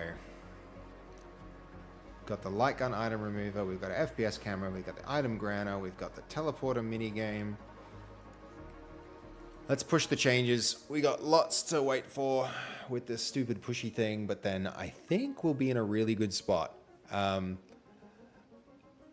really hope this thing Luke was talking about makes it a lot easier. I know, right, Crazy? Yeah, I'm with you. I'm really, really excited to see this stuff improve, because the time that it takes, it's little things like what you just saw there, right? You see how I clicked push changes, I waited about 15 seconds, and then it popped up with something that said, do you want to save your changes? After waiting for a loading bar. What that means is when that loading bar happens, I'm going to be like, all right, I got 2 minutes. I'm going to go tab away and do something else. And then when I come back, it'll be like, oh, 10 seconds into that 2-minute waiting time that you just spent doing something else, something interrupted the process. So now you need to wait a mandatory like 30 seconds, even if you do want to like leave and go do some other thing while you wait for the loading bar. If I switch and tab away, so often I miss that little pop-up. It's little things like that that interrupt the flow of your work, which is so critical. If I ever make something like I dabbled with game engine stuff at one point, and what I ended up doing was just like doing a code only, like a code first thing that relied mostly on the compiler to do everything, and then you would write code and you'd hit run and it would delete the old assembly that was running. It would load the new the new version of the assembly and would execute it immediately, right? And that meant that whenever you were changing things, it was literally like you would code something and you'd go compile and then you'd see it run immediately. And then you'd make your change and you'd think and you do your thing and then you hit compile and immediately you see your change. That, I think, is completely underrated in terms of iteration speed. You can get so much more done there because of this one thing. It doesn't interrupt you and cause you to context switch, right? Context switching, where I go from one thing to another thing and then back to the thing, it's one of the most damaging things that you can have in terms of a person's like progress, right?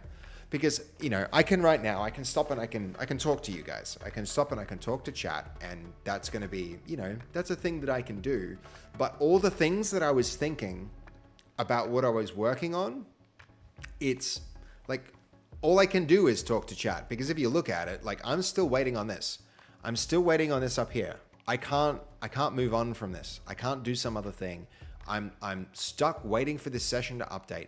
And until that finishes, like it won't, you know, it's very, very, very detrimental, because now by the time that I go in here, I have to be like, what was I even doing? I've completely forgotten what I was doing.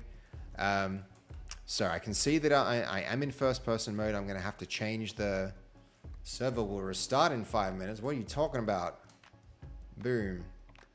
I've now spawned. Where the hell's my gun? The item spawner has stopped functioning. And does the 10 seconds work? 9, 10, spawn me back.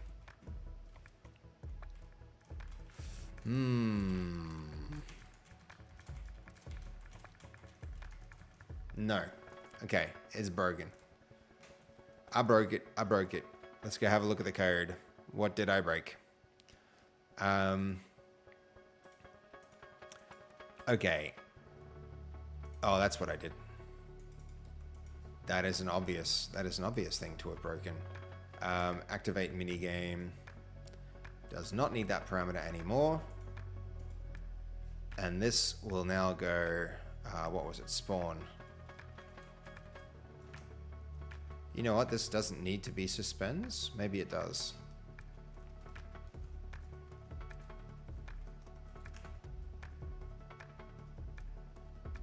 Yeah, no, it does need to be suspends, but that means this can spawn. All right, that was a silly thing to have missed, but hopefully it'll only be a verse change. So that means if I go here,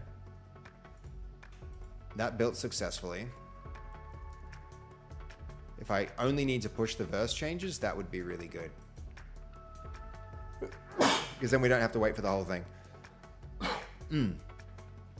I actually do work in a factory every day and drive a truck with the products. Every day, forever. Load punk. That is, thank you, Goldie. Thank you, Crazy. Do you enjoy like doing the truck stuff? Because, you know, like I enjoy driving a lot. I always put an audiobook on. I find like I do more reading than most people because whenever I'm driving, like literally whenever I'm driving, I've got those headphones on listening to a thing. All right, let's see. If we teleport, bam, we got our gun. Yes. We're going to wait our 10 seconds, do our shooty mini game. Still have our gun at our hip, unfortunately, and then we're back. So that worked, and it deactivated the first person controller, which is great. Okay. That is good. That means the FPS controller is now working the way that it was supposed to. Whatever it was unreliable. I think I'm really liking Verse as a way to ensure that things trigger, because honestly, this stuff seems really unreliable. I'm really disappointed with how annoying it is to do this stuff with like, you know, the way they want you to do it using devices. All right, so we've got our first person camera.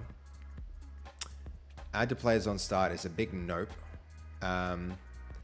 Let's configure this in other ways. We don't want anything like focus target overrides. No focus targets, no field of views. It would be cool to like set it up to focus on like the center of the shooting range whenever we take a person to a shooting range, but we don't need to deal with that right now. No easing in out. What about fade? What about fade? That could be a cool thing to see. All right, cool.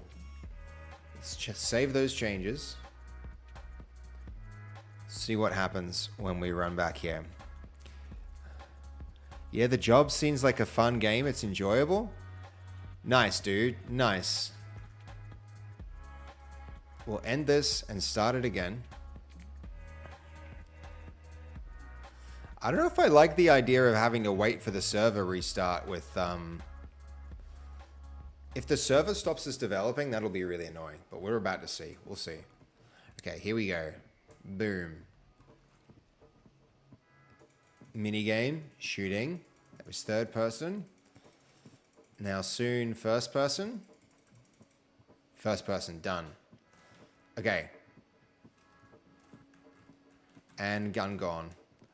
All right, now what I want to see is, with our item granter, receiving players is the triggering player.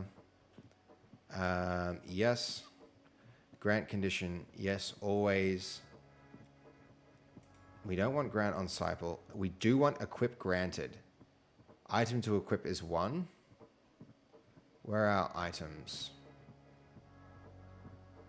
Ah, 0.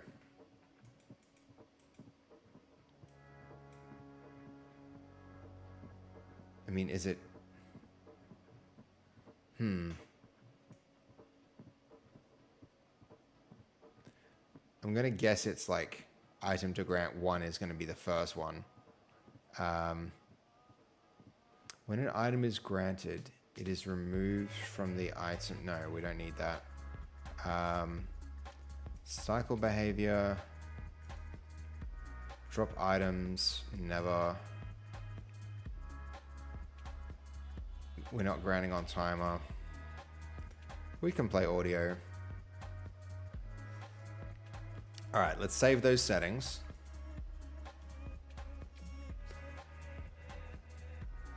Yeah, it's good if it's enjoyable. It's really great that you enjoy it.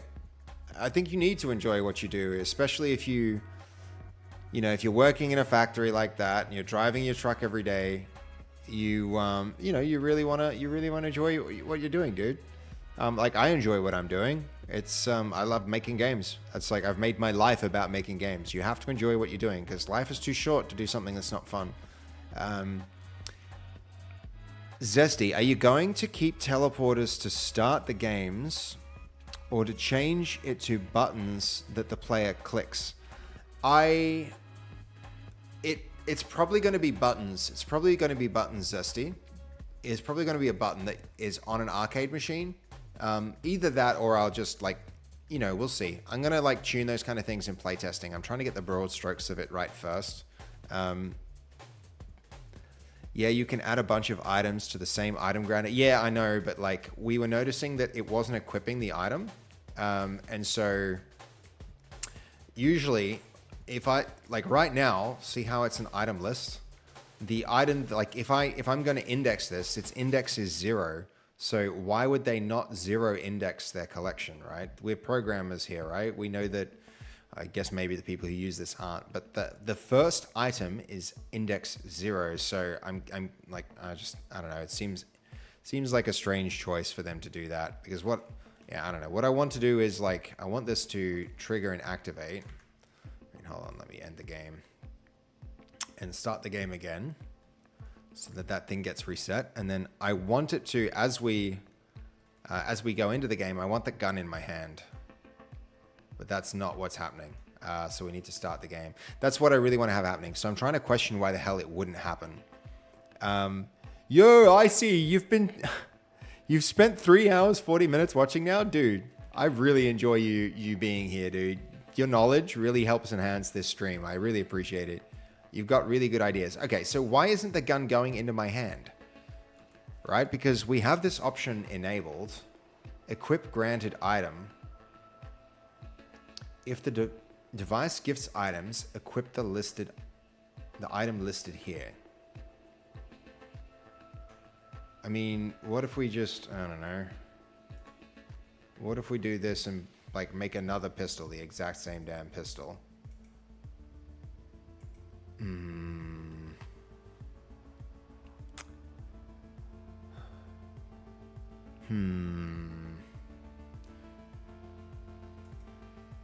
Why not?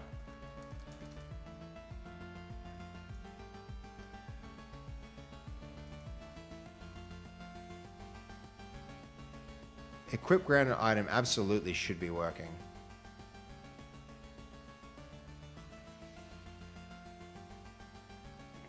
Is there some change here?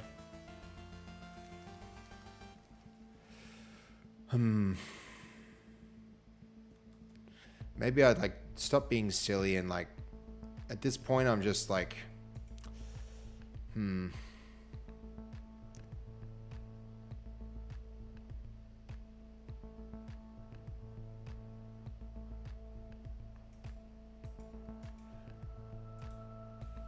should, so where's the option to delete this?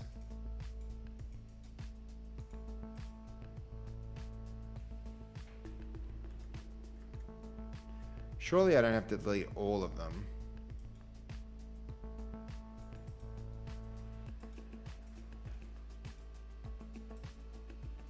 Delete. Hello.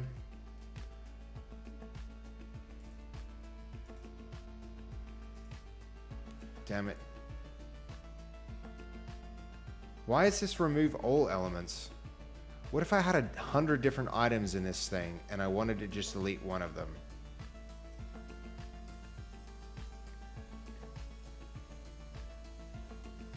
This is crazy that this is an option. Like, it's not a problem for us when we have one thing, but I want to learn, right? So, nuts. Oh, here it is, that drop down, insert and delete. Man, that's annoying. Okay, now I learned. Now I know.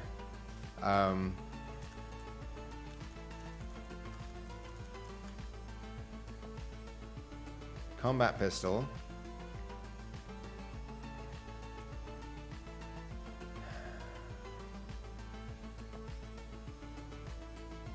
So it's enabled on game start, yes, but equip item grounded should work. Not sure why that doesn't work. It might have something to do with how you activate it from Verse instead of using another device to activate it. You could chuck down a trigger and get the item to see if it equips it. It's a good idea. It's a good idea. Trigger. Trigger is going to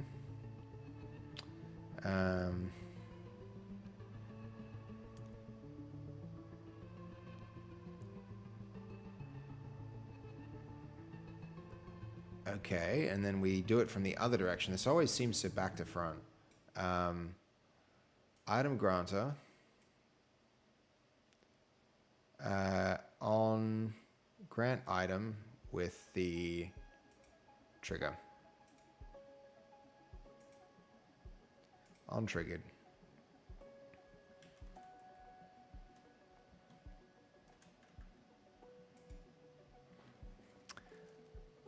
Let's see. Let's see. Hey, it's Luke. How you doing, Luke? Welcome. The drop down to, hold on. The drop down of no item.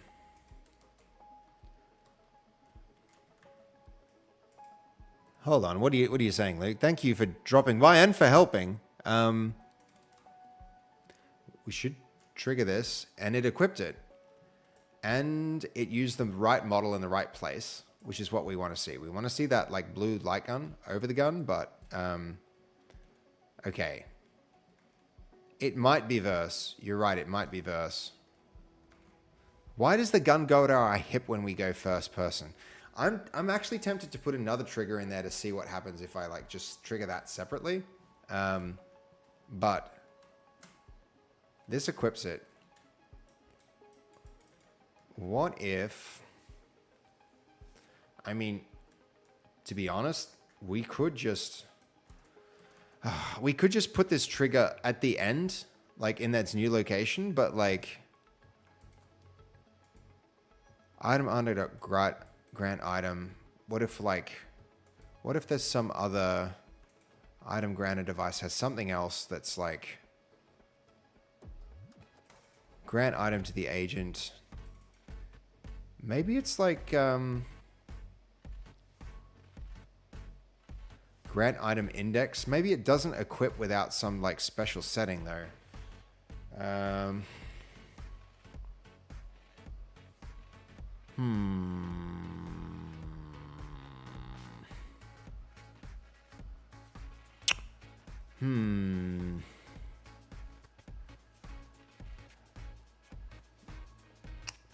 Something to do with the equipping here.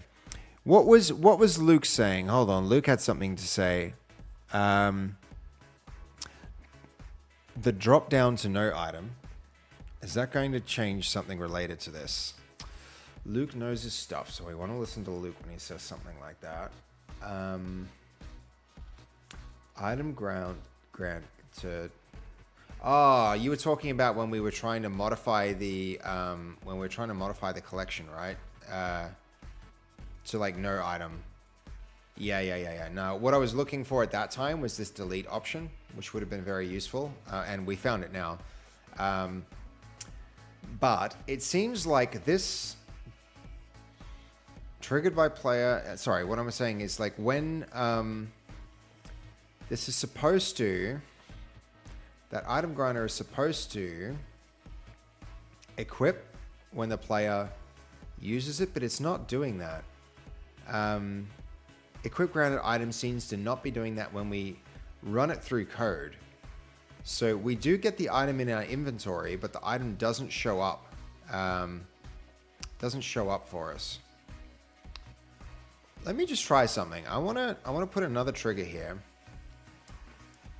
And I'm going to have that trigger use our first person camera.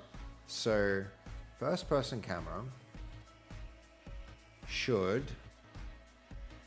add to player with our, what's this new trigger called? We'll use our picker.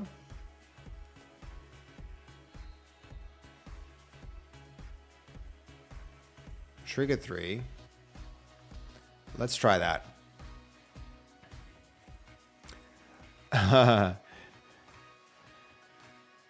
It was just about, deleting the single array entry. Absolutely.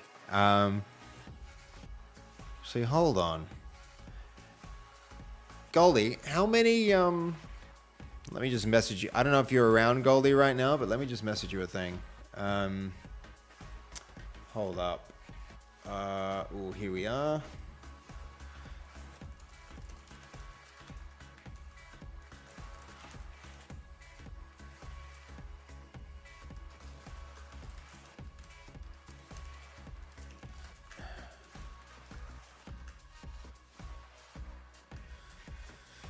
Okay, quick message for Goldie in the chat if he happens to be around. He might have gone to bed by now.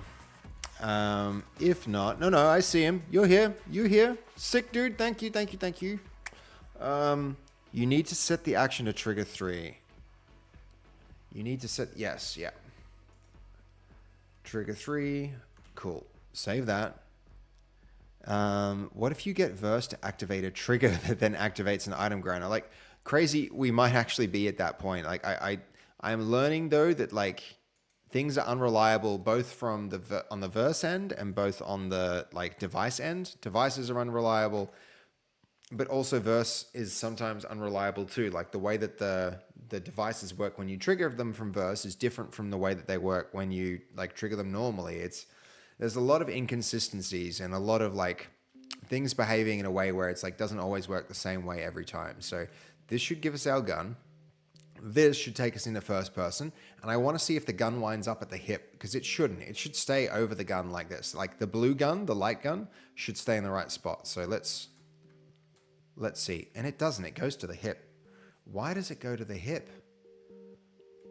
I really need to figure that out. It was working before is the weirdest thing. The weirdest thing about this is that it was actually working before. But yeah, I don't know why it goes away. The third person, it's strange. So, item granter must be something with, like, what if the trigger, like under the hood, like calls remember we give it a variable for the index. What if we use this? Let's just try this and see if it works instead, because I'm guessing what's happening is the item granter, when you trigger it from a device, it does something different there. It's going to, so give gun, and then we'll just like, we know that it's 1. Let's just try that and see if that works. At least we know that like the verse code, it deploys relatively quickly, comparatively speaking. It's a bit shady, yeah. I mean, crazy, Luke, Sam, I don't know how you guys manage to build such large and complicated projects with a system that seems to have such a slow iteration loop. That's one very disappointing thing about working here is like, and also it makes me hesitant to like undertake a big project. I mean, the thing is, like, if I would say like 1/4 of my time, right? For every 4 minutes that I'm doing something, maybe one of those 4 minutes, I think I'm probably waiting for UEFN, right? That means like 1/4 of the time of a programmer I put on a task doing something related to this is them waiting on loading bars. That's not a good amount of time. That's really not a good amount of time. All right, let's see if we get the gun equipped in our hand now. We didn't. We still have to press it.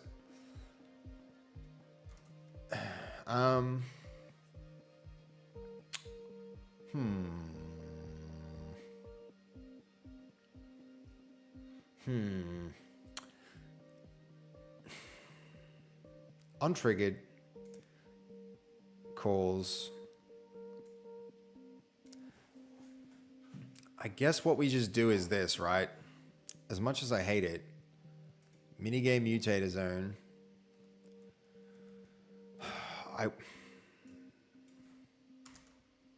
I don't want this to be, I don't want one system to handle removing it and then I want to centralize this stuff, right? If I want somebody to be able to look at this and look at the minigame activator and understand all the things related to the minigame, instead of offloading a whole bunch of it to a bunch of different components so that you have to look in the environment and you have to look at the code. It's, okay, thank you, Goldie.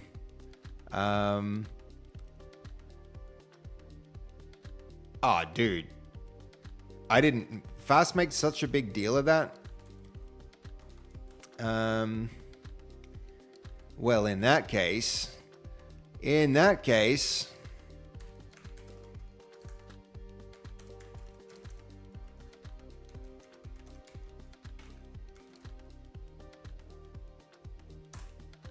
we go.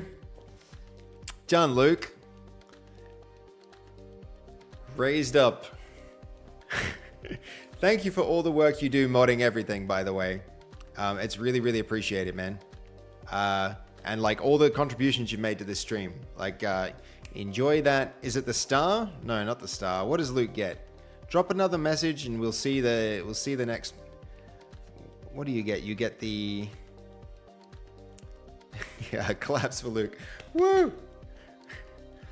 It's not an efficient environment, that's for sure. We mostly just factor that into our development. Things can move at a glacial pace when doing highly iterative work like verse development. Yeah, yep, absolutely. There he is. He's got the diamond. No problem, dude. No problem. You are indeed a very important person. So thank you for swinging by and helping in the stream. I really appreciate it, dude. All right. So what was I looking at? this object here, and thank you Goldie for like being so quick in responding. So this is going to be, I really don't want to split this up. I want give gun to give a gun, and then for all the things related to the minigame to be right here. But if it doesn't work, if the activating doesn't work, what I kind of have to do, as much as I hate this, it's like, give gun, oh, what's it called? This is our minigame. Okay, hold on. We're going device, and this is the other thing I have to do. Trigger.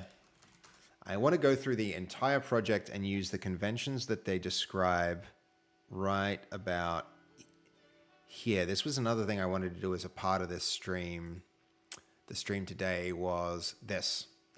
I've gone on earlier today. I read the asset naming conventions, and so I think this is mostly related to naming assets in your, not in your scene, but in your content browser. But I think being a little bit more consistent with it's probably going to help the project a lot. That's a good question. Like, Luke, you've probably worked on bigger projects than I have, and maybe you have too, Sam and Crazy. Do you guys use any of these asset naming conventions for in your scenes? And if so, which ones do you use, and where can you like go to read about them? I think that's a really interesting question. Because I'm very big on consistent naming and naming things well. So that's a thing that I definitely want to do for this project. But knowing what names to use and what the standards and conventions are, it's like that's worth knowing. But anyway.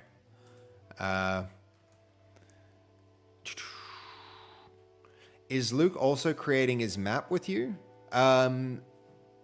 In studio, I mean. Sam, no, Luke. I think Luke has made some maps for some other really big content creators who would like love to potentially work with down the line, but we haven't worked together yet. But Luke has been like a part of, from the sound of things, some really big productions using UEFN in the past. And so he has a lot of experience. So I like you, I really appreciate having other people around who know a bit more than me about these things. So where are we? But besides that, Sam, Luke is also a really big like figure and member in the communities that frequent my stream and other streams. I think he's a mod for some other really big content creators as well. A lot of Fortnite creators. Okay, what was I doing before we got distracted? Giving VIP statuses to cool people. This needs to go to... That's going to go to market. This little piggy went to the market. That device trigger, then we're also going to probably copy the location of this and give that to our trigger. Paste that. Let's go have a look at where this is. Yep, that works. The thing we don't want that to be doing though is let's not make it visible. Yeah, let's save that. We've disabled our logic for giving the device. Maybe we also should we can do that with a trigger too. I think we're moving all that logic away from Verse, unfortunately. Yeah. More and more, I'm realizing the way Unreal Engine wants you to do it is to not use Verse and to use all these different devices. But I want to use Verse because I can understand a system. There's also no good way to group devices. So how are you just supposed to create systems and groups and make sensible things that people can easily understand? I want to make things that anybody can come to a project and understand. But yeah, right, Sam. You're using pre-built stuff. You know what, though? I would recommend you trying out some of the, go try Meshy AI. You know, you're generating a little bit of income, so you might be able to reinvest in some custom art assets where it really matters. I am blown away by the things that you can create using Meshy. It's just really, really good, especially if you're a little bit into AI and prompting. That's not propagated this change yet. Definitely save the change. Why isn't that teleporter moved? Hey Sly, how you doing? Welcome, welcome. Let's see. Oh, we gotta. Where's Gigantify Sly? Welcome, dude. Arkham Ninja, thank you for the follow. I really appreciate that, man. Thanks so much. How's it going? Are you enjoying the stream? We're, are you a Fortnite creator? Are you a Fortnite player? What's your story, man? Welcome. All right, that worked. That's annoying. That's annoying that worked, but it did work. Okay. So what I think I'll do... I really do want to use Verse for this, though. On begin... I mean, maybe all we use Verse for in the end is like... Because I can do this stuff with the trigger as well. If we're moving one out, we may as well move them all out. Removing gun, I do think that's going to be important to...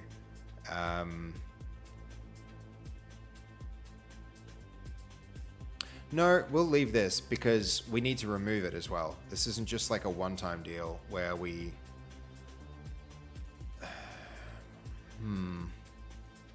We want to turn it on and off, and so having like triggers in both, yeah, it doesn't make sense. So we are gonna use this. We're gonna keep a lot of it. So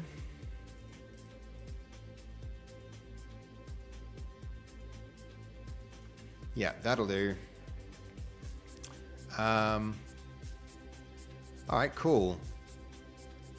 So that's definitely progress. One more time. Let's end that game and start it again.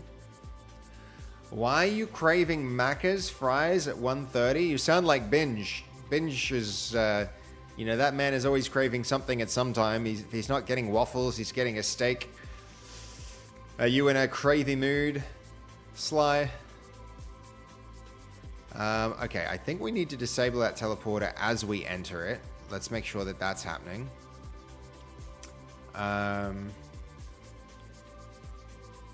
So that needs to go just after we activate it.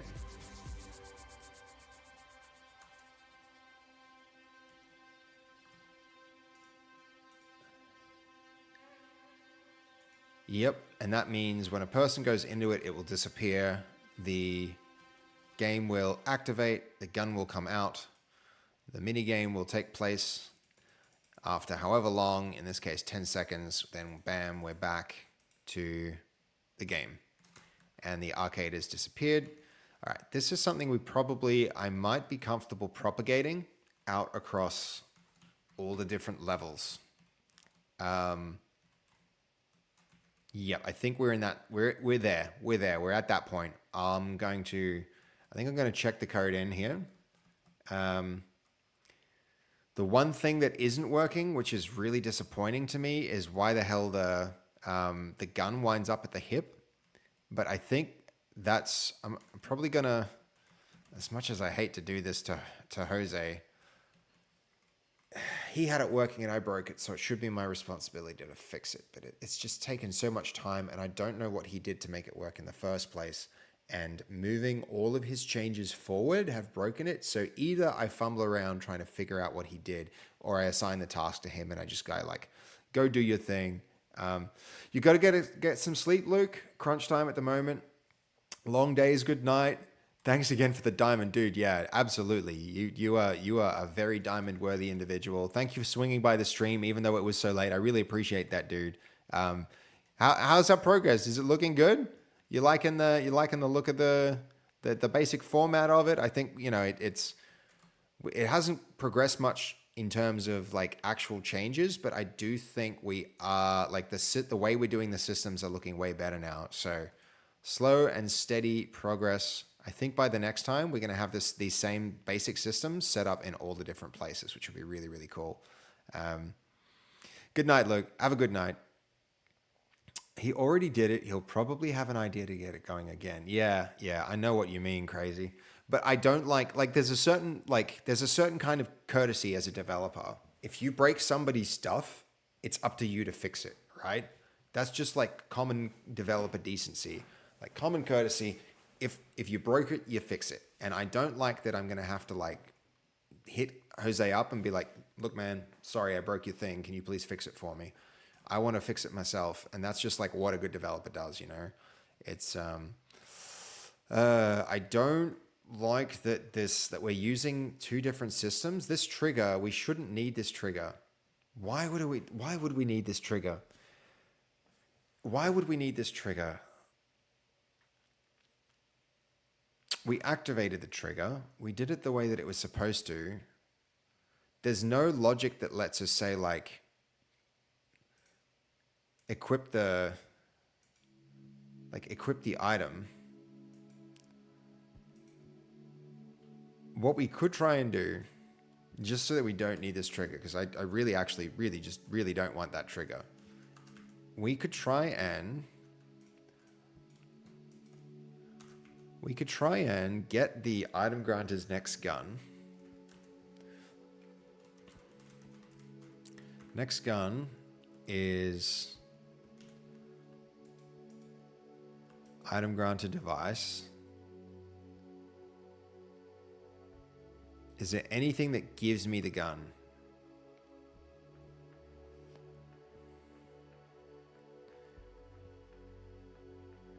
Get item index.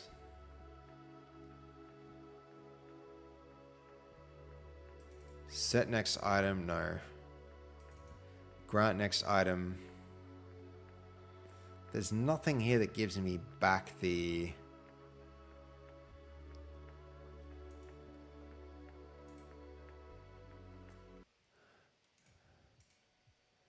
that gives me the actual item. Item granted event. Signal what is an item is granted to an agent. Sends the agent that was granted the item, but like what item was granted? I want to know what item was granted, not agent, not which agent got it.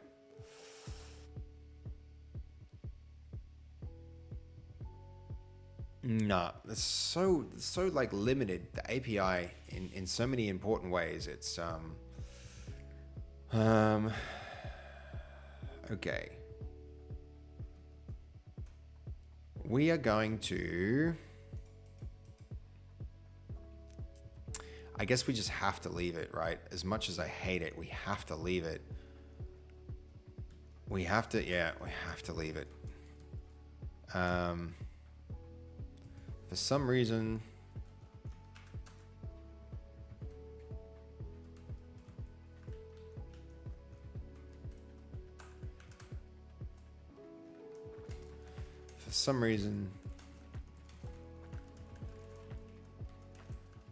does not equip even when configured to do so.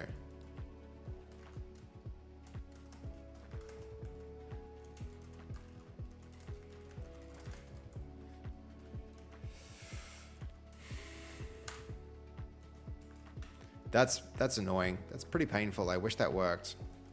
So, all right.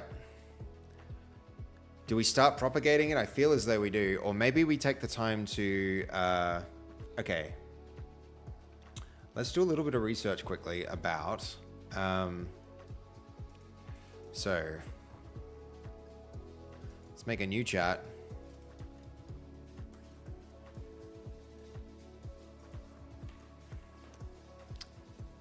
I have found some naming conventions, but it's unclear when I should use them in the project and when I should use them in the scene. In the content browser, the content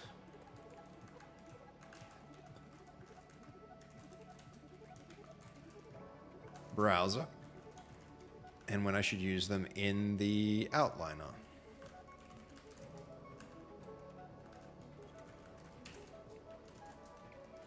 How should I name assets in the outliner? This is what I want to know.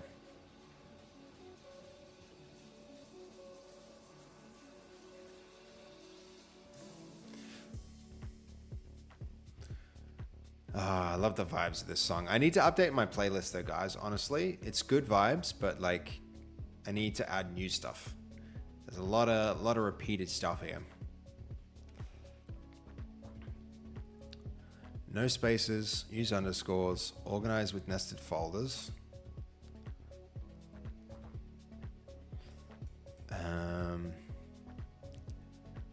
Outline a content browser. Right, type underscore context. Asset type preset, asset name. Prefix, asset name. Prefix, asset name, descriptor. Prefix, asset name, descriptor. So this is, I guess this means verse device. Asset name, activator, descriptor is market. I mean, mini games as good as any, I guess. This is going to be for all mini games eventually. Nah, we need a distinct one. Device, trigger, mini game, market.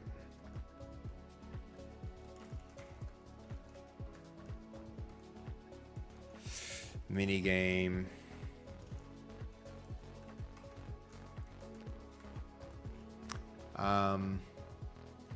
Device, mutator, minigame market. Device teleporter, okay. Device teleporter. Yeah, minigame market exit.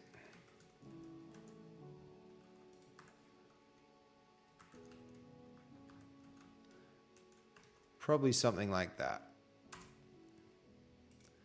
Okay, cool. Let us copy and then go to fields and paste. I mean, they're all copied, but they're all... And so, minigame fields.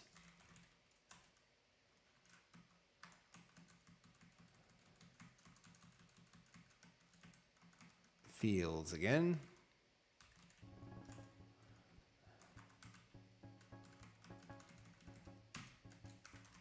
Fields. Fields. Fields. Sweet. Now,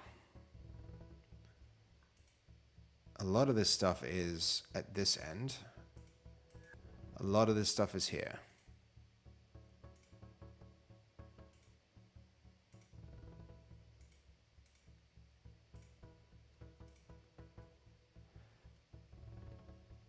So which is which? I mean, first things to do might be like go find the location of the field. I mean, it's all the way over here, right? Yes.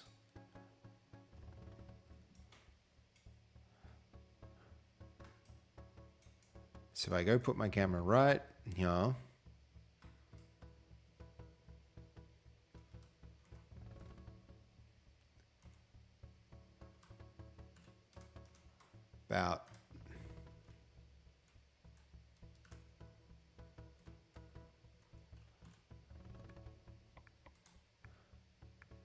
About there, seems good. Yep.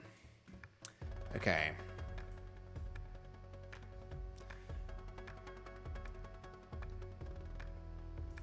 This one, I can move that to move object to camera. Cool. That's the entrance, that's the exit. Move object to camera. This becomes fields exit. Fields entrance is going to have to move a little bit, but it moves on the other end. That is going to have to come here. That can go move object to camera. Cool. I mean, that's good. All of that needs to go down there.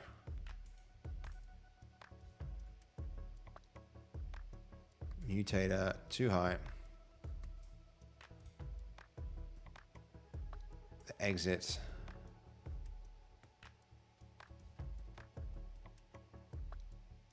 Is it really just 2 things? I think it's 3 things, right? Yeah, this one too. Yeah, that, and that. Those 3 things need to go down.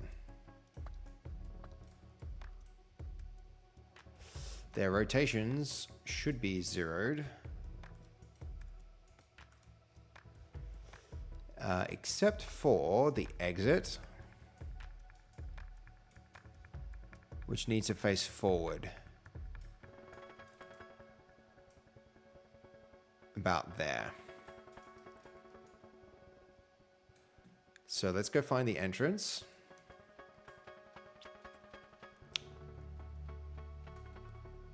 I'm gonna put that here.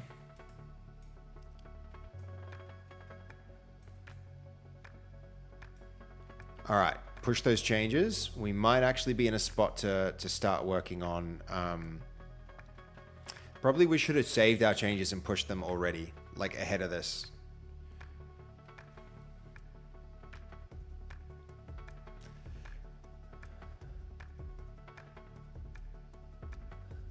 Let's see.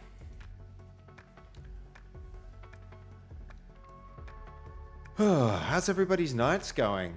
Not that everybody's necessarily having a night. With Fast's stream, I'm gonna keep going a little late. I want to warn you, give you a heads up, Goldie. I'm probably I don't have any meetings tomorrow. I am probably gonna keep going till 3 today. I know that's an hour later than usual, and it's an hour past your usual bedtime.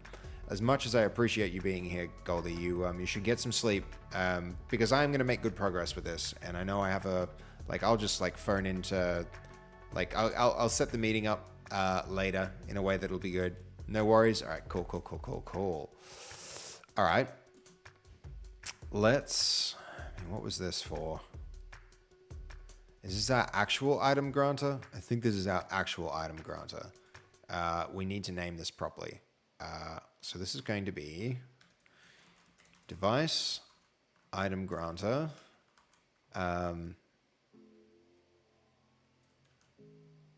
Item granter light gun. Yep. This is also going to be device item remover light gun.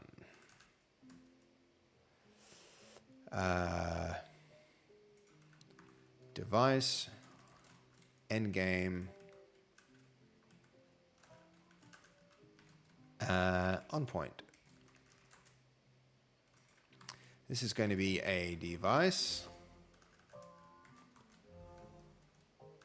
First person camera is the type of device. Minigame.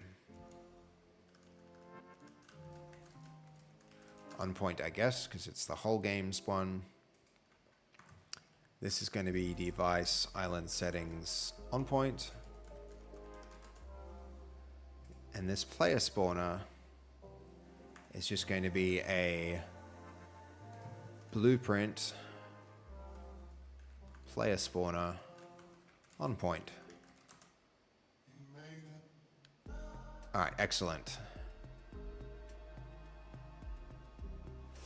Should I use the device prefix for devices, do you guys think? Device comes up a lot.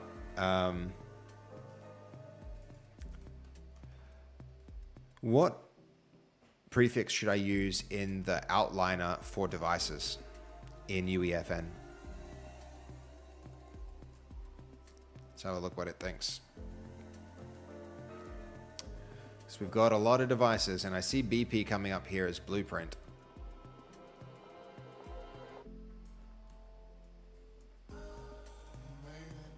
I think already, we should spend some time, cleaning up, and then, migrate forward. Let's make a new folder here, light gun. The item granter and item remover. So much of this is related to the light gun. There's our player spawner. So this is device Conditional button. Light gun.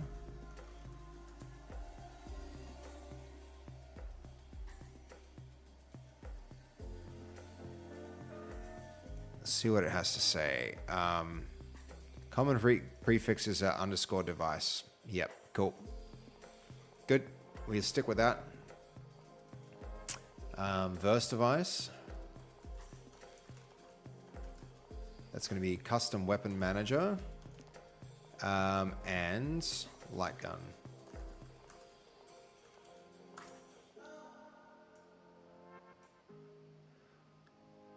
This is going to be our... I mean, what's this trigger even for? Does this trigger do anything?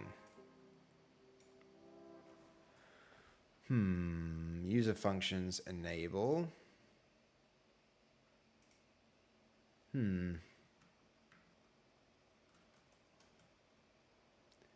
mean, VFX power up. Okay. So this is going to be device trigger. VFX power up. VFX, light gun VFX. That goes in light gun. GY Media, yo, how you doing? How's the dev coming along? We are doing quite well, man. You're about to see. We're in the process of doing a little bit of cleanup, but like, check it out. We've got some pretty freaking sick stuff happening. This game is, you're sick at the moment. Oh, I'm sorry I said it's doing pretty sick. I didn't mean like bad sick, like you're sick. I meant good sick, like yo sick. That kind of sick. It's coming along well, man. It's coming along well. I'm sorry not feeling well. That sucks. GY, I've seen you hanging out in some really cool streams. I swung into, Cyber Steffi's stream. Big shout out to her, by the way. Let's see. Cyber Steffi, was it? Let me just double check before I do that shout out.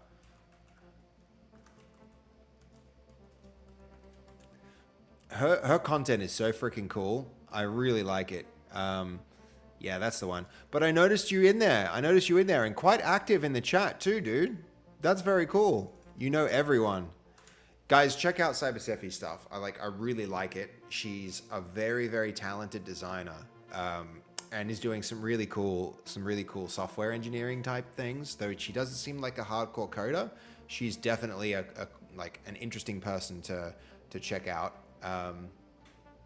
But yeah, I see you hanging out there, man. That's really cool. I love that you're swinging by here. And you know Goldie too. Have you seen Fastest content?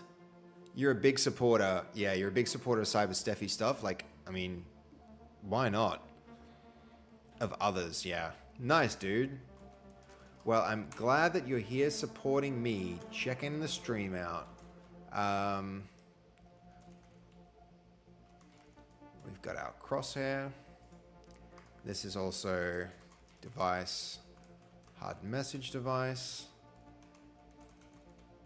crosshair. This is the thing that I think actually puts our gun on, so...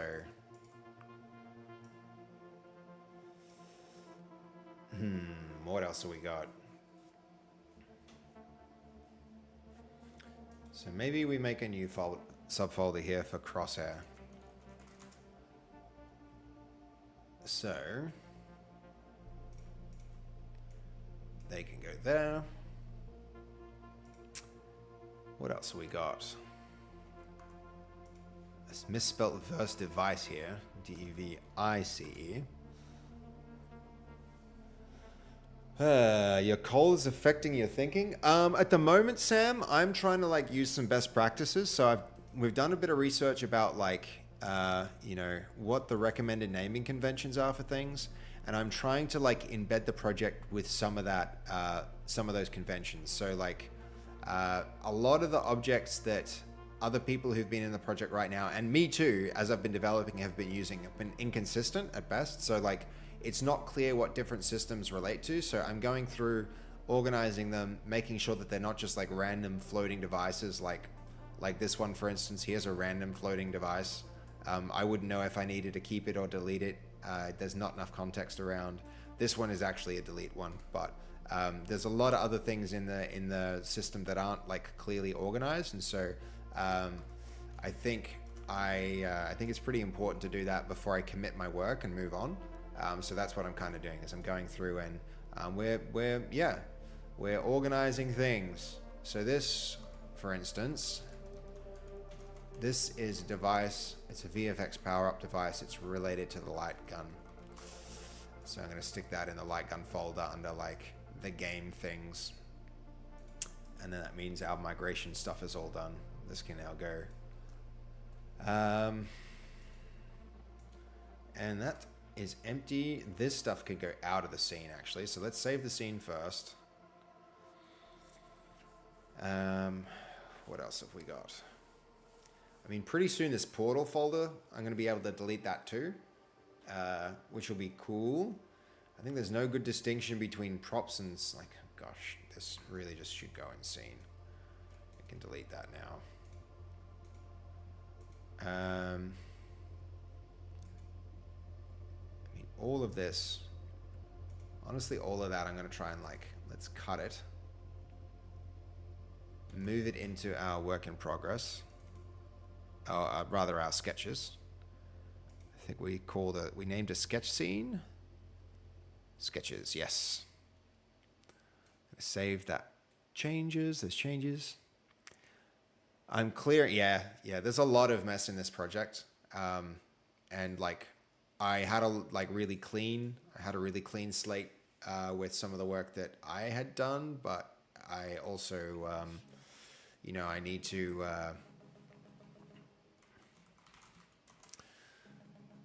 I need to clean up for sure. I need to clean other people's work up, and I need to make sure that before I move too much further forward, I want to make sure that the work I've done is really nice and clean. So yeah, that's kind of where we're at. And a lot of it is just like conventions. I want to like have good conventions and use them consistently. You use conventions with a lot of stuff, so I know what yeah, right. Yeah. Have you ever done this type of development? Have you ever done any UEFN or any Unreal Engine development, GUI Media? Is it game development your thing? It's definitely mine. Okay. In-game, first-person camera. Let's see. We've got spawners. Maybe we should have like a flow. Nah, let's not worry about it. Got our mini games. Probably I could delete. I mean, what are these? I'm pretty sure. So these are some environments that are completely missing spawners. This one is going to be needing... Yeah, we should set up a teleporter for this one. This is pretty cool. These shelves are going to be part of the mini games. Need to work on that later. So what about props? Other examples. Prop underscore. All right. So let's see. If there are 3D models that are used as part of game mechanics and logic, what should they be prefixed with?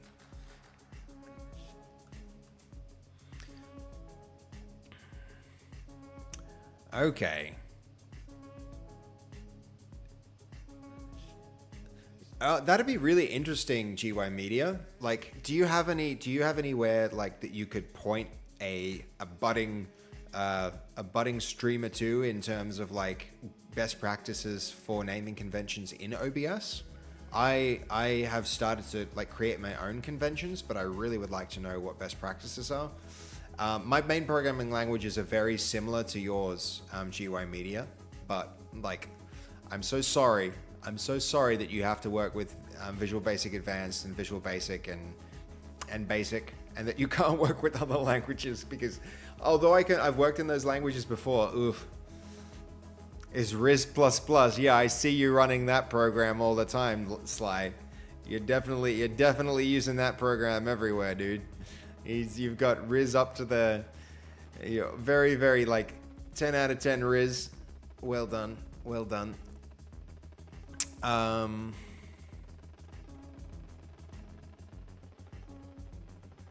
Did that like not answer my question or?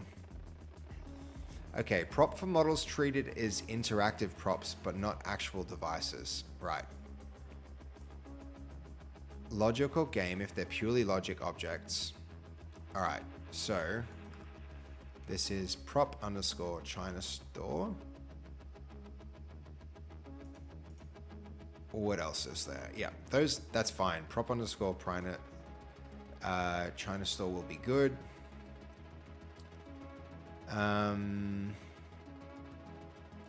I mean, should we, where are we at? This whip can go from here. Then we've got all these portals are eventually going to go as well. They can stay for just a minute. We're going to be able to remake temple. We're going to like be able to think of all the different mini games and start to create those. That'll be huge. We're getting close to being able to do that, guys. I'm pretty excited about it. Scene, okay.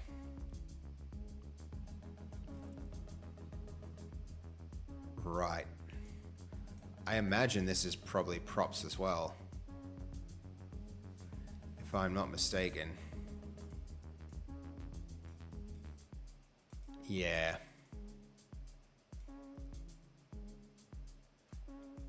So let's see.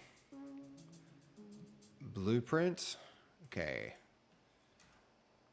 What about blueprints?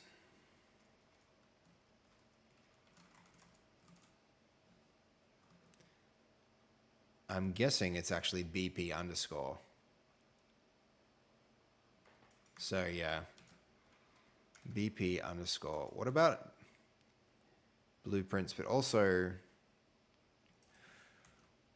what if your blueprint entirely contains props?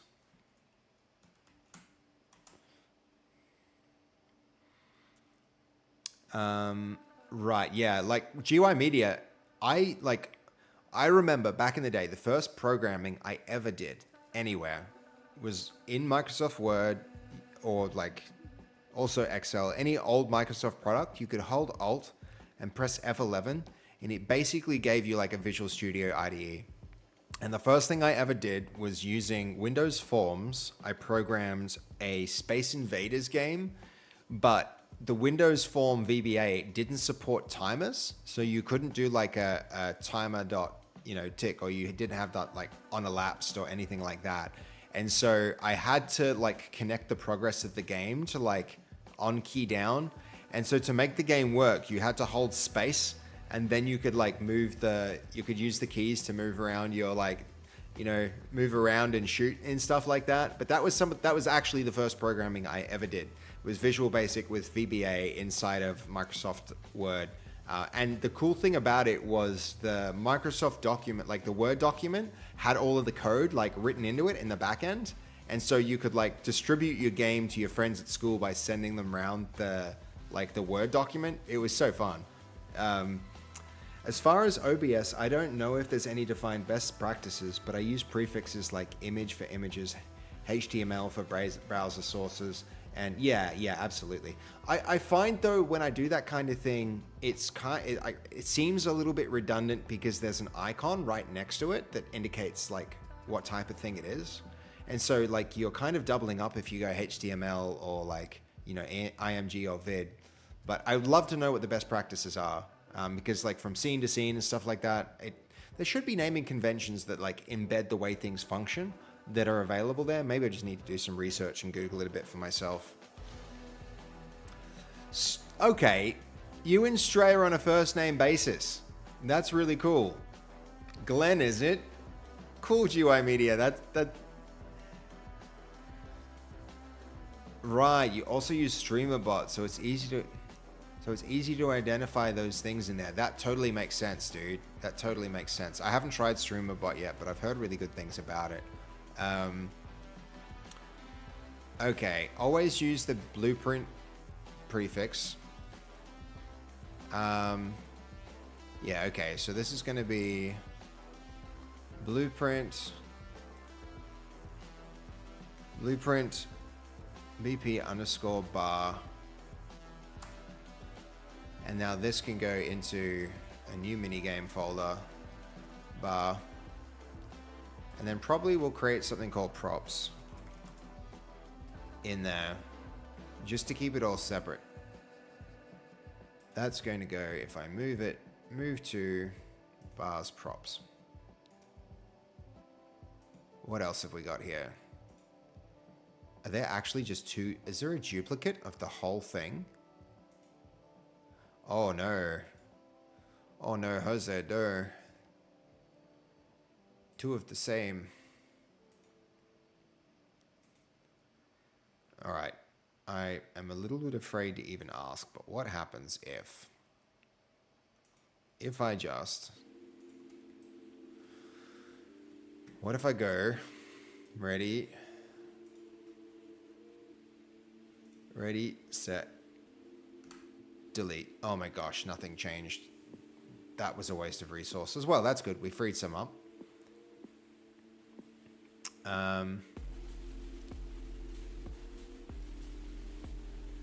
So...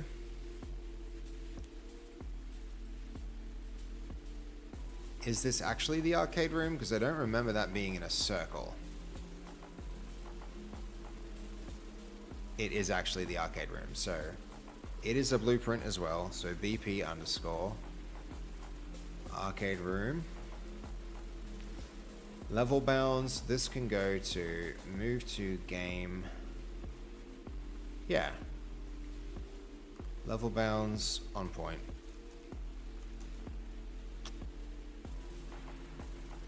Let's see, what else have we got here? Arcade room. I feel like maybe it's not a minigame, but we should have some other group for this. So what else have we got? This is like logic related to the... Yeah, this doesn't go in scene. I'm guessing this really should go into game. World partition minimap, now there. World data layers, this also can go there. Move to game, then we've got the arcade room and the world.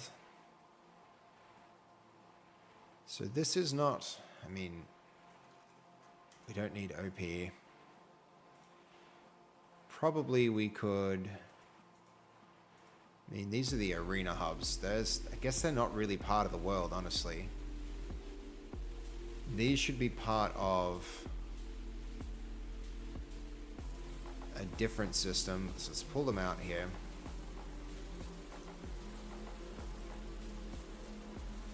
So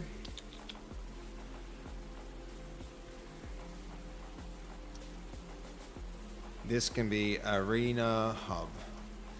GY Media, I hope you feel better soon, dude. It always sucks when you're not 100%. One thing I think it's very easy to take for granted is your health. When your health fails, like, it can really affect your happiness if you're, you know. So...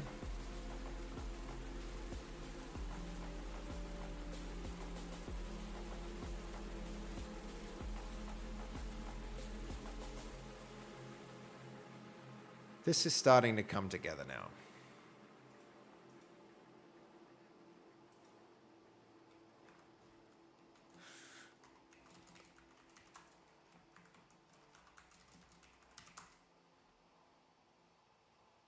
Excellent. I think I'm going to check my changes in at this point. This is where we're at. We've made enough revisions here where we can check these changes in. So this is organize the scene and implement better teleporting.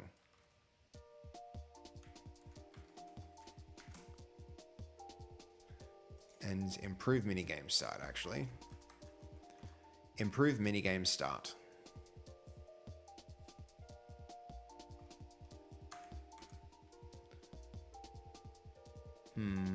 One more thing I want to do, actually. I want all of these things. So let's see. This should actually, if I'm being real about it, we've got the scene and minigames. Minigames. I feel like the arena hub should have the spawner. And then probably like all of this other stuff can be props. Not the arena hub, sorry. These are, we're gonna call them arenas. World, and then there's arcade, right? Scene will make arcade. And I'm tempted to like also then move this like,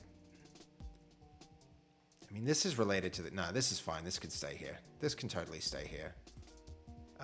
But this other stuff, this should all be in some like consistent location. So let's put it all at like 0, -5,000 and 0. So this first person, it's already there. That could be -5,000. Level bounds will be where level bounds is, but let's copy this and then we'll paste that on other things that can actually be in a, so this can be level. I think a lot of this stuff like that could go there. So we've got the end game, we've got the player spawn, we've got the first person camera. That's in a good spot. That's in a good spot. Got the end game device. What's under this? Player spawner needs an actual location. Yep, that's fine. Okay, we're getting somewhere. Let's check these changes in. You were a radio announcer, GY Media? Dude, maybe you should be the streamer here. That's cool, man. That's very cool.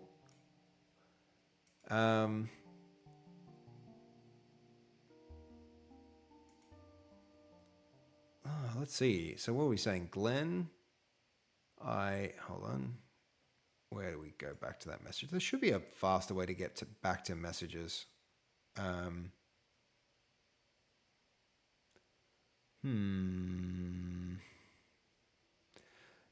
Glenn used to run a radio station in Perth. I didn't know that, Stray. That's really cool.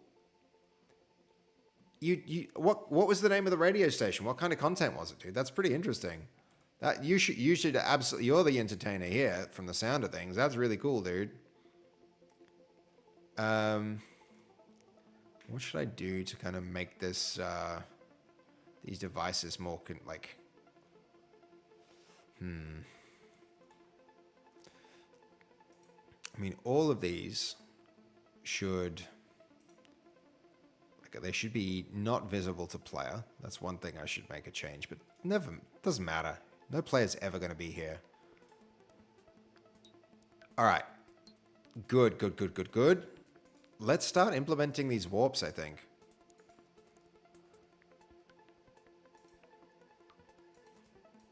Let's copy them all. I mean, the China shop might be the next one. That's actually pretty cool. Groove 101.7 FM. Groove 101.7 FM. That sounds pretty cool, man. What kind of music? It was community urban radio station. Dude, sick. I know there's a lot of like laws and regulations around around what you can and can't do on a, like, you know, what frequencies you get to broadcast, like what you're allowed to say when you're on the air. There's so much of that stuff that's really interesting. All right. Going to copy that stuff. Let's do China shop next. So copy, paste here. Are you copying? Copy, Paste. Yes. There we go. I mean, what should I do here? Should I have like a... Yeah, props is not a bad... Yeah, we can make a new folder just to separate it. Props. So here we go. This is going to be China Shop. So instead of fields, China Shop.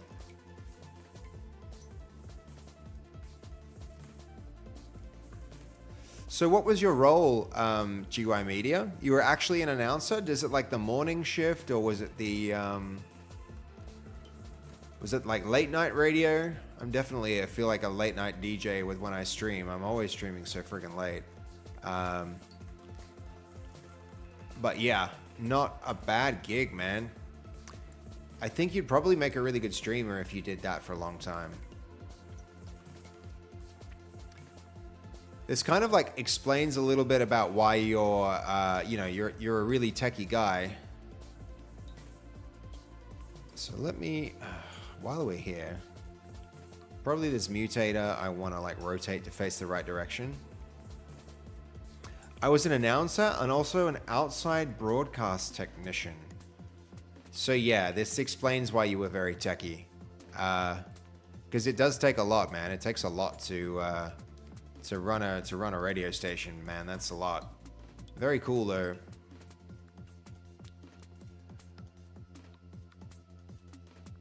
Okay, these also need a very clear and distinct location. So let's make these 100, well, sorry, negative 5,000. Negative 5,000. No, sorry. I'm going to copy that, and then all of those can get the same. There we go. Yep.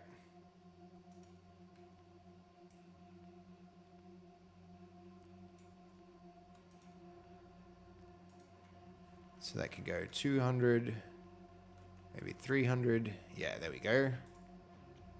All right, cool.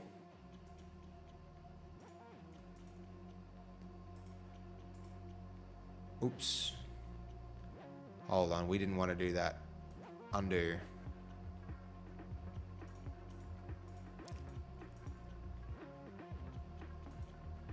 This can be negative 300. Yep, sweet. Your tech, yeah, dude, GY Media, how are you not streaming? Are you, I bet you are. I bet you're a streamer. I'm gonna go check out your, we're gonna go look at your Twitch account right now. It's happening. I bet you've streamed before. Yeah, look at that. You look at that banner. 2.8 thousand followers. Dude, you're a bigger streamer than I am. Yeah, wow. You are a streamer. Called it. Called it. I'm a variety streamer who loves to meet people who share a passion for gaming, streaming, media, and all things tech related. I'm making a human connection and building an amazing community of like-minded individuals. Love it. Love it. Yeah, man, you got a lot of followers. You got a lot of followers. That's really, really cool. You are like, what are we at? We're at like, something like, well, we were at, let's say we're 777 streams over, oh, what is it? You're like, we're like 20% of the size of your stream. Your stream's huge, dude. Yeah, we're like 30% as big as you. You should be the one streaming. We should all be watching you. That's really cool, dude. That's really, really cool. You've just earned a follow from me, my friend. That is cool. Awesome, man. So when the station did its outside broadcasts, I was the guy who linked the location to the station and monitored the broadcasts and did all the controls back to the station. We worked hard to help automate the processes that were manual, like installing remote access so that I could do stuff remotely. Yeah, dude. Like, there's this like trade-off of like how much time it takes to automate and how much, you know, how much time it it costs you to do. And there's always like this point at which there's a trade-off. Hello, Seb, and I don't do degen hours anymore. Hello, look. I know what you mean, Nacho. I know what you mean, but the streams are going so well, and I have like look at the progress I'm making. Look at the progress I'm making, and I didn't get to start until later than I meant to today, and I really want to keep making them. Look, you caught me, okay? You caught me, but like I'm loving it. So sue me. I can't help it. It's so much fun. It's so much fun. We're making such good progress. Do you want to see what we're up, like where we're at with this, Nacho? Shall I like push changes and try this out? No, I'm not going to do that. I'm going to finish what I'm in the middle of doing so that I don't leave things half done, because that's not how we roll. We don't half do things. We 100% do things. So here's our next thing to do. It's in this giant floating ball under the sea. And there we go. Hold on. Now we're going to go up a little, and then we're going to look down. So we need to be right there. Now, the mutator can transport to where we're at. Move object to the camera. The teleporter exit can move to the camera. The trigger does the device note that stays where it is. The minigame activator doesn't move. Hold on, 3 things should move. That stays. The trigger does move. This one, move to camera. All right, cool. Now all those things are weirdly rotated, so we're going to fix that because we were looking down. Those get zeroed out rotation, except for our teleporter exit, which is our most important one. Hold on, that and that and that, they go down a little so that they're aligned with the ground here. Yep. Now our teleporter exit, that needs to go a little up from the ground, and also needs to rotate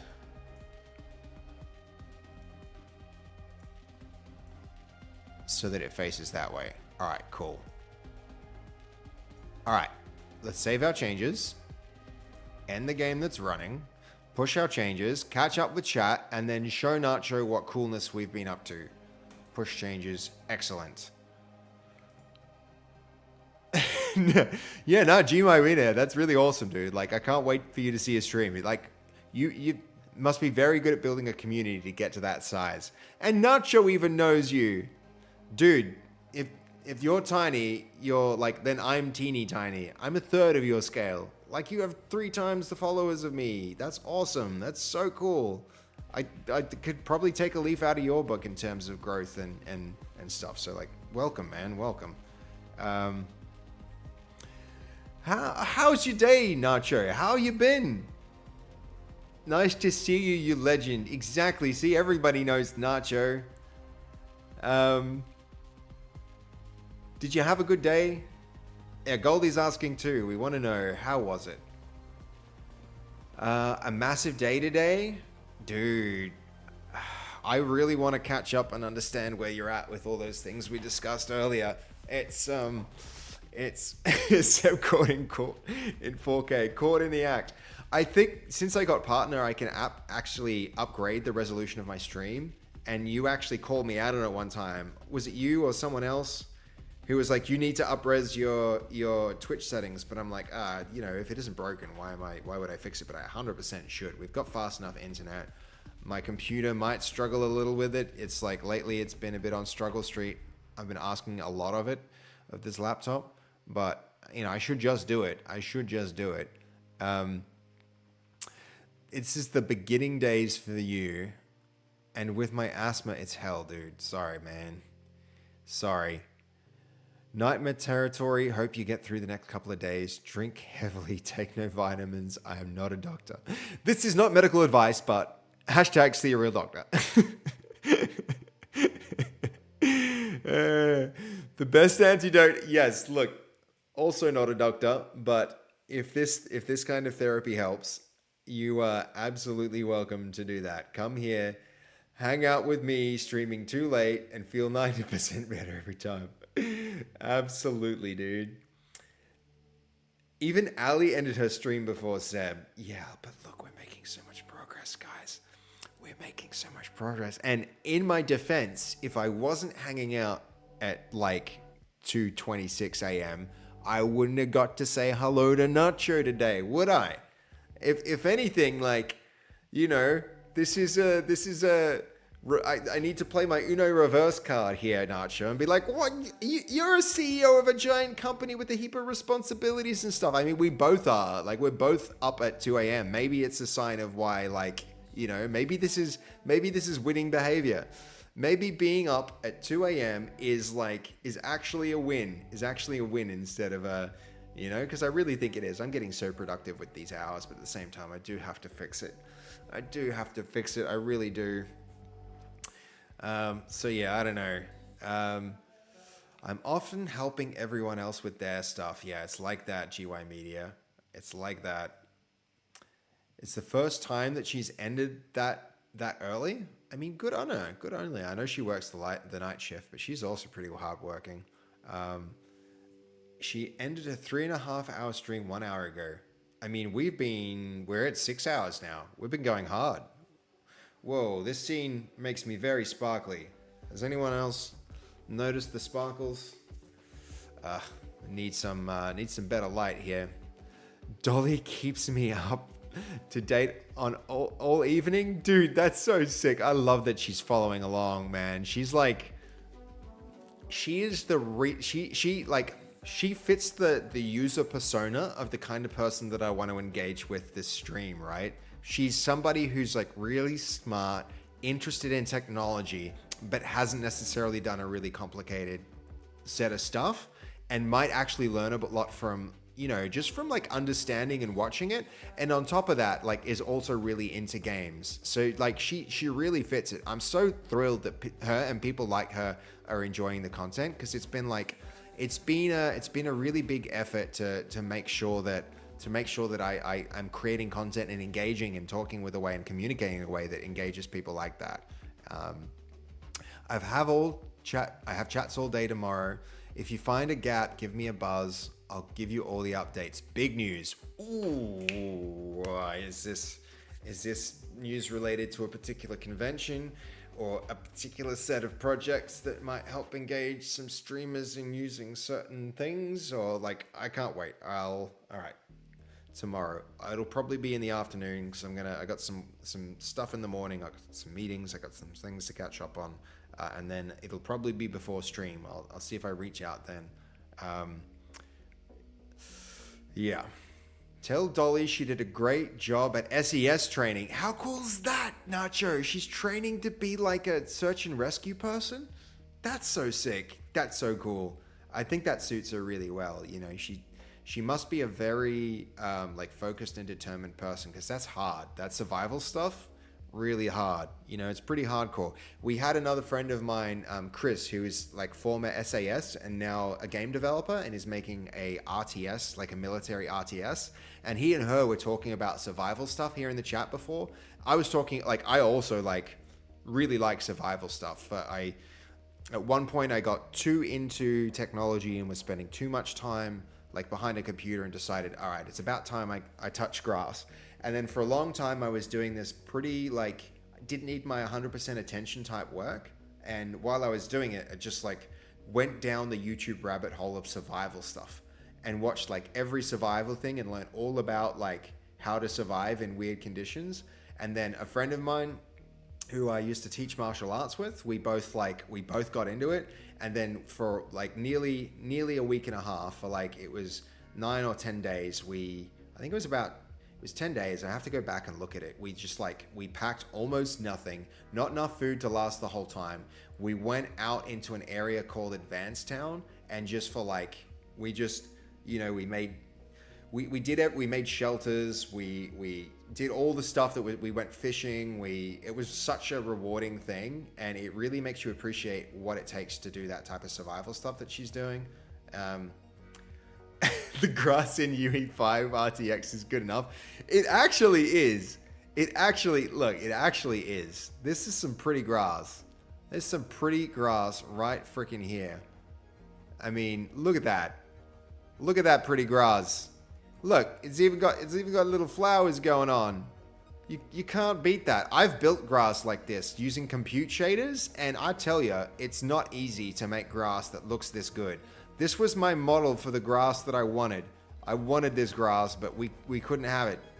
Because, well, we could. We got to a really good point with it. I'll see if I can actually pull it up and find it at some point. But yeah, this is that's some nice grass. That's some very nice grass. All right, where are we? So, we pushed all our changes. That should be now here.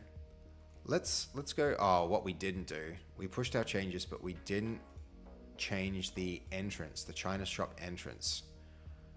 That's going to have to go somewhere else because China shop wasn't previously there. Where should we put China shop? Okay. It's going to go right here. Right there. Yeah, that'll do. Right there. So let's save those changes, end the game, start the game again.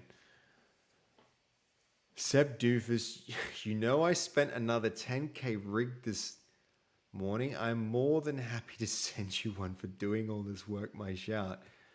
What are you talking about? Like a computer? A $10,000 computer? Dude.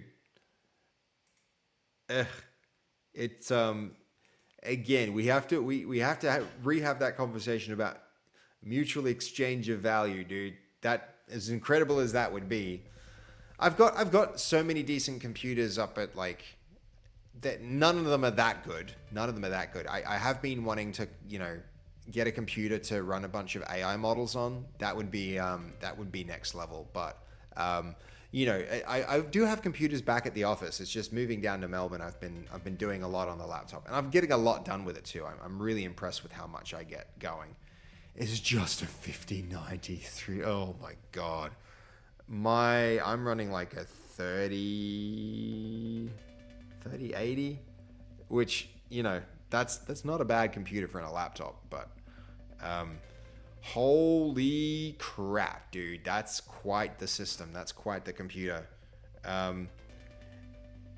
You're going to abuse me into submission tomorrow. Be ready.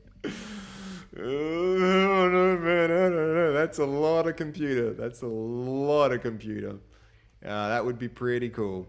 And I just got my beautiful OBS up and running. The swear jar would not be getting backlogged if we had that. I'll tell you that much for free. Okay, so where are we at? We probably should turn off these ones that are... Oh, that's so annoying. There's not like a turn off button. Like I want to just really wish there was a way to disable objects. I can't believe that there isn't.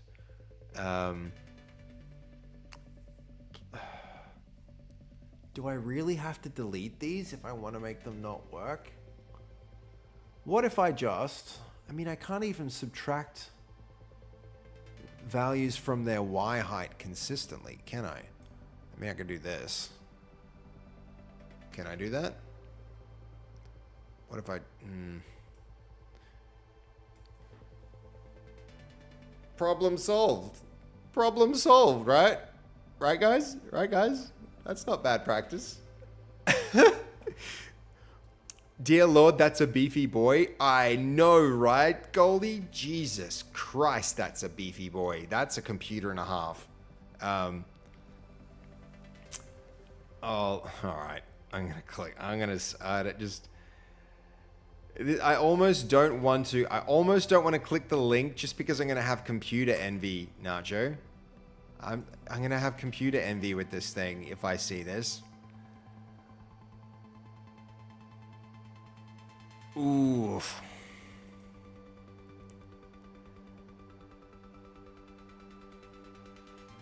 Oh, look at that ad too, dude. This is sick.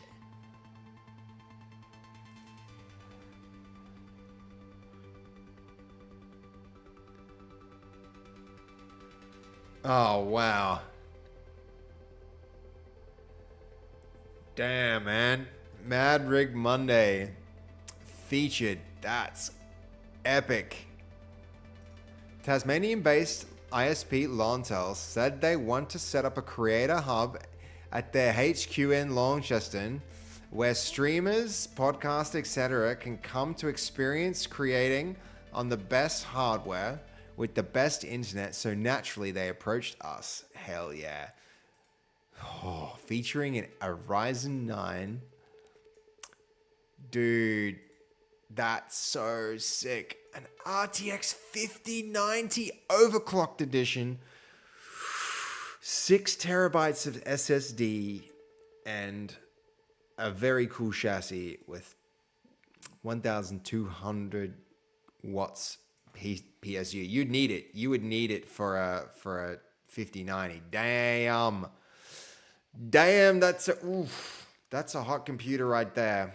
That is quite the rig. That is quite the rig.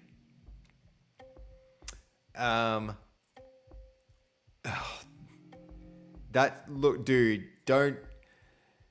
don't tease me with that. Don't you even. That's a lot of computer. That is a lot. That's more computer than I've ever had, even when you scale it for like the average compute power. You know, there is some, like, you always have to, like, a computer a year from now is going to be just significantly better than a computer now.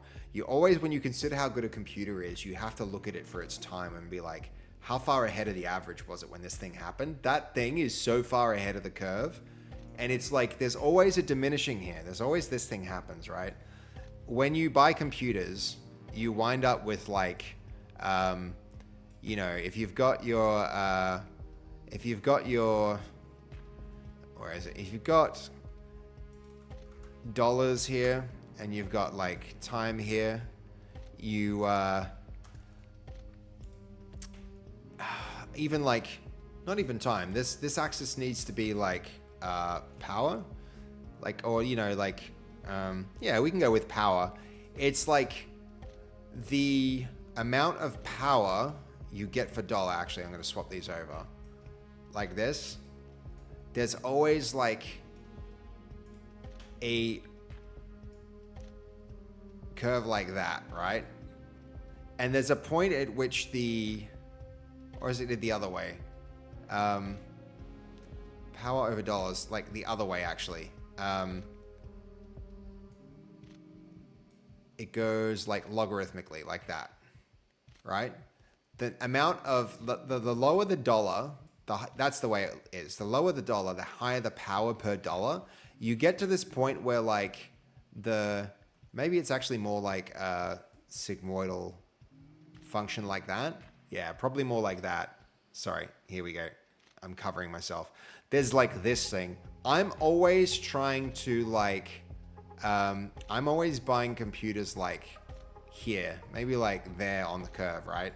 Right in the middle where I'm balancing like power and cost, because, you know, you have a budget, and to tell you the truth, like game development, you do need a decent rig, but you rarely need a rig like this. This is needed for like, you know, right now you need it for AI. Once upon a time, it's the kind of thing you would put in a render farm, or if you had to do some kind of cloud compute. Most of the time, if I need a computer this powerful, what I'm doing is like, if I need a computer like that, instead of buying a computer, I'm buying compute time in the cloud.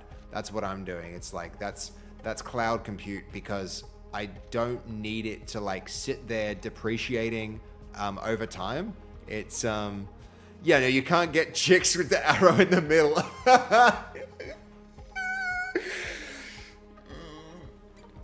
Talk nerdy to me, Nacho. Talk nerdy to me.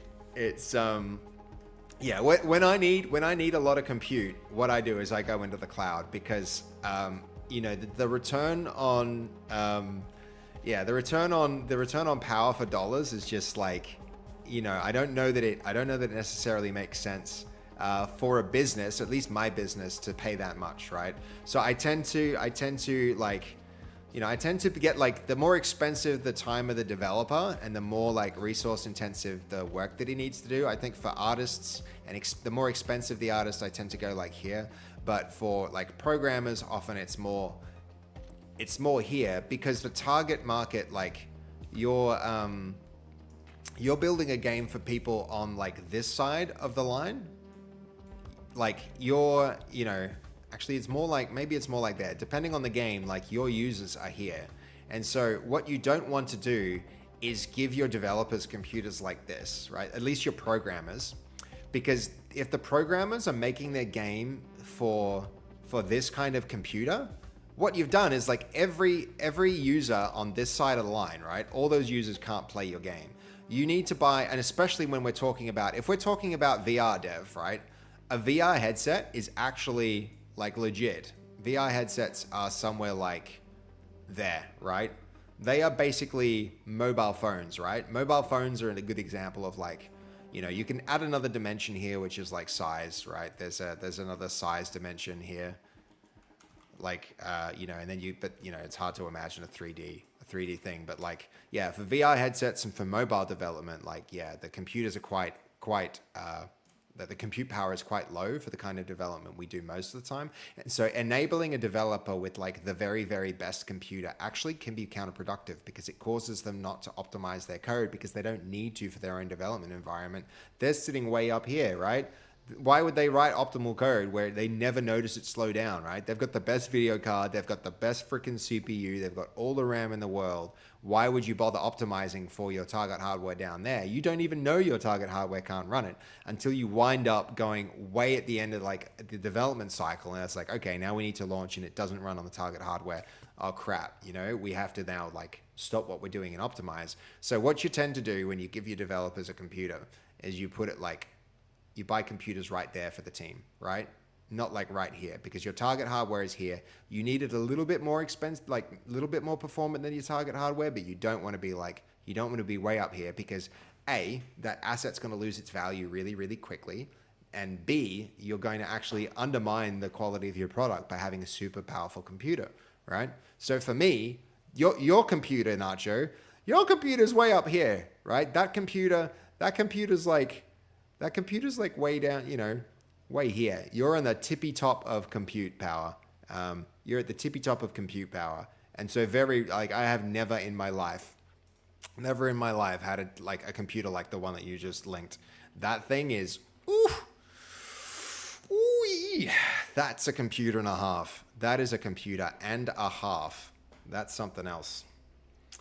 A 5090 overclock. What the hell? What in the hell? All right, cool. Here are the mini games we've actually implemented now. Let's see them run. Boom. Nice. Linking well.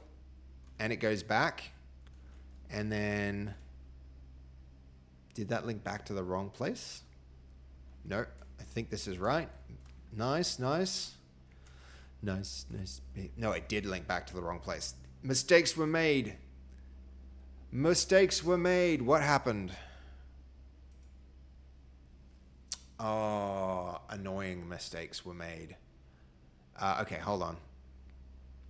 We are looking at China Shop. I don't know if there was a teleporter for this. So we need to teleporter. We've got OP. This needs to be Q and then R. Q and then R. QR, and then this needs to be RQ. R and then Q.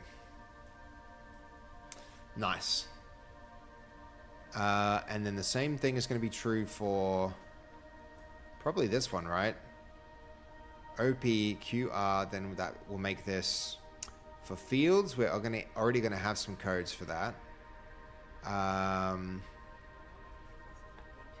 Where is fields? Green field, here it is.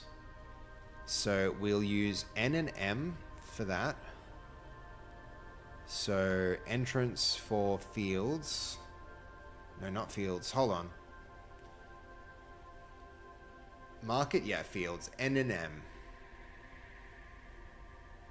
N and then M.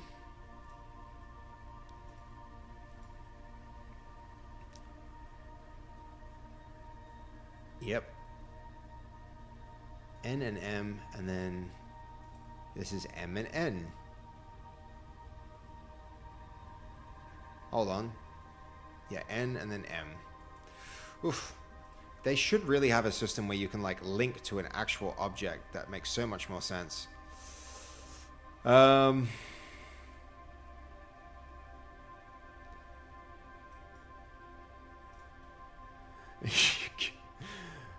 man, can't pull ladies with the arrow in the middle of the curve.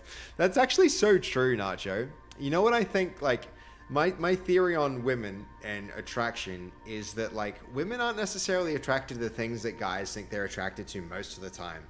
I think the thing that attracts women more than anything is like competence and sitting far above the average of the curve in terms of competence. If you're really, really competent, you know, if you could be exceptional in some particular way, that creates attraction. And like being, so you're not wrong. I think like, you know, a person who has an expensive car or something, like it signals that they've been competent enough in their life to be able to afford something crazy. And that tends to convert to, you know, there's other things too. That's an oversimplification, but yeah, the man does have a point. This stream needs a PC that requires a small nuclear facility. The awesome shit we are going to do in the next 12 months. Don't excite me, Nacho. You're like... Yes, I hope that that's the case. I hope if it's the case that we're sorting a PC out to do amazing things in the future, now that's a good reason to accept a computer from a person. Absolutely, that is. But that's like, yeah, well, let's work that out. I hope that's what your news is about tomorrow, dude. Seb, going into an education sketch on TL Draw is literally my favorite thing in the universe. I'm getting better at it too, Nacho. I used to like do those sketches like in, you know, sometimes I would like use them on a projector when I was teaching at uni. And like, I know students liked it, but the more I'm doing it on the stream, the more I'm getting better at using TL Draw as like a sketching tool. I used to do it in like MS Paint, and that was god awful. Who knows how I managed to get it done that way. TL Draw is such a cool app. This is why we have a potato PC to test low-end specs. Yeah, you need the potato PC, and you should really be developing on the potato PC too. So it's about to blow a fuse with how much. Yeah, look, we'll just plug the computer directly into me, and it will feed off my energy.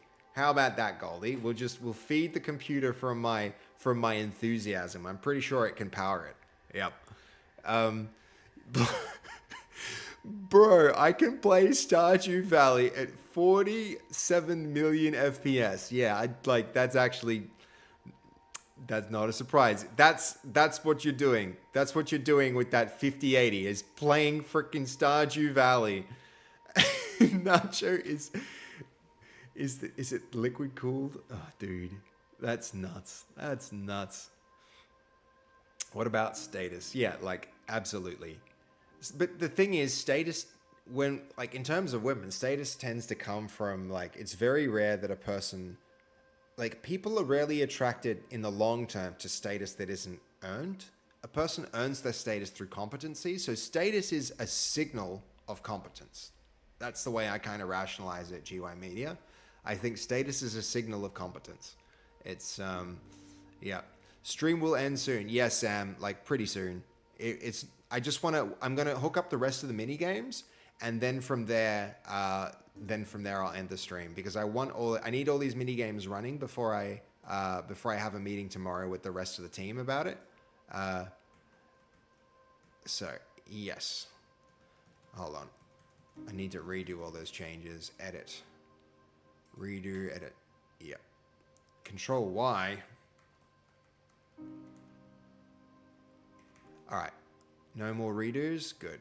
Now I need all of these to get moved back up to where they were so that I can move on the next one. Here we go. Okay, cool. All right, we've got 2 down. We've got the bar. We've got the market. You know, I think we need, I need to do a teleporter for the, I need to test these first. So we'll save here, let that run. Do I keep working on it or do I mean, Temple was the one that gave us the trouble in the first place. This is why we rebuilt all the systems, because Temple was too far to do a simple, like, simply move the player. We went so far that it would cause things to break because it couldn't recache. The data wasn't, like, loaded into memory at the time when we needed it, because the way that UEFN handles, like, caching local data is, like, proximity. And so because that's why we're using these teleporter systems, is we can't write our own caching system, so we'll need to use this teleporter system to deal with it.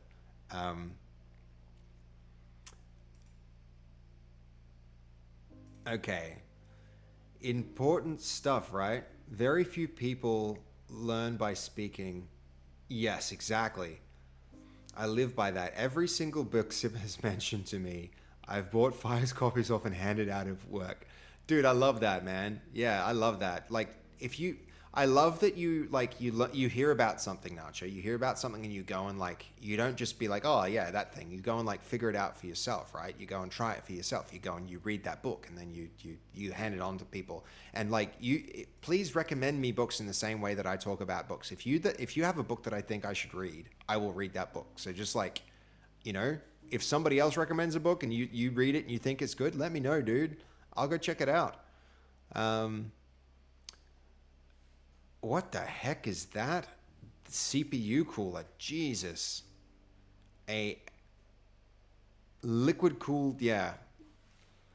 A liquid cooled computer, dude. It's like, it's been a very long, I don't know if I've ever actually had I've never had liquid cooling. I've never had a computer that, you know, that oomphy.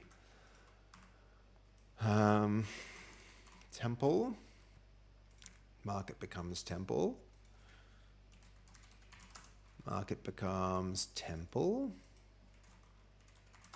And then one more here. Well, not one more. Well, definitely one more, but not the last. This becomes Temple. And then we need to, where's Temple's teleporter? I don't know if it had a teleporter. Volcano, totem. We've got another totem.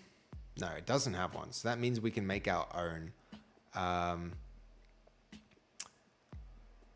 So what was the last and furthest one that we've had? China? I mean, that is a long way away. They say if you dig straight down, you wind up there. So it must be a distant location. RQ. QR. All right, that means this needs to be ST. This is such a bad system. What happens if you run out of letters? What happens if you run out of letters? There needs to be a better way to manage teleports. I hate that they have this number system. It's clunky, hard to maintain, and just like insane that yeah, we might have to write our own custom verse code to handle this eventually if we run out of letters. So this is S and T.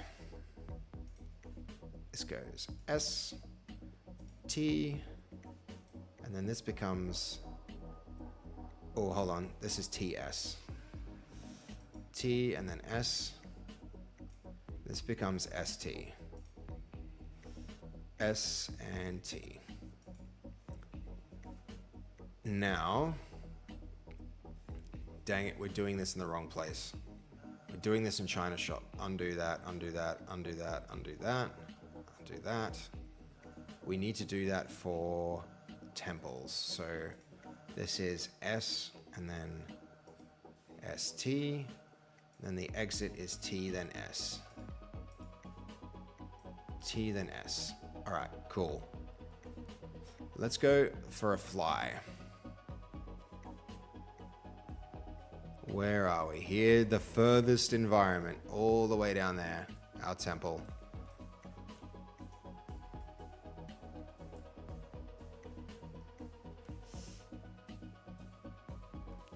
Okay.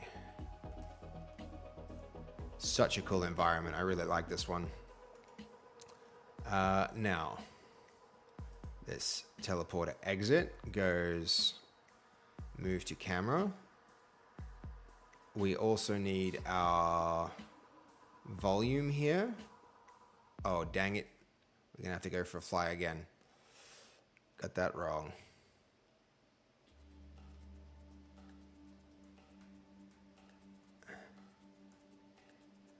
Group Z is so arbitrary. Yeah, I know. It's hilariously trash. Well, that's the thing, Penny. You can't even override it and add your own. Your liquid killing seems overkill. That's hilarious, actually, dude. That's actually freaking hilarious. Yeah, low-key agree. It's pretty freaking cold here. Who moved my cheese had an effect on me? What do you mean? What do you mean? Who moved my cheese? You can't have nachos without good cheese, so there had to be some sort of liquid cooling in there. Yep. It's still so cold here. The thing is, like, you only have a preset number. They didn't anticipate having this many teleporters, I guess, like active at the same time. But that's kind of stupid because there's only like 52 possible teleporters here. And if you think about it, it's half of that. It's only like, 26, 25 different teleporters because you need a teleporter back in the other direction once you have one, right? So you can only have like 25 destinations activated by teleporters with this system. It's so stupid. It's really stupid. Anyway. These two... The exit needs to move to... This needs to move object to camera. Good. The mutator needs to come here as well. Move object to camera. Then we need the trigger to come here as well. Move object to camera. All of those three.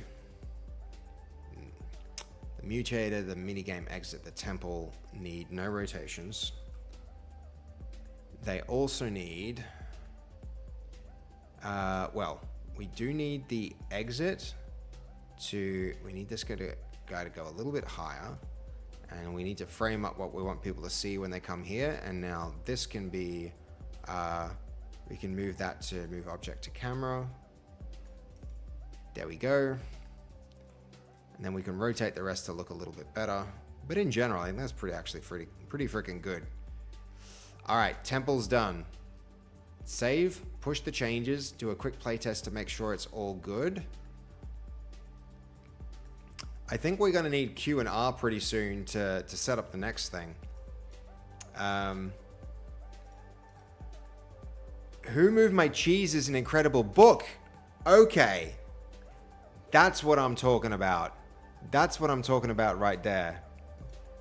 I didn't realize you were talking about the books with Who Moved My Cheese. Hold on.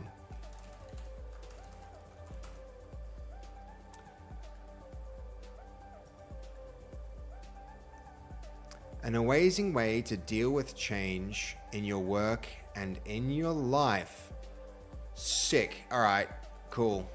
That's going on my to-buy list. Done. Thank you, Nacho. Thank you, dude. I always love reading new things. That one's 100% going onto my to-read list. Thanks.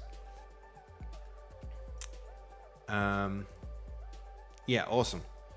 I'm just finishing a book right now, so it's going to be handy to jump into a new read. And my last book was a fiction too, actually. Don't ask me which one, guys. It's all right. I'll tell you. It's The Court of Thorns and Roses. It's that spicy, like, fantasy smut stuff that girls like to read. A friend of mine was talking about it, and I was like, all right, I have to understand what the fuss is all about. And it's just like a decent fantasy book with the occasional incredibly spicy sex scene. But it does give you some insight into like the feminine psychology and like what they find it's just crazy what they find attractive and what they do and don't like sometimes. It's a really funny thing, but don't knock it till you understand it.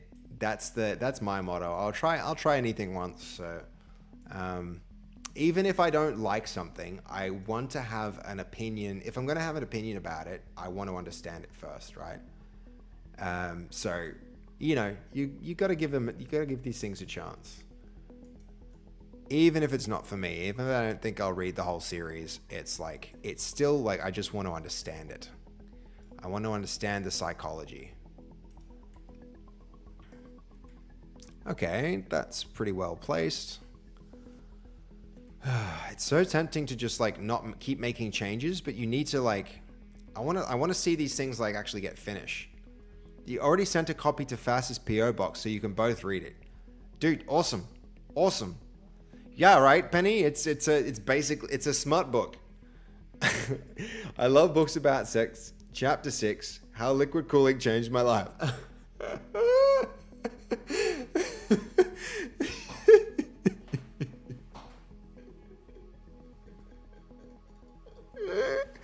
I love it. It tells you a lot about a person. I love how much of your like philosophy about women comes down, and like picking up women comes down to how good your computer rig is. That's actually hilarious.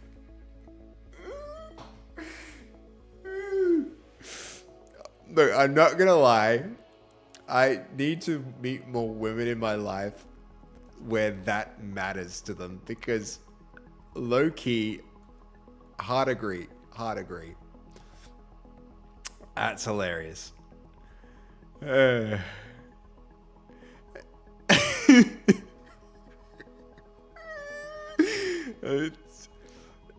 This is definitely like talk dirty territory. Your USB hard drives. No floppy disks around here, right, Nacho? Just USB hard drives, the hardest drives. Such 2 terabyte giant. All right, where are we? Enough of this silly business. Come on, lock in. Productivity said. Productivity. Where are we? Teleport. Ooh. Oh, hold on. This is bad teleport. Not the... Oh, and they're all... The teleport links are... We're restarting. Teleport links... Oh. Hold on. Are we restarting? Some of those letters obviously got buggered up. That's going to be annoying.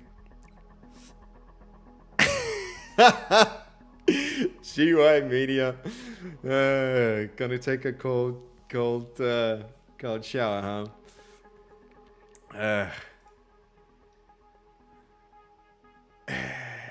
You're having a giggle, Goldie. I'm glad you are. I'm glad we have fun here.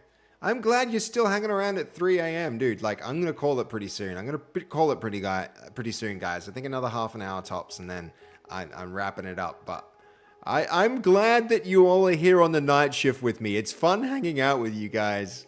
And also it's not that busy. It's not that busy when the stream's this late, so we can kind of like talk crap here and not worry about me having to deal with a million things and getting raided and reading messages and all that.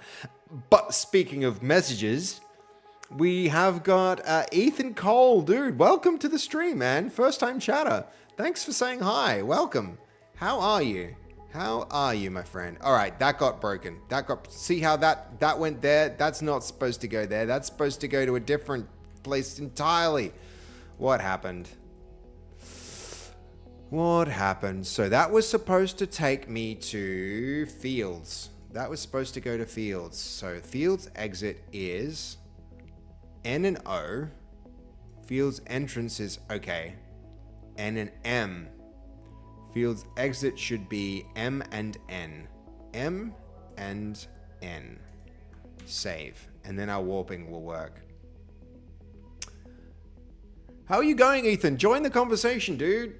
You're just swinging by and checking the stream out for the first time? If so, welcome, man. We're currently making a Unreal Engine game, but like for Fortnite. So we're doing some UEFN. Sebi's only just getting famous, and we're getting him banned at 3 a.m. for hard drive innuendo. Oh, look. I never claimed that this was a PG stream. Maybe we need some kind of like content rating warning. I've seen that on Fast's stream. Like, this is, you have to click like this is not for kids. But this is the first time we've made any kind of innuendo joke here.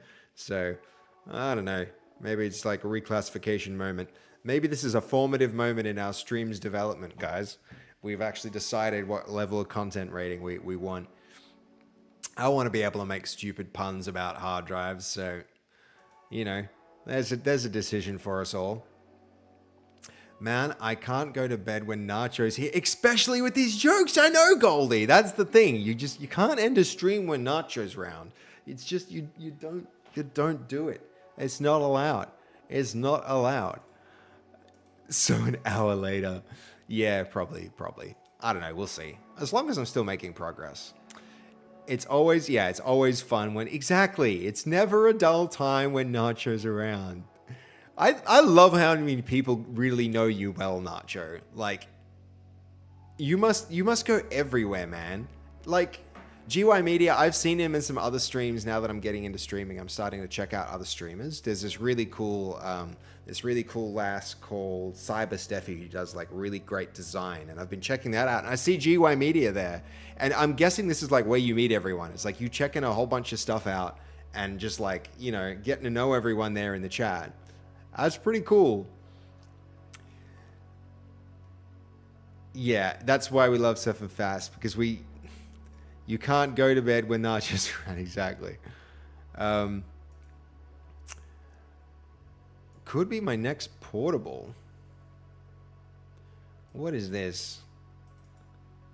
Is this a... 5090! 10,000! What are you talking about? Jesus Christ, that's a crazy laptop. What is this craziness? That's nuts. That is nuts. That's a lot of computer. I don't know that that's needed. That's a lot. Your 30 minutes is usually an hour. When I'm doing dev and really enjoying it, and like I have a good crowd, I can't help it, Penny. I can't help it. And you're here now too, so it's like the crowd is only getting better. The crowd is only getting better. You met Nacho through an IRL streamer, and you're everywhere. Okay, I think you're both everywhere. That's the thing. Ethan, we are, like I said before, my company Actuator. Let me just quickly give you a rundown. My company Actuator, we do all sorts of software development, but one of the things we've done is we've made this game On Point. On Point is a VR light gun shooter where you know, if you've ever played like Time Crisis or Point Blank, like it feels like that. But our twist is that it's, you know, it's modernized and it's in VR right now. But I have a theory that this game will do much better on PC as a multiplayer competitive aim trainer, where you just like shoot, you know, puzzle mini games and skill testers and stuff like that. So to test the theory, rather than making the whole thing from scratch in an engine, we're kind of like making it in an engine still, but we're using Unreal Editor for Fortnite, because I have a lot of friends like, I don't know if you follow Fortnite, but I'm friends with like Laserbeam and Loserfruit and, you know, like Overstrand swung by the stream earlier today. And Overstrand has like, he's part of the Power Group, who are some really, really big creators. And he has an incredibly big, he released a video on YouTube like last week that was literally top 20 in the gaming category. So it's like, I'm around a lot of big creators, and so I figured it'd be really good to make some Fortnite content. So here we are, recreating the game that we've just made and launched for VR in Fortnite as an aim trainer, so that everybody can play it together multiplayer. And that's what we're at, Ethan. Yeah, pretty good. I like that emote. That's like, yeah, I get it. Thanks for joining the stream, and I hope you enjoy what we're doing, and I hope you enjoyed the vibe in here, because you've come at the right time. We've got like a really good crowd of people in chat right now, and you know, we're just vibing, we just make it a little bit. And thank you for the follow, Ethan. I really appreciate that. Like, we've got some streamers here with much bigger followings. Like, we were just admiring GY Media's like nearly 3,000 followers. We're just getting started here. You put us on 775 followers. 2 more and we hit our goal of 777 followers, which is really, really cool, since we've only been streaming for like 3 months properly, 1 month before that. The stream's been growing really, really fast, so I'm thrilled about that. And we made partner in like 3 months, the minimum amount of time that anybody could possibly do it. So we speed ran getting Twitch partner. So it's just a number, and that's over almost 5 years. Yeah. I mean, I'm not unhappy with the growth of the channel GY Media. It's been growing like beyond my wildest expectations. It's been growing so freaking fast. I checked it out the other day. There's a Goldie actually showed me this. Goldie showed me. Look at this, guys. So, Goldie showed me this cool website where you can check out the stats on any streamer. And how's this? Ooh, yeah. Ooh, lordy. We doing all right. We doing A-okay. Already we're in the top, like, not 1%, not 0.5%. We're in the top 0.36% of streams. I'm thrilled with that. I think we're doing so well. I can't believe how well we've been growing. Yeah. So yeah, Psych has been there from the start. 4 months and 12 days. But for 1 month, I did nothing. I did a game jam, and then I streamed the game jam, and then I just like went radio silent. I got like 100 and something followers from like over 2 days doing a game jam. It just like the game jam went really well, and I made a really cool game, which I actually would like to find the time to come back and finish. But, you know, we'll see if we find the time for it.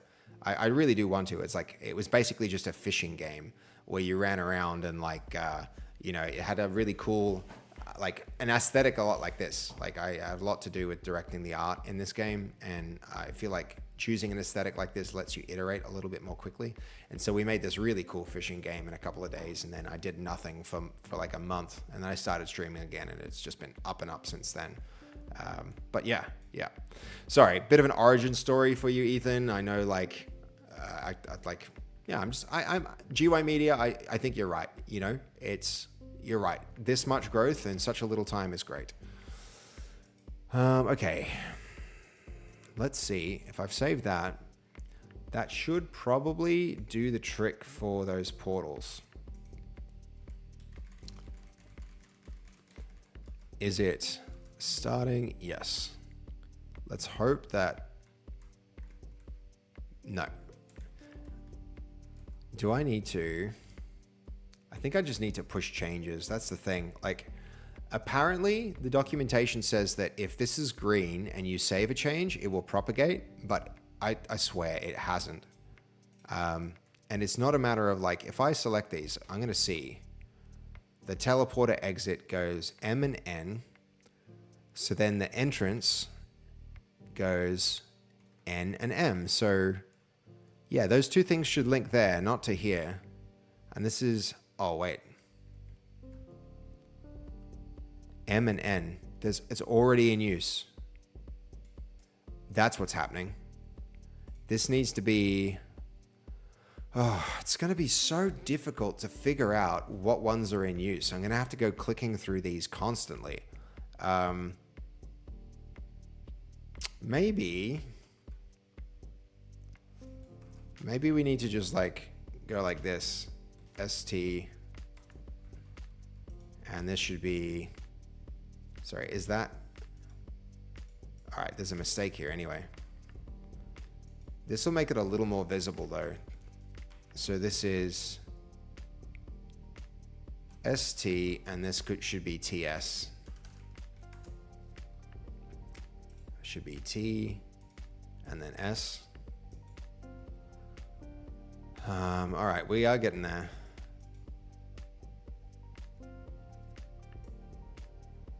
So there's our exit. ST, TS.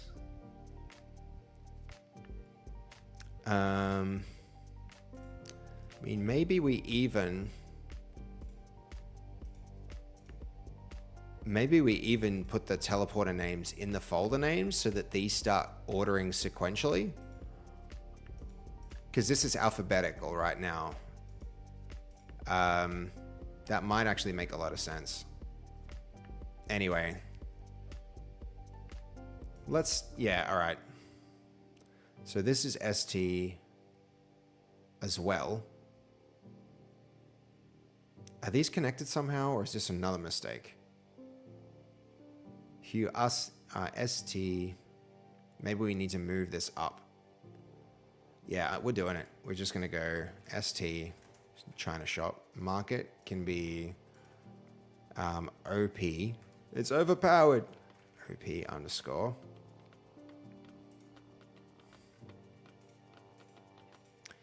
Temple is also ST, so here's a mistake. So yeah, putting it in the names is actually beneficial. It's going to flag mistakes as they happen, and then we can fix them more easily. This is LMN, MN.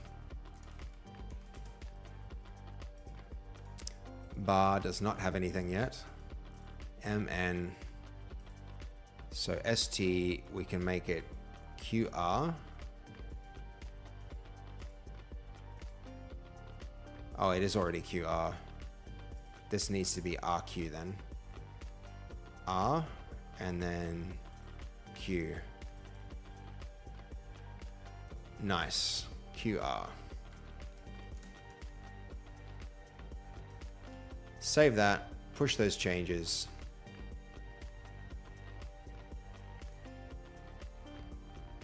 So those prefixes are going to...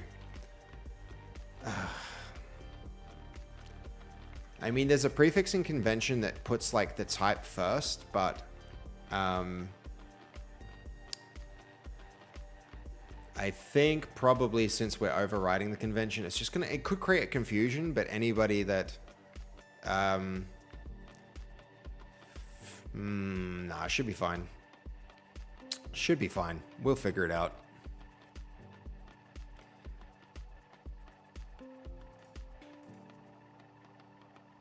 Let's see. Creating module versions. I think very soon we're going to get to see this actually function.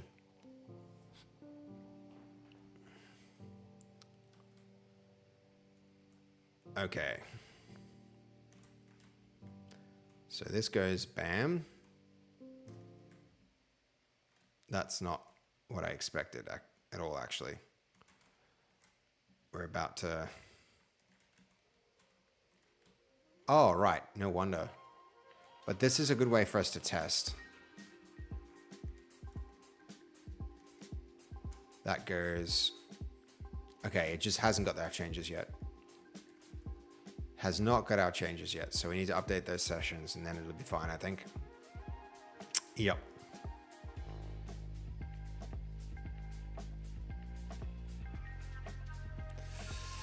Quiet on the Eastern Front again, right, guys? We had those... What do you think was the deal with those two guys that swung into the YouTube chat? Like, one of them was just, like, spamming a little bit too much. And then the other guy was, like... I don't know, they were weird. The Clarifier and the Riley guy. Just weird. Session disconnected. Okay, hold on, it's just loading.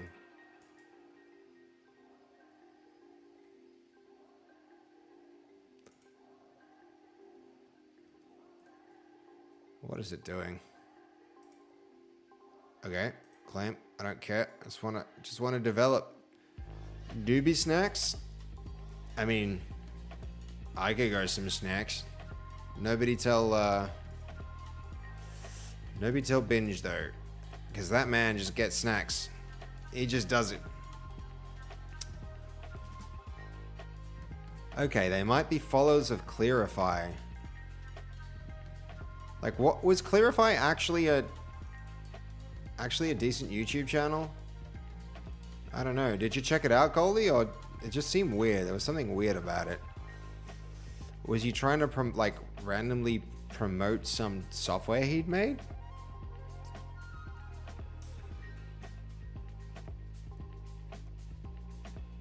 Seems like a weird way to approach people though, just to like go straight to the streamer instead of like emailing them with some opportunity. Session loading.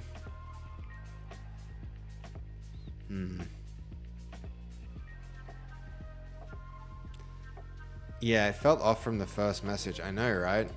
It's pretty strange. What was it? He's got lol. When you look at it though, it's pretty weird.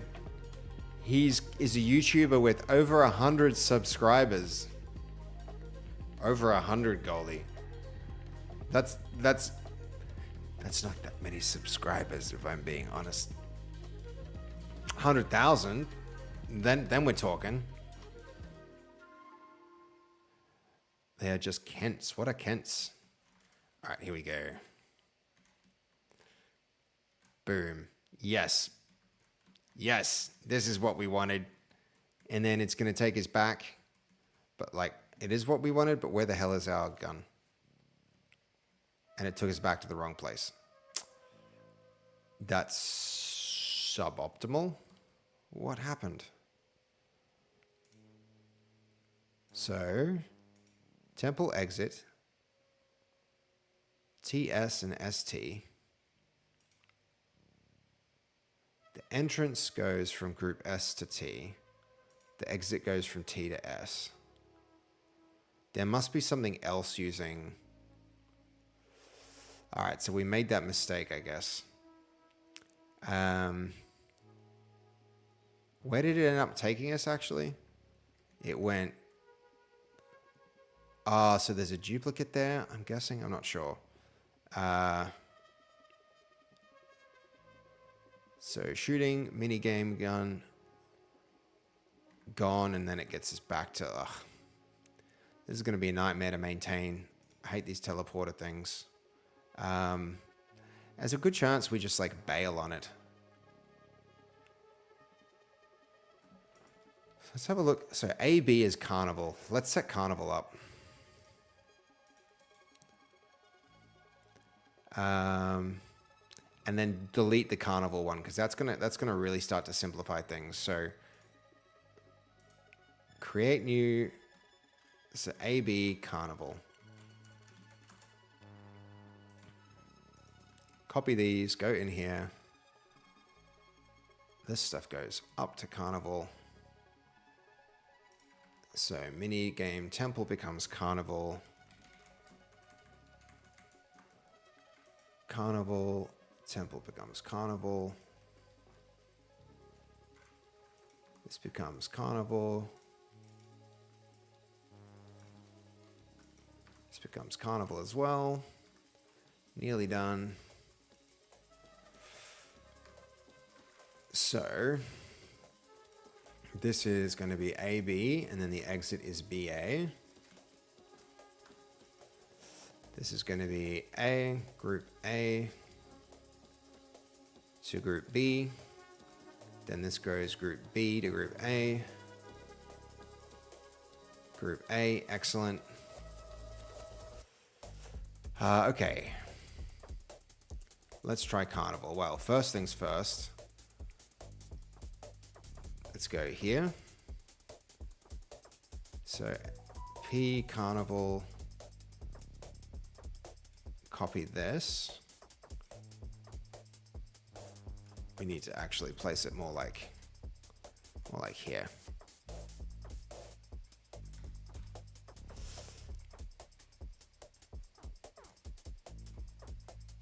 That seems good. Okay. We're in the Carnival location. So now we can take the Carnival things, the mutator, the exit, and the trigger. And all of these can be move objects to camera. Those three are now here. All of their values can go no, no, no.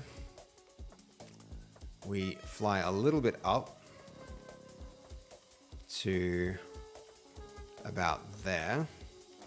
Then our exit gets another little adjustment to location. That goes to move the object to the camera. In theory now, that's our Carnival setup. Cool. Let's give that a shot. Save. Push changes.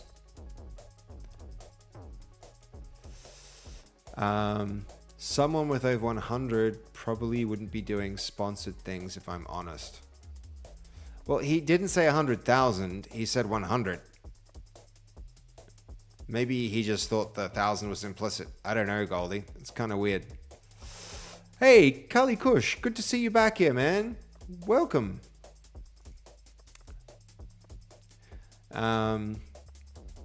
Someone bigger, perhaps I could see it, but they would go through management by email. Exactly. It's weird. The whole thing was weird. Just felt weird. Anyway. Also, you want to see if the content's like what was it? Clarify tweaks. I don't know what to do with all this stuff. PC optimization tools are also kind of like mostly BS. Get used to that feeling. It's a nice thing to say, Penny. That means you kind of believe that this channel is going to go up, onward and upward. That's, be nice if it was something to get used to, but we'll see. All right, session updating. This like turnaround, the slow iteration loop really bothers me. I almost like want to move on to the next thing. We can create new folders. CD underscore, and then there will be EF underscore. So this was AB, Castle Far is the next location.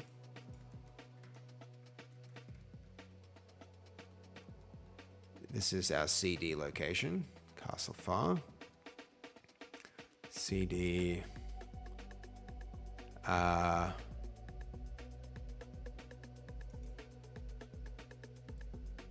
Let's see. Castle Far. Castle Mid is FE.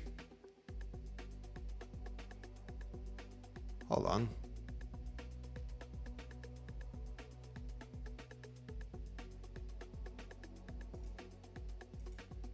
This is maybe what I've been doing wrong. I think it is. Right, so this means the exit is backwards and the entrance is forwards. Okay, the exit is backwards. Yeah, that's right, that's what I'm doing.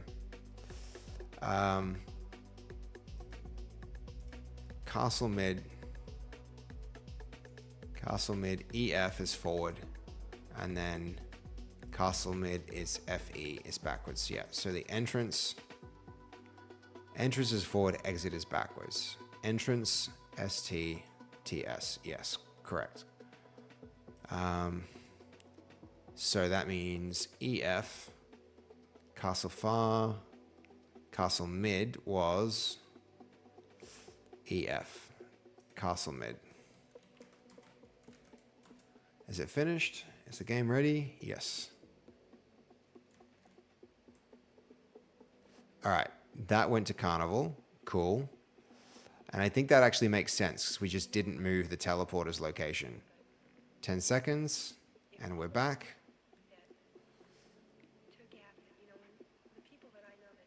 That's interesting. Still, we've got mistakes. I've got errors in these configurations.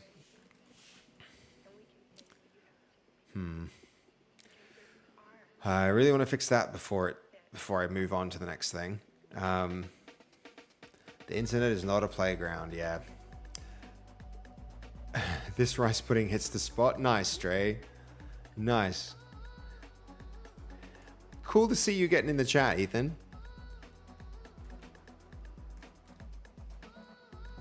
We are a pretty, honestly, pretty tight-knit group. You know, it's a lot of viewers, but the number of people who are really active in the community, it's quite small. So it's cool to see new faces.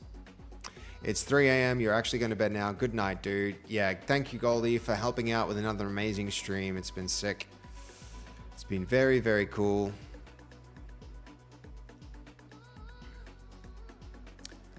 I'm tempted to just delete all of these and go again. There's some duplication here that's throwing things off. Must be nice. You don't get to go to bed yet, Penny? Yeah, I mean, it depends where you are in the world, I suppose. That's true. All right, carnival entrance. Let's see, carnival entrance is that one.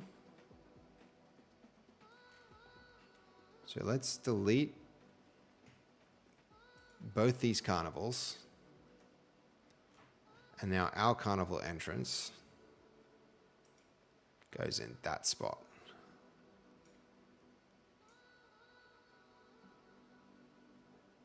That's probably gonna deconflict things a little.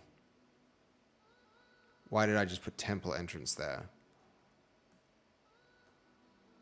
Carnival entrance. Where is it? AB. Carnival entrance. There we go. That's not a mistake. Glad I caught that one. That could have been confusing. All right. There's carnival. What else have we done? Temple. Temple entrance is 3:30 a.m. on the East Coast. Yeah, it is. Yeah, that's where I'm at, Penny. East Coast. And 3:30 a.m. sounds about right. Let me finish. I'm basically going to finish this off, then I'm dipping, guys. That's the plan. So where's Temple? Temple was not a thing. Temple entrance gets its own new space. Let's put it in here for now.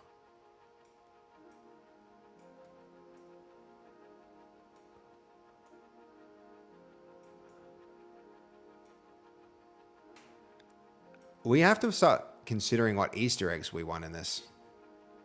I think that's going to be pretty cool.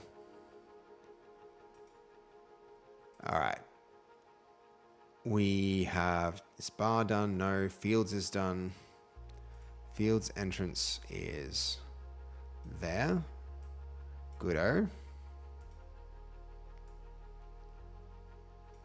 Then we've got Carnival next to it. Carnival, Fields. Where's Market entrance? Yeah, we're leaving Market entrance there.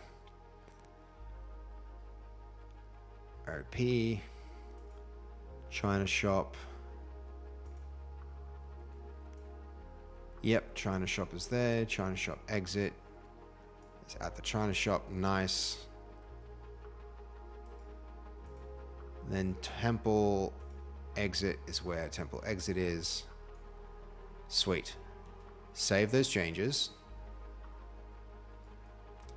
Doesn't need to repropagate, but end the game first.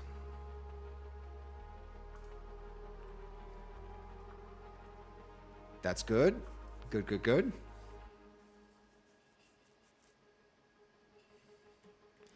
All right, cool. Start the game. Play some Fortnite. It's not what we're doing here, Ethan. We're making Fortnite, not playing Fortnite. But I appreciate it. I do like playing Fortnite. It is a fun game. It's just not what we're about right now. We're going to be in a time and place where we need playtesting very soon, though. He is the best version of it. Yeah, the create the Fortnite game. Why did... Let's go. Hold on. The minigame starts and ends. I don't see any errors here to say that we couldn't teleport. But we wouldn't be seeing them because the... I mean, it's the return trigger, right? And it was... what's happening? So there's market. Market is OP. And then PO. Are there any other conflicting markets?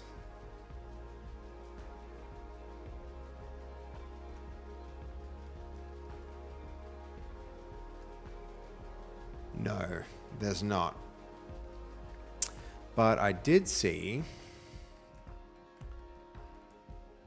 Was it MP? We've got MN. So fields is here. That means this needs to go. Where's that one? Yeah, that needs to go. Greenfield and Greenfield here needs to go. Then we're good. That is progress. But Greenfield is going to need... So we need our own Greenfield one. We have our own field one. NM.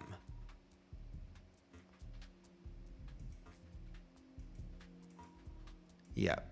So where's the entrance? I mean, that's interesting. I guess that is Greenfield, so that's fine then. We'll keep figuring it out as we go. So CD is Castle Far. Do we have a Castle Far? CD Castle Far, yes. So let's just save this. Hopefully those changes propagate. End game, save changes. Then we should be able to play game and see them in action. Thanks for backing me there, Stray. Easter egg. Up, up, down, down, left, right, A, B, enter. It would be cool to have the Konami code and make it do something. We could definitely do that. Could definitely make that happen. Make that a thing.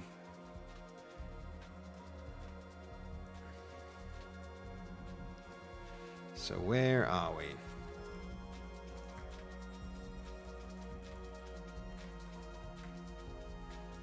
End game, please. Stopping game. Just waiting for these changes is the most really slow part of this process.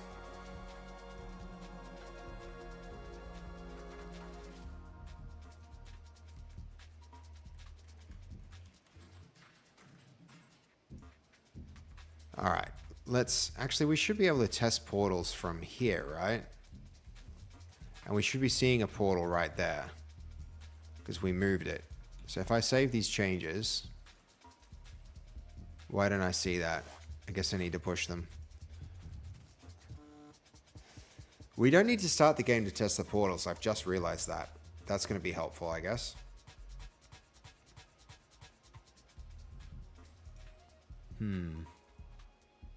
That will actually be very helpful. That's going to speed things up a bit for us.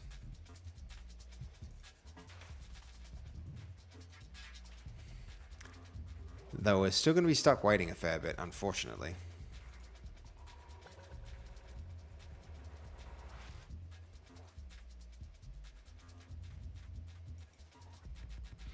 I'm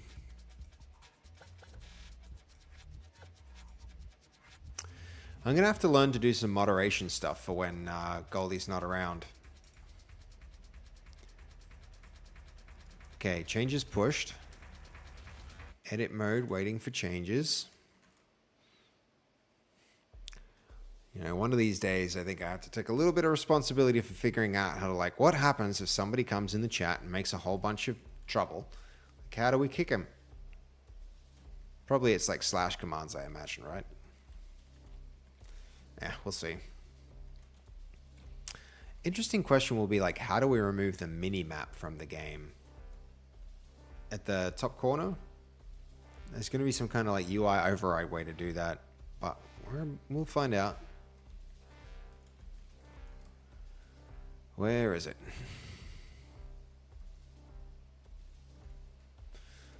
Please propagate changes.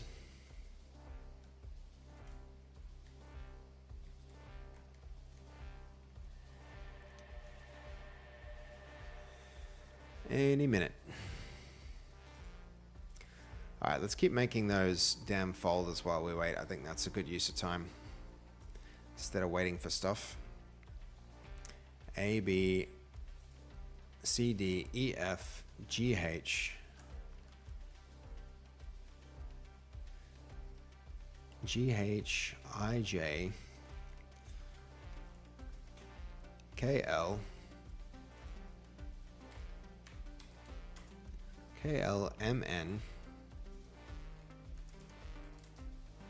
OP. QR. QRST. QRST. We've already got ST. We've got QR.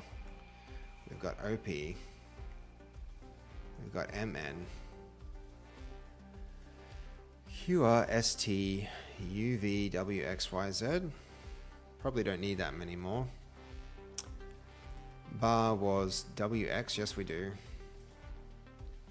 QRST. UV. UV. UVWX. WX and then YZ.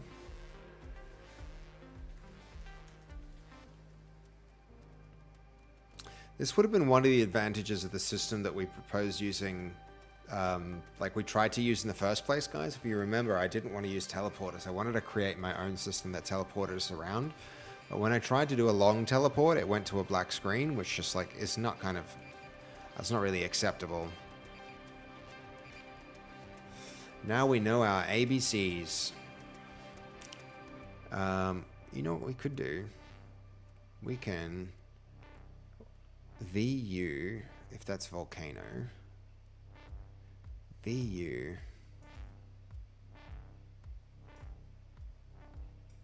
is volcano.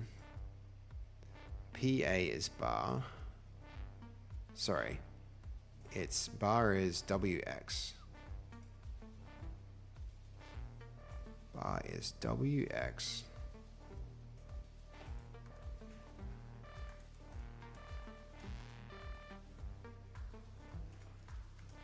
So that can go there. Castle Far. DC.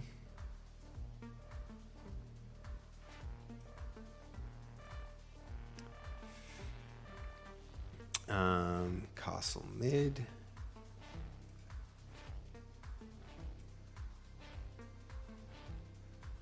Castle Mid is GH, I'm pretty sure. No, EF.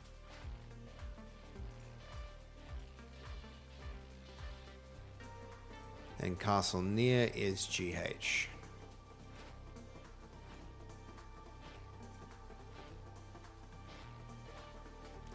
Has it finally propagated? It's nice to see that smile there in the chat, Psych, that little Konami code. That's a good secret code. All right, here we go. We don't even need to start the game. We can just we can test outside of starting the game.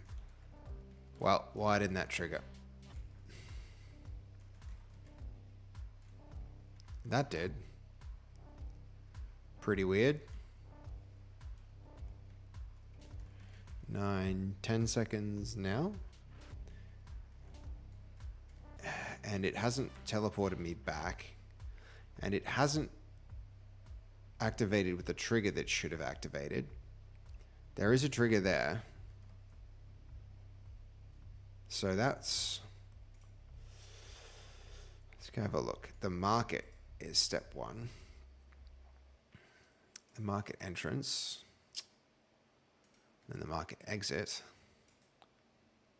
I see it right here. There's 100% a trigger. This should be triggering the item granting. Minigame market trigger.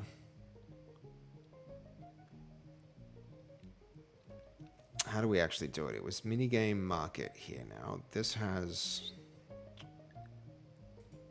minigame activator.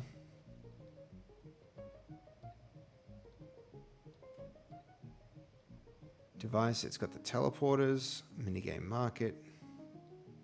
It's got the item granter. Should be able to see the trigger here. That trigger. Does it not have a... Yeah, device item granter, grant item. I don't understand why that's not triggering, but it doesn't matter. We don't care. Right now, we got bigger problems. We just want to see if it goes. Why doesn't that one trigger? That's just bizarre. This one does.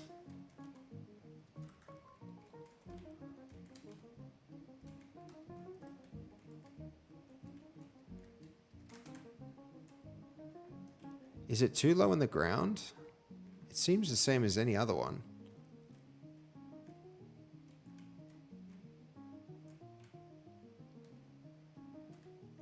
It's tiny bit lower, actually. So it could be that.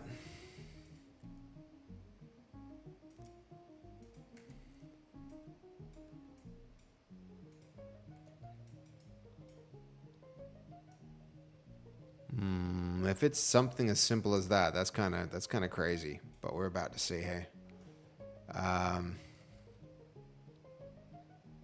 that's moved up now. Does it trigger now? No.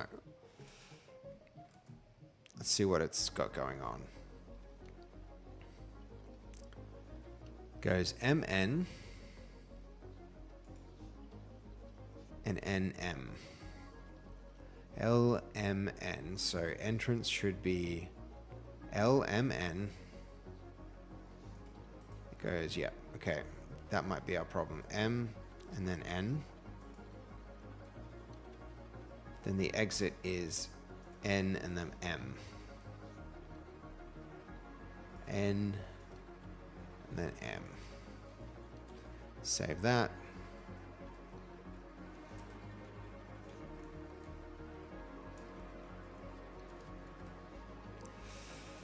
Do we need to push the changes for that to work? I really hope I don't have to.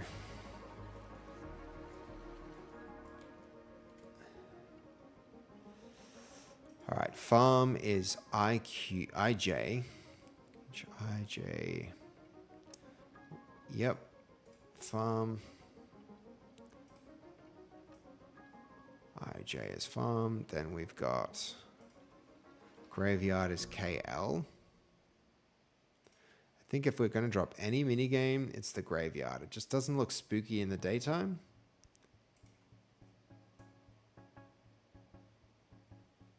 KL. And what have we got here? ST.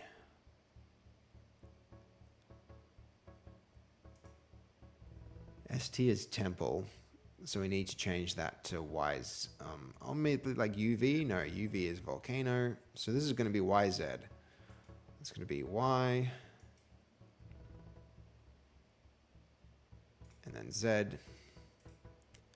That's going to be ZY. Oh my God, guys. We actually used all the minigame teleporters. How crazy is that? Like all of the different possible letters in the alphabet are used to associate with did you swear 15 times today? I did. I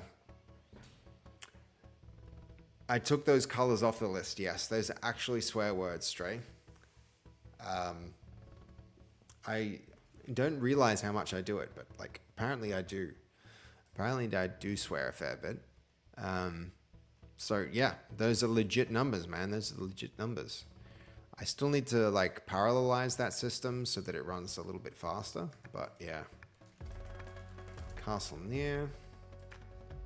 Farm. Then we've got graveyard. Then we've got volcano. Then we've got totem.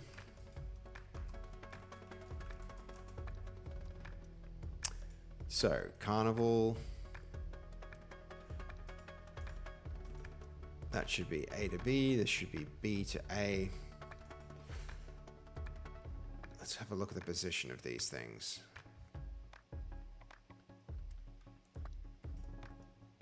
Let's try this one first. So we'll just save this.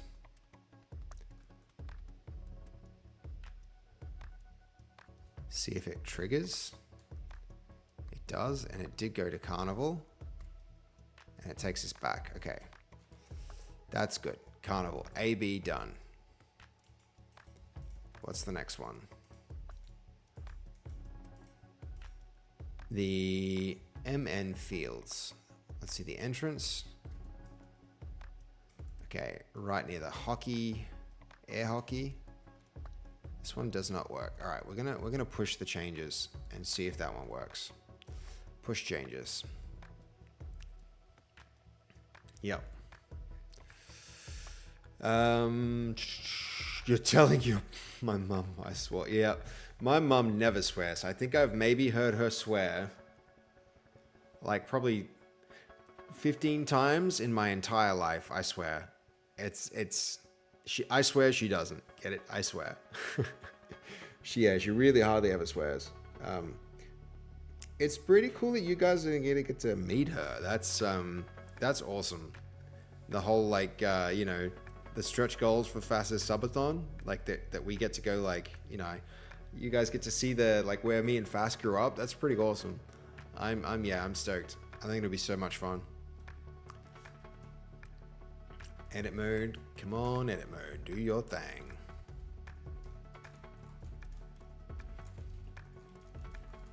Who else plays yeah, you can't wait. I think Fast has even figured some of the dates out now, maybe. I'll just wait for her to confirm it and announce it, but looks like she's moving on it. She tends to do that. When she says she'll do a thing, she goes and does the thing. That's very true of her.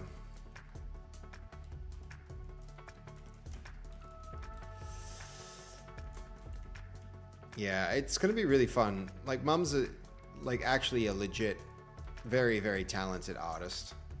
It's gonna be very cool for you all to see like the influences that led to me and Fast being who we were, like the people we are today. Mum's a huge influence. Gonna need to not forget coffee for work. Yeah, psych, for sure. I mean, caffeination helps me a lot. It probably doesn't help me when it comes to like getting sleep, but it does help me. Definitely helps me when I need to be focused and productive, for sure. God, it's nearly 4 a.m. I just don't want to leave this in a broken state. Yeah, my mum's a massive inspiration for me. Really, really, really inspiring woman. Very intelligent, very like dedicated and focused to her work. I think all the things that me and Fast, like some of our best attributes come from Mum, but also some of our worst. Like, we tend to work too hard. We tend to, when we set our minds to something, it's very hard to sway us away from it, even if that's to our own detriment. I think that's another thing that comes from Mum. Like very strong-willed, very oh damn, why? It must be the other end. That's the only thing I can think of. The other end of this portal must be a problem, right? So where is it?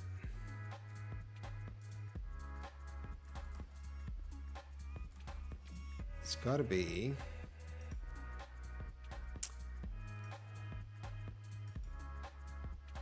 Was it Carnival? No, it was Fields. Oh, look, sure enough, that's not high enough. That's the problem. I'm gonna have to remember that. This needed to be higher. So if I save this, that won't have propagated the change, but we can end the game. Go have a look again.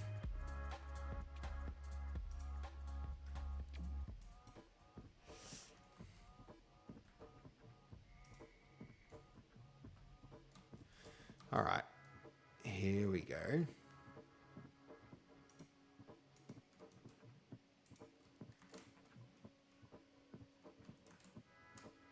Yes, that's a teleport. All right, one down. This one working?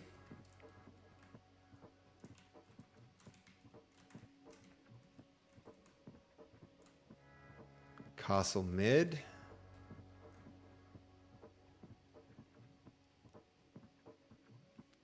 Carnival. Yep.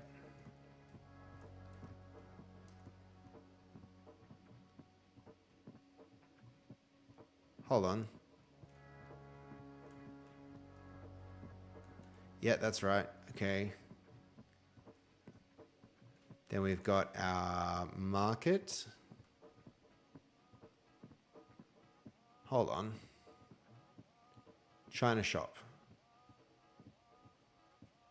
That device needs renaming. And I think it's the China shop one, right? China shop, entrance. Yeah, cool. So,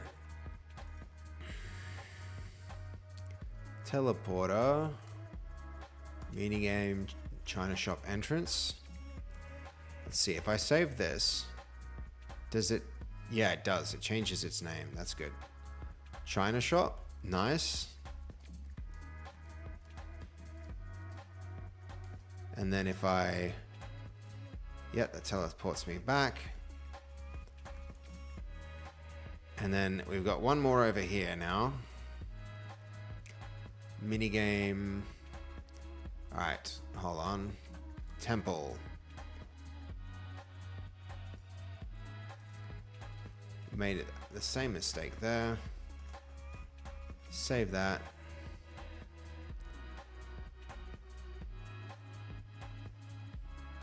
Let's see it change that name here.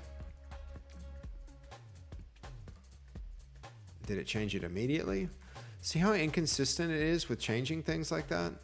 Wait, there we go. Now it worked. Yeah, I think Temple might be my favorite. And we also need Volcano, but we haven't set that up yet.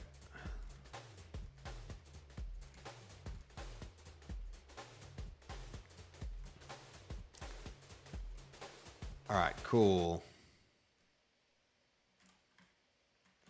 We're actually making progress now. Yeah, it's 4 a.m. You're absolutely right, Sam. That is it. That is it. This has now worked. I can check these changes in. So this is reordered teleporters for the solution.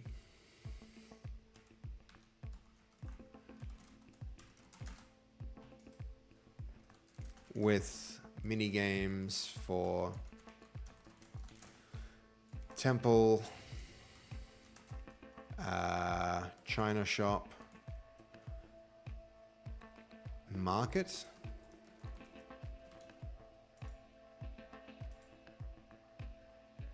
fields,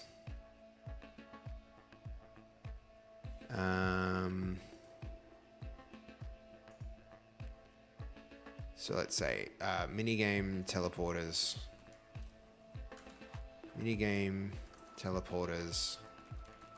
for Temple China Market fields.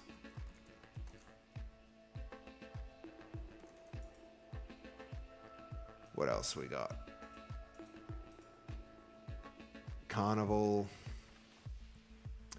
That's probably it, right? Yeah, Carnival.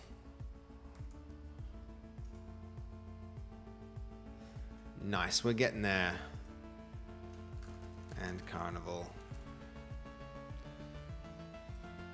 Submit. Done.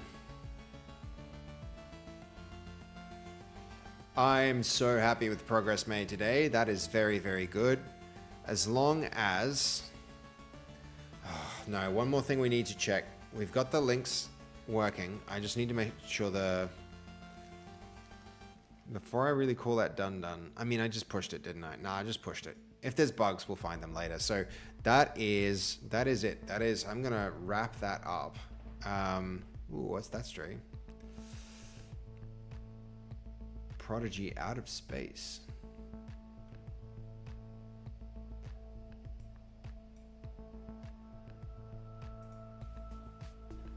Yeah, that's a sick song. Man, Prodigy's good stuff. All right. It is an old song. That's it, guys. I'm ready to raid out. We're going to raid someone. Let's do it. Anybody got suggestions before I go looking for followed channels? Who is Anthony GG? Who's this guy? Who's this base code guy streaming?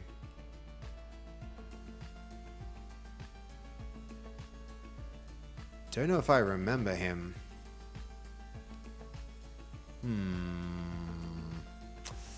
I'll let you see what I'm seeing here, guys. I don't remember this guy, but he's my thing. Who is Perry Cal? Oh, definitely Perry. Definitely Perry. Perry's fun time. Yep. She got a much bigger following, but we're gonna rate her anyway. Here we go. Ready for Perry? Raid. Perry.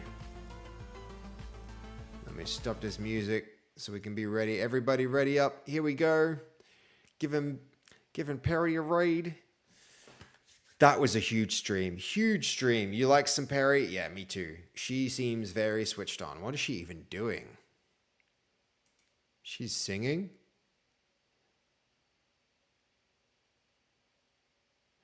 Oh, there you go. Multi-skilled. Always interesting content there. Always a good time, eh? Huge stream, right? Yeah, it's about to get even bigger. She does make games too, yes. I've seen her like play games with her brain too. I mean, let's give her a few seconds to finish her song so we don't raid and interrupt it. How long does this go? Whereabouts is she in the thing? Is it?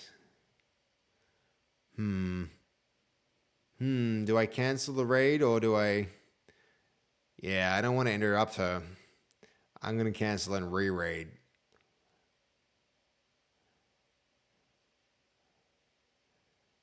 It's just rude if I don't, right? Yeah. Yep. Go after the song. Yep. We could have done it in that moment. There was a gap. Nah, let's see it out. Let's see it out.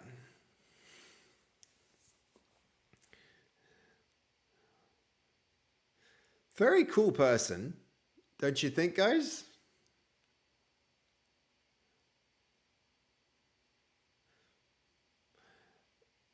You know, Fass is very talented as well.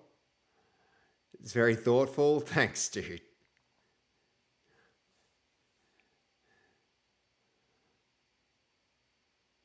Fass can like play instruments very well, especially the violin, guys. One day I want her to do this on stream, like, you know, perform.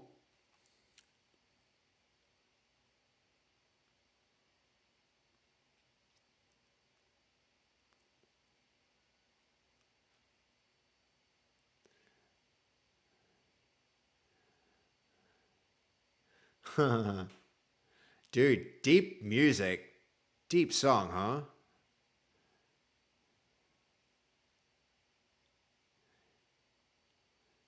It was midnight about 4 hours ago for me, so...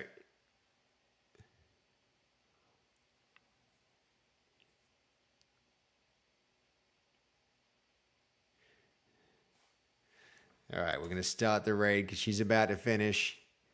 Alright, ready up, guys. Very talented person. So glad she raided me that time. I wouldn't have discovered her otherwise, guys. Isn't that awesome? All right, here we go. Raid time. See yous.